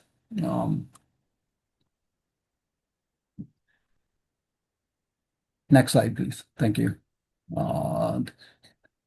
The North Complex currently has two main features, the Wailua and Upper Kapa'i reservoirs. It has numerous flumes, tunnels, open ditches, and multiple laterals. The South Complex basically has the Hanamaulu ditch, where it enters, it starts from Grove Farmland and enters state property down to Reservoir 21. Reservoir 21 basically feeds DHHL beneficiaries through a tunnel that goes through Kalepa Mountain Ridge. Multiple components are part of the North and South Complex, but these features are not in the conversation or are in conservation area and on private land and not listed kind of in the slides. Just as a note, yesterday I had the opportunity with Allison to visit the DHHL beneficiary below the Kalepa Mountain Ridge. It was a beautiful area. Next slide, please.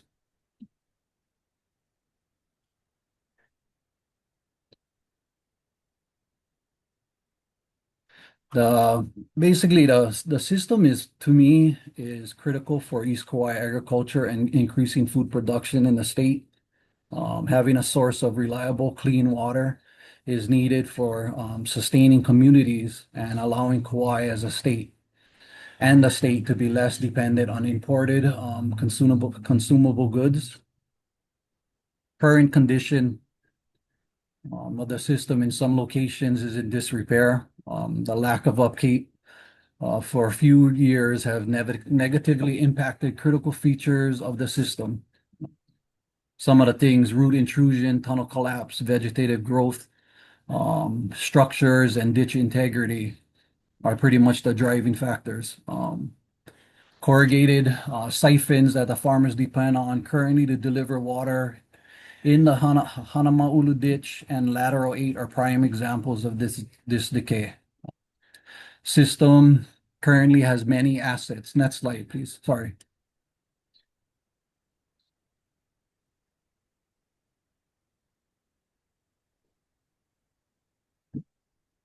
Many key components are in good condition as actively used by farmers and ranchers, both ADC tenants and others. Large amounts of resources and effort have gone into the management and operation of the system.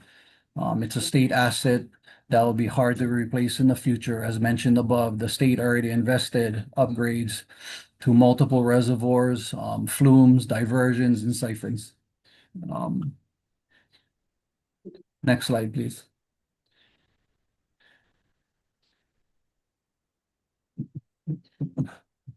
I would like to just mention that we were fortunate. The recent Kona low storms, 2.0, on March 13 and 19, caused major destruction from what I've seen in the state.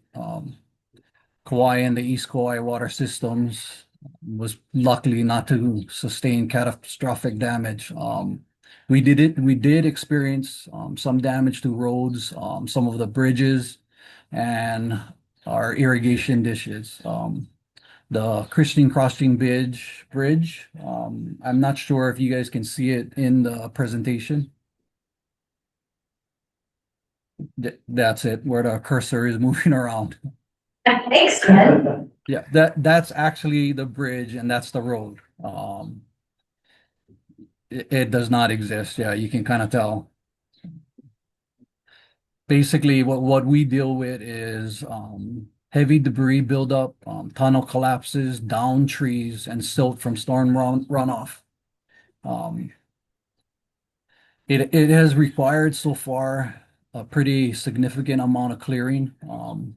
It is ongoing. The work is ongoing to remedy some of the conditions we encountered as far as Kalepa. This was, I think, just a small portion of what was captured. I was fortunate to actually be in Keka during the storms, seeing large amounts of storm runoff. To me was mind blowing. Like it was a lot of water. I think the silted and block Keka irrigation system, the drainage ditches and culverts exceeded their capacity. Next slide, please.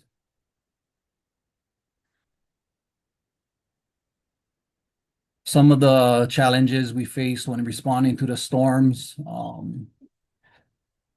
are pretty much funding to purchase supplies. I think the ability to respond to emergencies, conduct visual inspections, and access the correct tools and equipment when the need arises. It was kind of touched on what Mark was talking about in the other slides. But some of the challenges that we seen or we encountered was access to areas. When storms like this come, I'm tasked to supply or provide daily reports to DLNR dam safety, and access to that reservoir usually requires crossing over the bridge, Christian Crossing Bridge, or coming from the North Fork Wailua River. And when the rivers are high, you can't pass it. Getting equipment to the locations after the storm, due to the already saturated muddy lands, that has been a challenge. For like Kalepa lands, the water source is dependent on Grove Farm. During the storm event, we asked that the levels coming from Ai Reservoir be lowered because of Reservoir 21. The spillway was discharging water down to the parks in Fern Grotto. That delivery and the ask was from us through two Grove Farms contracted to lower the amount of water that was coming through the ditch. Next slide, please. And here's some of the operating and maintaining requests by the ADC Kauai staff. Some of the resources that we need to effectively manage and operate the system, kind of broken down short, mid, and long term. A more detailed list is available and can be provided if you guys want it. Thank you, and I'm here for any questions. Thanks, Dio. I'm gonna take questions from the public, but I just wanna, before we do that, real quick, Dio. How many people are in, you know, you and Allison, but how many people are on your staff there? Currently, I have 2 employees. And then, so when you guys are responding to these situations, like especially like you gotta clear brush and all that, down trees, the Abesia, the howl. Do you guys have equipment to do that, or how are you guys doing that? Currently, we have a small skid steer and a mini excavator. Oh, okay, you guys do have equipment there. Yeah, it's ADC provided equipment. Okay. That like it in all that gave equipment that we have another position. There should be a total of 3 water workers. And we struggle to find employee potentials that have driver's licenses. I think like dealing with some of the issues that we encounter, equipment is not large enough. It requires larger excavators. To clear some of the roads and the debris would require some type of dozer, just to be able to access the areas because of the conditions. I think renting equipment would have been an option for areas like lateral 8, below lower or upper Kapai Reservoir that feeds some of the farmers in that area, the Wailua Kapai area. An excavator that is very mini would probably be required because of the location and the terrain. Like there's not one piece of equipment to do it all. I think that's what makes it challenging. Yeah, I think the like rental works when you have time to clear when it's not crazy, but trying to look for a rental is crazy. We were very fortunate on a walkthrough that somebody answered the phone and we had a 2-hour window to clear out a blockage in the ditch. And it would have been really severe if that guy hadn't picked up the phone. He had equipment in 45 minutes. And with the neighbor islands, it's a lot harder. There's not 5 different rental companies to choose from. And generally when we want equipment, everybody else wants to have equipment. And, you know, Chair, you brought up a very good point. In the midst of the storm, you know, there's also what happens when there's no road access. Yeah. It's great if we could shuffle equipment, but if you need it in 2 spots and the road's not clear, that's problematic. So I think that's what, you know, unfortunately not on the North Shore too, a lot of that, the drainage, right, not working properly. So one tree branch gets stuck, that water's coming so fast, you know, it rises and you know, you gotta move that thing quickly. So I think like Dale, like Mark, at some point we, you know, gotta get the budget documents over to the admin committee and we have a more robust discussion on right sizing because we got, I think really we gotta figure out for ADC if the ask is equipment and manpower or is it cash to contract out and really figure out what that priority is, right? And then everyone becomes more project management people manage things, right?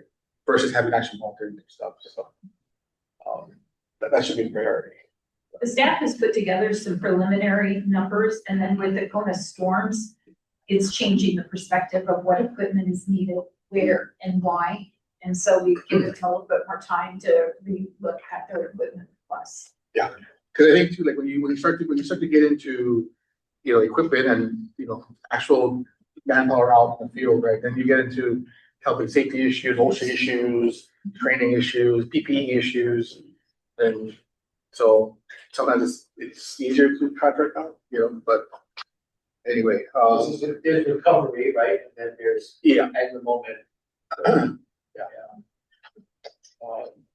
And then just being able to have that emergency response component, right? So in Dio's portfolio, I mean, are we we're not talking about PMRF, the pumps, but the system, the water system. I mean, is that in here at all? No, it's not. Okay. Are you asking about the Cape Cod? Yeah, well, I see the coffee here, yeah, so I'm not asking about the pumps, but the system, we own the system, right? Correct. How did that function? KEA usually kind of manages that. So Leo has been working with them, so to get familiar with it.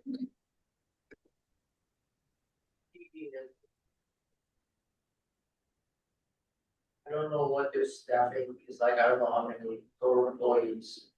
But it's similar in, to this East Hawaii irrigation system. It's their ditches, tunnels, right? A lot of them are earthen. So the tunnels do collapse regularly. Dio was also one of our key people meeting with Haima on a regular basis. Okay. During these events, so he was our point of contact with Haima. Okay. I was with the FEMA and Haima guys when they came to tour the Kika property also.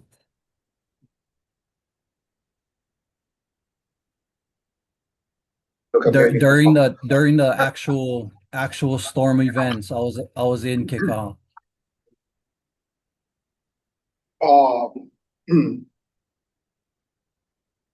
not talking specifically about the pumps, but so the Kekaha water system, is it functioning properly? That's a loaded question. Well, there's two components to that, right? I was about to say, like, what are you talking about, the irrigation system, or are you talking about the drainage system? Yeah. Well, I mean both. I know we're gonna have a discussion on April 30th about pumps, but I'm just trying to get an idea of like the system. Yeah. I think from a you might know better. From an irrigation standpoint, it's fine, and it's the drainage system really which runs through our property, but also takes water in. It's very similar, like the first slide that on the Oahu, where water's running down. That's water coming from residential, so it's coming from other areas, and in Kekama, unfortunately, it's rolling into ditches, right? And then that's where we have these impacts. It's different. I think that like the challenge for the East Kauai, or not East Kauai, the Keka irrigation ditch specifically, basically a lot of the open ditch areas, you have a lot of open areas above DLNR land, Hawaiian homeland, and a lot of the silt and runoff that actually all that storm water will come down into your ditches, and that was experienced a lot in Keka. A lot of the silt, it's pretty silted in some areas. I think Mike, I visually seen it. Even Mike experienced total blockage of the Keka ditch because of the storm runoff. So in that kind of situation, you only have one set of equipment, right? So to respond to two emergencies. Yeah. Kind of, you cannot, yeah, okay. And Yeah, we're fortunate because KA has equipment. When they see the blockage, they'll go in and they'll clear it. Same thing with the drainage ditches like that. They're there with the equipment to respond.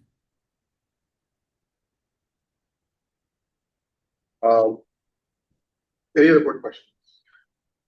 Any questions from the public? See none, but Chair, the last item that was deferred, the member that had his hands up, he's back. Sure. Could I allow him to speak? Yeah, go ahead, yeah. Is that okay? Sure, yeah. Sounds Kauai stuff, right? Okay, Thomas, go ahead. Can you hear us? I can hear you guys, but I'm on my phone. Can you guys hear me? Barely, but yeah, kind of soft. Okay, so I'm on my phone. So as far as I'm the public works officer here at PMRF. So we reached out to our contracting office. I think the contracting office reached out to Wendy, requesting. So I wish I could show you what's on my screen. So let's just say we have an 8-inch line from Manawel that's feeding our base. That 8-inch line is the primary line to PMRF. It pushes out 320,000 gallons to our base. that usually in a regular situation, that pipe sits at least maybe 2 feet above the water line because it's crossing a ditch. It's crossing one of the ditches that's in the plain.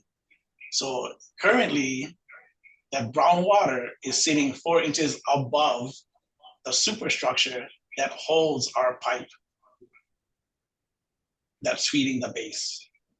Our fear is if our well loses power due to the 2 days of storm that's supposed to be predicted on Thursday and Friday, or a power outage by KIUC, whether it be weather or whether it be someone hitting a pole out in town, that power outage brings down our Mana well, then we lose the positive pressure, then a back siphoning occurs, and the water system pulls in the brown water, and then we just contaminated all of our distribution system and the aquifer of Mana well. So to date, this morning, we have taken ourselves off of that.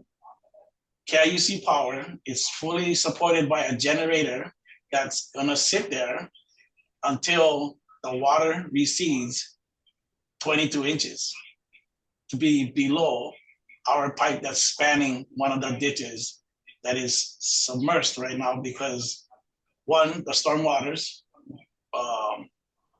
the recent ones and the recent Kona lows that happened a couple weeks ago, and even previous to that, because the pumps are not operating, it's just a combination of all these things that put us in this situation, right? So we, PMRF, is requesting some kind of partnership or figure out some way to make this happen because I choose not to have a red hill on Kauai. Because 100%, if I lose that back pressure, who knows, right? That's a pipeline that's just been sitting over that ditch for years. And I don't want to take the chance that power goes down and that brown water seeps into our system and the Mana well. So I'm just here to ask if there's any way you can give that authority to the ED to make some decisions and in partnership figure out a way that we can get this done so that the water gets below our main potable water line out here at PMRF. We're willing to fund it, but we just need your concurrence, I guess, because you guys own the NPDES permit. That is the outfall at Kinikini. So I don't want a red hill to happen here at PMRF and on Kauai. I'm trying to be proactive in making this happen.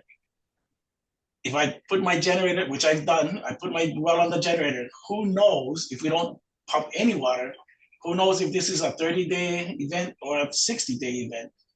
I mean, we've had water in Mana Plain for months, then added all of this, right?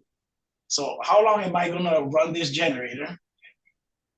Which when I start this generator, I have a 500-hour clean air compliance to that generator. So do I go get another generator and start another 500? Do I get another generator that starts another 500 to last 60 days?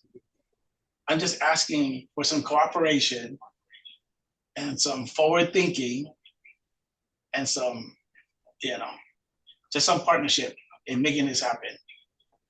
And I just don't want to be on the newspaper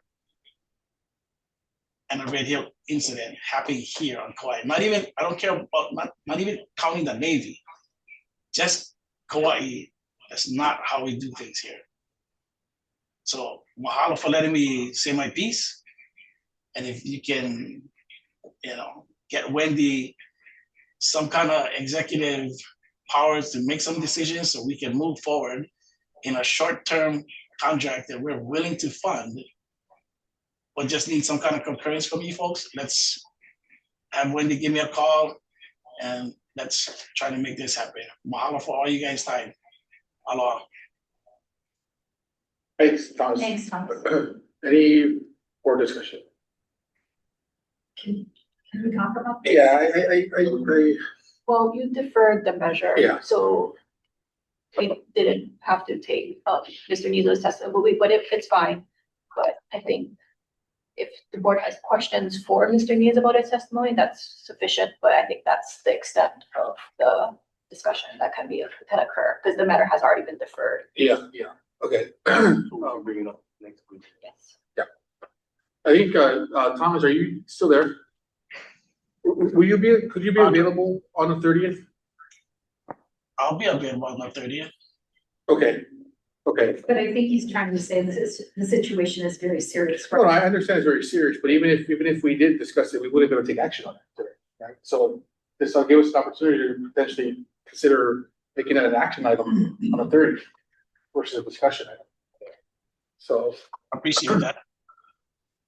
Right, unfortunately, the way that the sunshine law works, we wouldn't be able to take action on it anyway today, right? So, I think if we get all the right documents together, make it an action item, we can actually have a discussion and hold on. Roger, and I appreciate you guys just having, listening to my words, and definitely appreciate the next, milestone of getting into an action item. Thank you very much. Yeah. I guess one question I do have though is so, the contract ended in 2024. 2020, April, last year. Okay, so what have you guys been doing in the interim since then? So we haven't been pumping at all. And we've been waiting for, contracts is a funny thing. We just had a long discussion. We had a 1 o'clock meeting, a long discussion about how we got here from lawyers, right? Because the core of actually asking you folks to be a partner in making and being part of this a solution, just like you guys, comes with liabilities and legal actions. So from 24 of 20, April of 25, when the contract expired, that's when Wendy just came into office, not a couple months before that. No, it's 2023 when she came into office. Yeah, 2023. But at the same time, the contracts that came before her, 12 years in the making, ADC wasn't hitting the mark. Let's just be transparent, okay? ADC wasn't hitting the mark. And instead of continuing to do a status quo contract, our contract said, we're not gonna do that anymore, right? And we were gonna shift to find another way to do business. In the meantime, Wendy and her team worked hard, got the NPDS. When she hit that milestone, it changed the course again, because now we want to do business with ADC because they have the NPDS permit. From, I think that was, you guys got the permit in September-ish? Yeah. Well, September. I'm just trying to figure out the timeline here, because like for the board, a lot of this is, we're just hearing about it now. And so was there ever a formal request, letter, anything to ADC requesting anything? So ADC, there's an RFP to ADC, a request for proposal for the contract that we're trying to get right now. Okay. And I think that's why F3 is such an important piece that allows Wendy and her team to continue doing the work that they do, and our teams to make sure that we get a contract in place as soon as possible.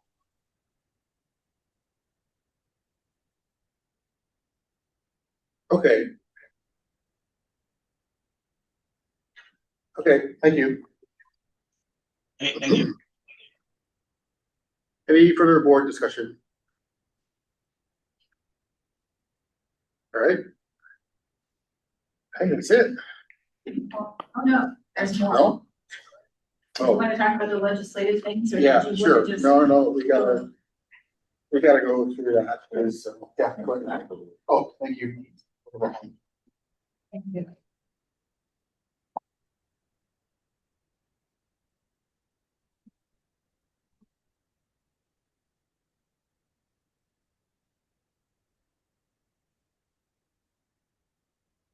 You would be on FD, Chair? Yeah. No, go ahead. Sorry. Moving on to our final item, agenda item F8. It's a briefing by the ED regarding track legislation related to or affecting the ADC for 2026 legislative session. Measures of which staff provided testimony are indicated with a T. Members, the reason for adding it, we got to get to a place where this is kind of normal. I mean, regularly done during session, because many of the bills that are required to be testified on by the staff, they're policy positions, and they do affect the EDC. So, giving more guidance, I think, to the ED and staff on what the board's positions are, it helps them with their testimony. And then, secondly, the reason for the items that are not moving but we're still there. Of course, you folks know, like during session, things can reappear. So, I want to give us an update on what is still around. So we tried to break it up, and even since this was posted, things have changed because, like you said, it changes pretty quickly. But the active measures, we have 3 different governor messages, one for the appointment of board member Hinazumi, one for the appointment of Chair Watts, one for the appointment of board member Uehara that would be replacing board member Hong, who will term out on June 30th. And all of these GMs have gone before committee, but they have not been scheduled for the floor at this point. In the case of HB 1737, it's active. It has to do with foreign employee housing. We are monitoring that. We are not testifying because the board has not taken a position. In the case of House Bill 1800, that's probably one of the most significant measures that we're watching, and we are waiting for the worksheets to be posted because that gives kind of the nitty gritty of what happened. But on Wednesday, April 8th, Senate put out a press release, and I'd like to just touch on a couple of things that are in the House Bill 1800. One of them is a line item for $11,636,000 for water systems and safety preparedness. But until we see the worksheet, we're not really sure if that's why or if that's an Oahu system. Another one of the line items well, there's a couple of them that are quite significant, so I hope everybody's listening intently to this one. So under food security and agriculture, there is a line item in the PR announcement for $63,250,000 for projects that repair and improve irrigation systems across the state. And another line item for $77,450,000 to purchase and improve ag lands, improving food security statewide. That's the highlights in the press release, but without the worksheets, we don't really know exactly what and where that's going. One of the other things that is highlighted a couple of times, one under the DBED portion, is the plan to consolidate 11 permanent positions, 6 temporary positions, and about $1.3 million from various attached agencies under the DBED Director's Office for Administrative Services. And and we don't know again if that affects our staff or not because we haven't seen the worksheets. But those are kind of some high points we're waiting on for House Bill 1800. With the related to ag tourism, that House Bill 2585 has died. Senate Bill 1541 has also died. It did not get a hearing. Senate Bill 2022 has died. The Senate Bill 2075 relating to public procurement is still alive and going to conference. There's also a Senate Bill 2169, which would provide EDC with condemnation authority. And currently, we do not have that authority. We have the authority to purchase but not condemn. The Department of Ag and Biosecurity has the authority to condemn but not purchase. So that would be a pretty significant change to the statute.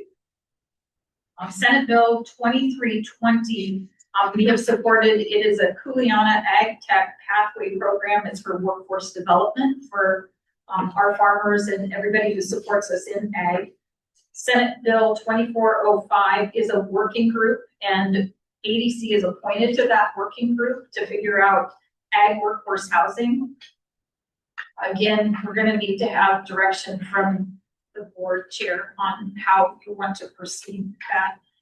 Senate Bill 2360 has to do with state enterprise zones, but it specifically is touching on the Food and Product Innovation Network and providing some really strong incentives for having that work done in the state enterprise zones.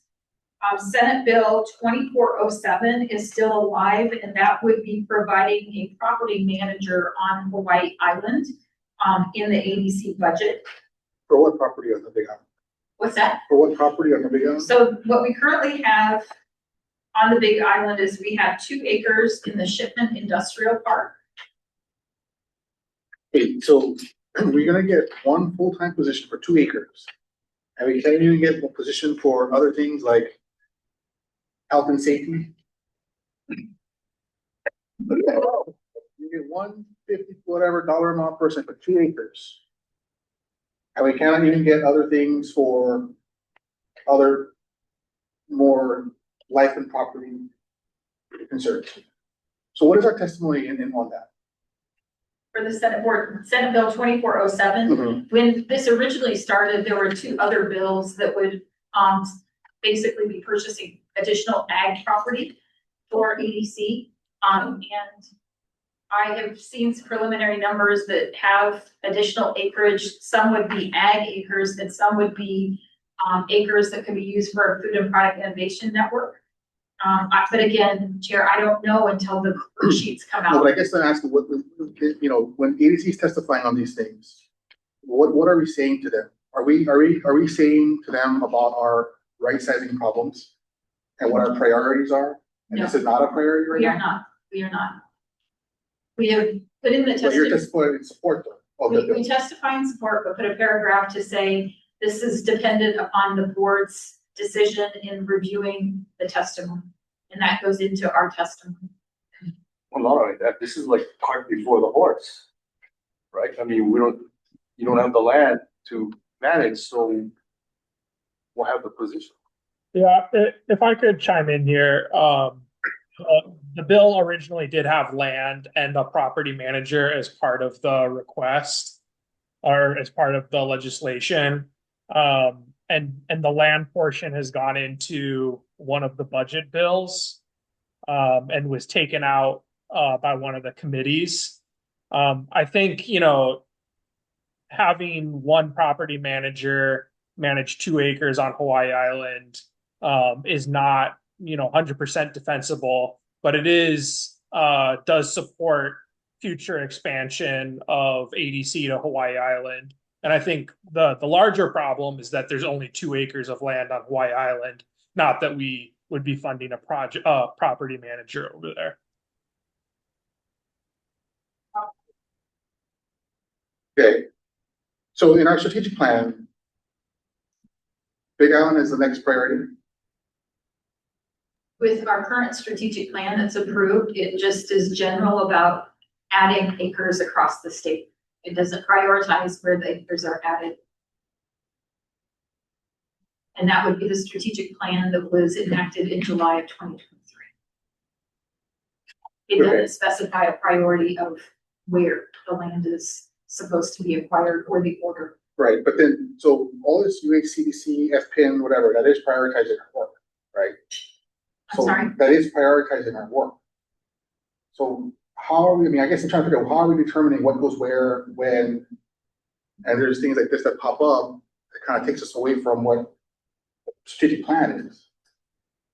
I think there's significant room for improvement and involving the board up front before the ledge year starts and setting priorities for us for our testimony.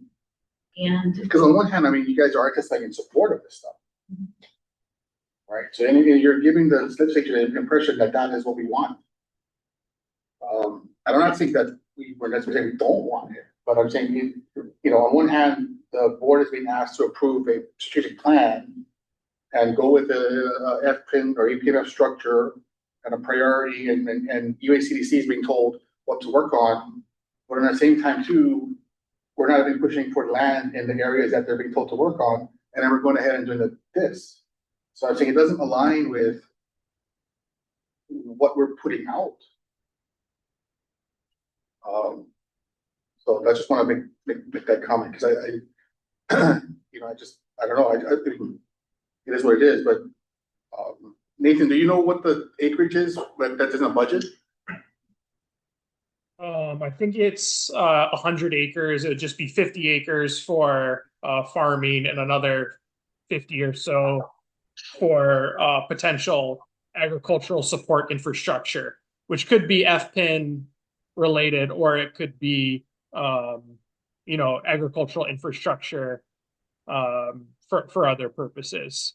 And that was a bill introduced by Senator Richards and is a kind of a community initiative here on the Big Island.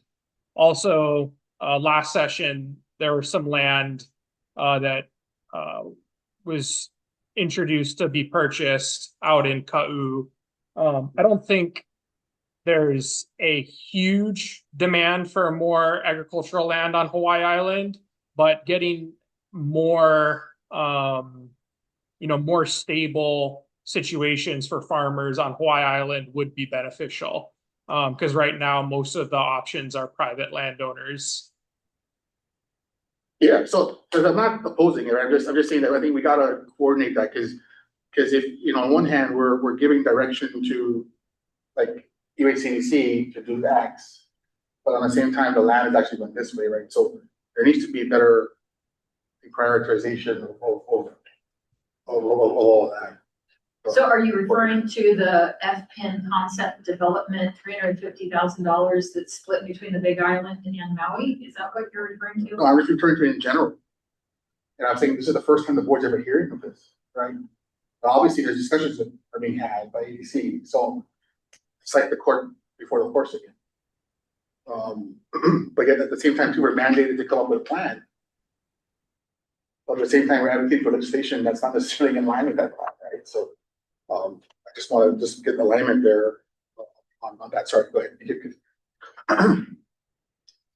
Senate Bill 2595 is a bill that Deputy Director referred to earlier, which would, with future licenses for ADC, provide carrots and incentives for individuals that choose to grow for institutional procurement. And so that bill is still alive. Senate Bill 2598 basically is taking a look at all the special and revolving funds across the state for potential transfer into the general funds due to the budget crisis right now. And we do have special funds. One of them is our Waipole Fund, where we, basically over the period of the year are filling the fund in order to pay on a revenue bond. So we have a large interest payment, and we have a large principal payment every year. So I'm a little concerned just because there's money in the account, but it's going to be going in October towards paying those revenue bills off. In regards to Senate Bill 2800, that's got funding in it for DLNR, for Department of Ag and Biosecurity, as well as ADC for capital improvement projects. And during the process, the Senate had asked, DLNR to come to the mic and say, if you had to fix all of your systems, how much money would you need? And they gave a number. Then they asked DAB to come to the mic and ask, if you had to fix all your systems, what would be your number? And then they asked ADC to come. And I asked the Senate, are you referring to the systems we currently have? Because we're in the process of acquiring, those would be very different numbers. And so they said it was only specifically for the projects that we currently have. So that bill, as it was most recently posted, had $350 million in it for ADC. In regards to Senate Bill, how much? Yeah, I didn't stutter. 350 For million. ADC? And there was about 60 million for DAB and 17 million for DONR. That's not even including the new stuff. It's just maintaining what we have. Well, when I testified, I said for our existing stuff, it would be 35 million and an extra zero was put in there and it's kept moving. So between Kauai and Oahu, we have $350 million in outstanding project requirements for water systems. Well, at the time of the hearing, I said 35 million, and as it was written, it became 350. And nobody caught it? So it's yet to be determined. It's moving to conference and we'll see where that ends up. It's a long ways from the finish line. Senate Bill 2805 allows for an investment tax credit because we all know it's very capital intensive to get into production and to scale production. In regards to Senate Bill 2907, it's really talking about an ocean cluster, and that includes aquaculture. And, you know, we testified in support of aquaculture being a pivotal and important protein that we need to scale in the state. In Senate Bill 2921, that's something to keep an eye on. That would be transferring any general fund excesses into the general fund from ADC's accounts. For Senate Bill 3063, that was in regards to incentivizing for DOE procurement. Senate Bill 3233 is basically asking for ADC to add additional points to the scoring criteria when awarding licenses for projects that include anything with workforce housing. Senate Bill 3320 is our FPIN network. Senate Bill 3332 is relating to state-funded travel, and it would be limiting state-funded travel by state agencies. And then we have a series of resos. Resos are non-funded, and we've just been monitoring those, not really testifying because there's no money. And in the case of the dormant measures, these are things that had been initiated but are no longer moving. There were bills in regards to rodeos on ag land, in regards to transferring positions from DAB, from aquaculture and ag and livestock over to ADC. There are things in regards to water. Again, workforce housing, we've just been watching things because we didn't know the board's position on things. So we monitor a lot of things. The system that has been in place that we've been working under, and I do appreciate that you ask a lot of tough questions, Chair, is that staff meets, talks about the bills, looks at our statute, looks at our strategic plan, and that's how in the past we've looked at preparing our testimony, and then the testimony is drafted, it goes to the legislative coordinator within DBED, and then it moves up through the channel of DBED for suggestions and changes, that it comes back to ADC for a rewrite before it gets submitted. But nowhere in that process is the board involved in the way the process has been moving. So there is definitely room for improvement in how we do things in the future. Sorry, not to rush you, but Yeah, like, okay, and then that's it. If you have any questions, you can ask me, sorry. I took the hint. Boards at 425. So anyway, thank you. And I think that's it, right? Okay.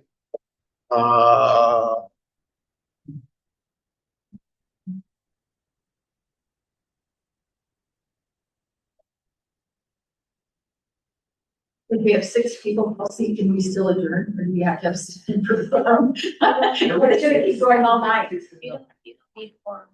Okay.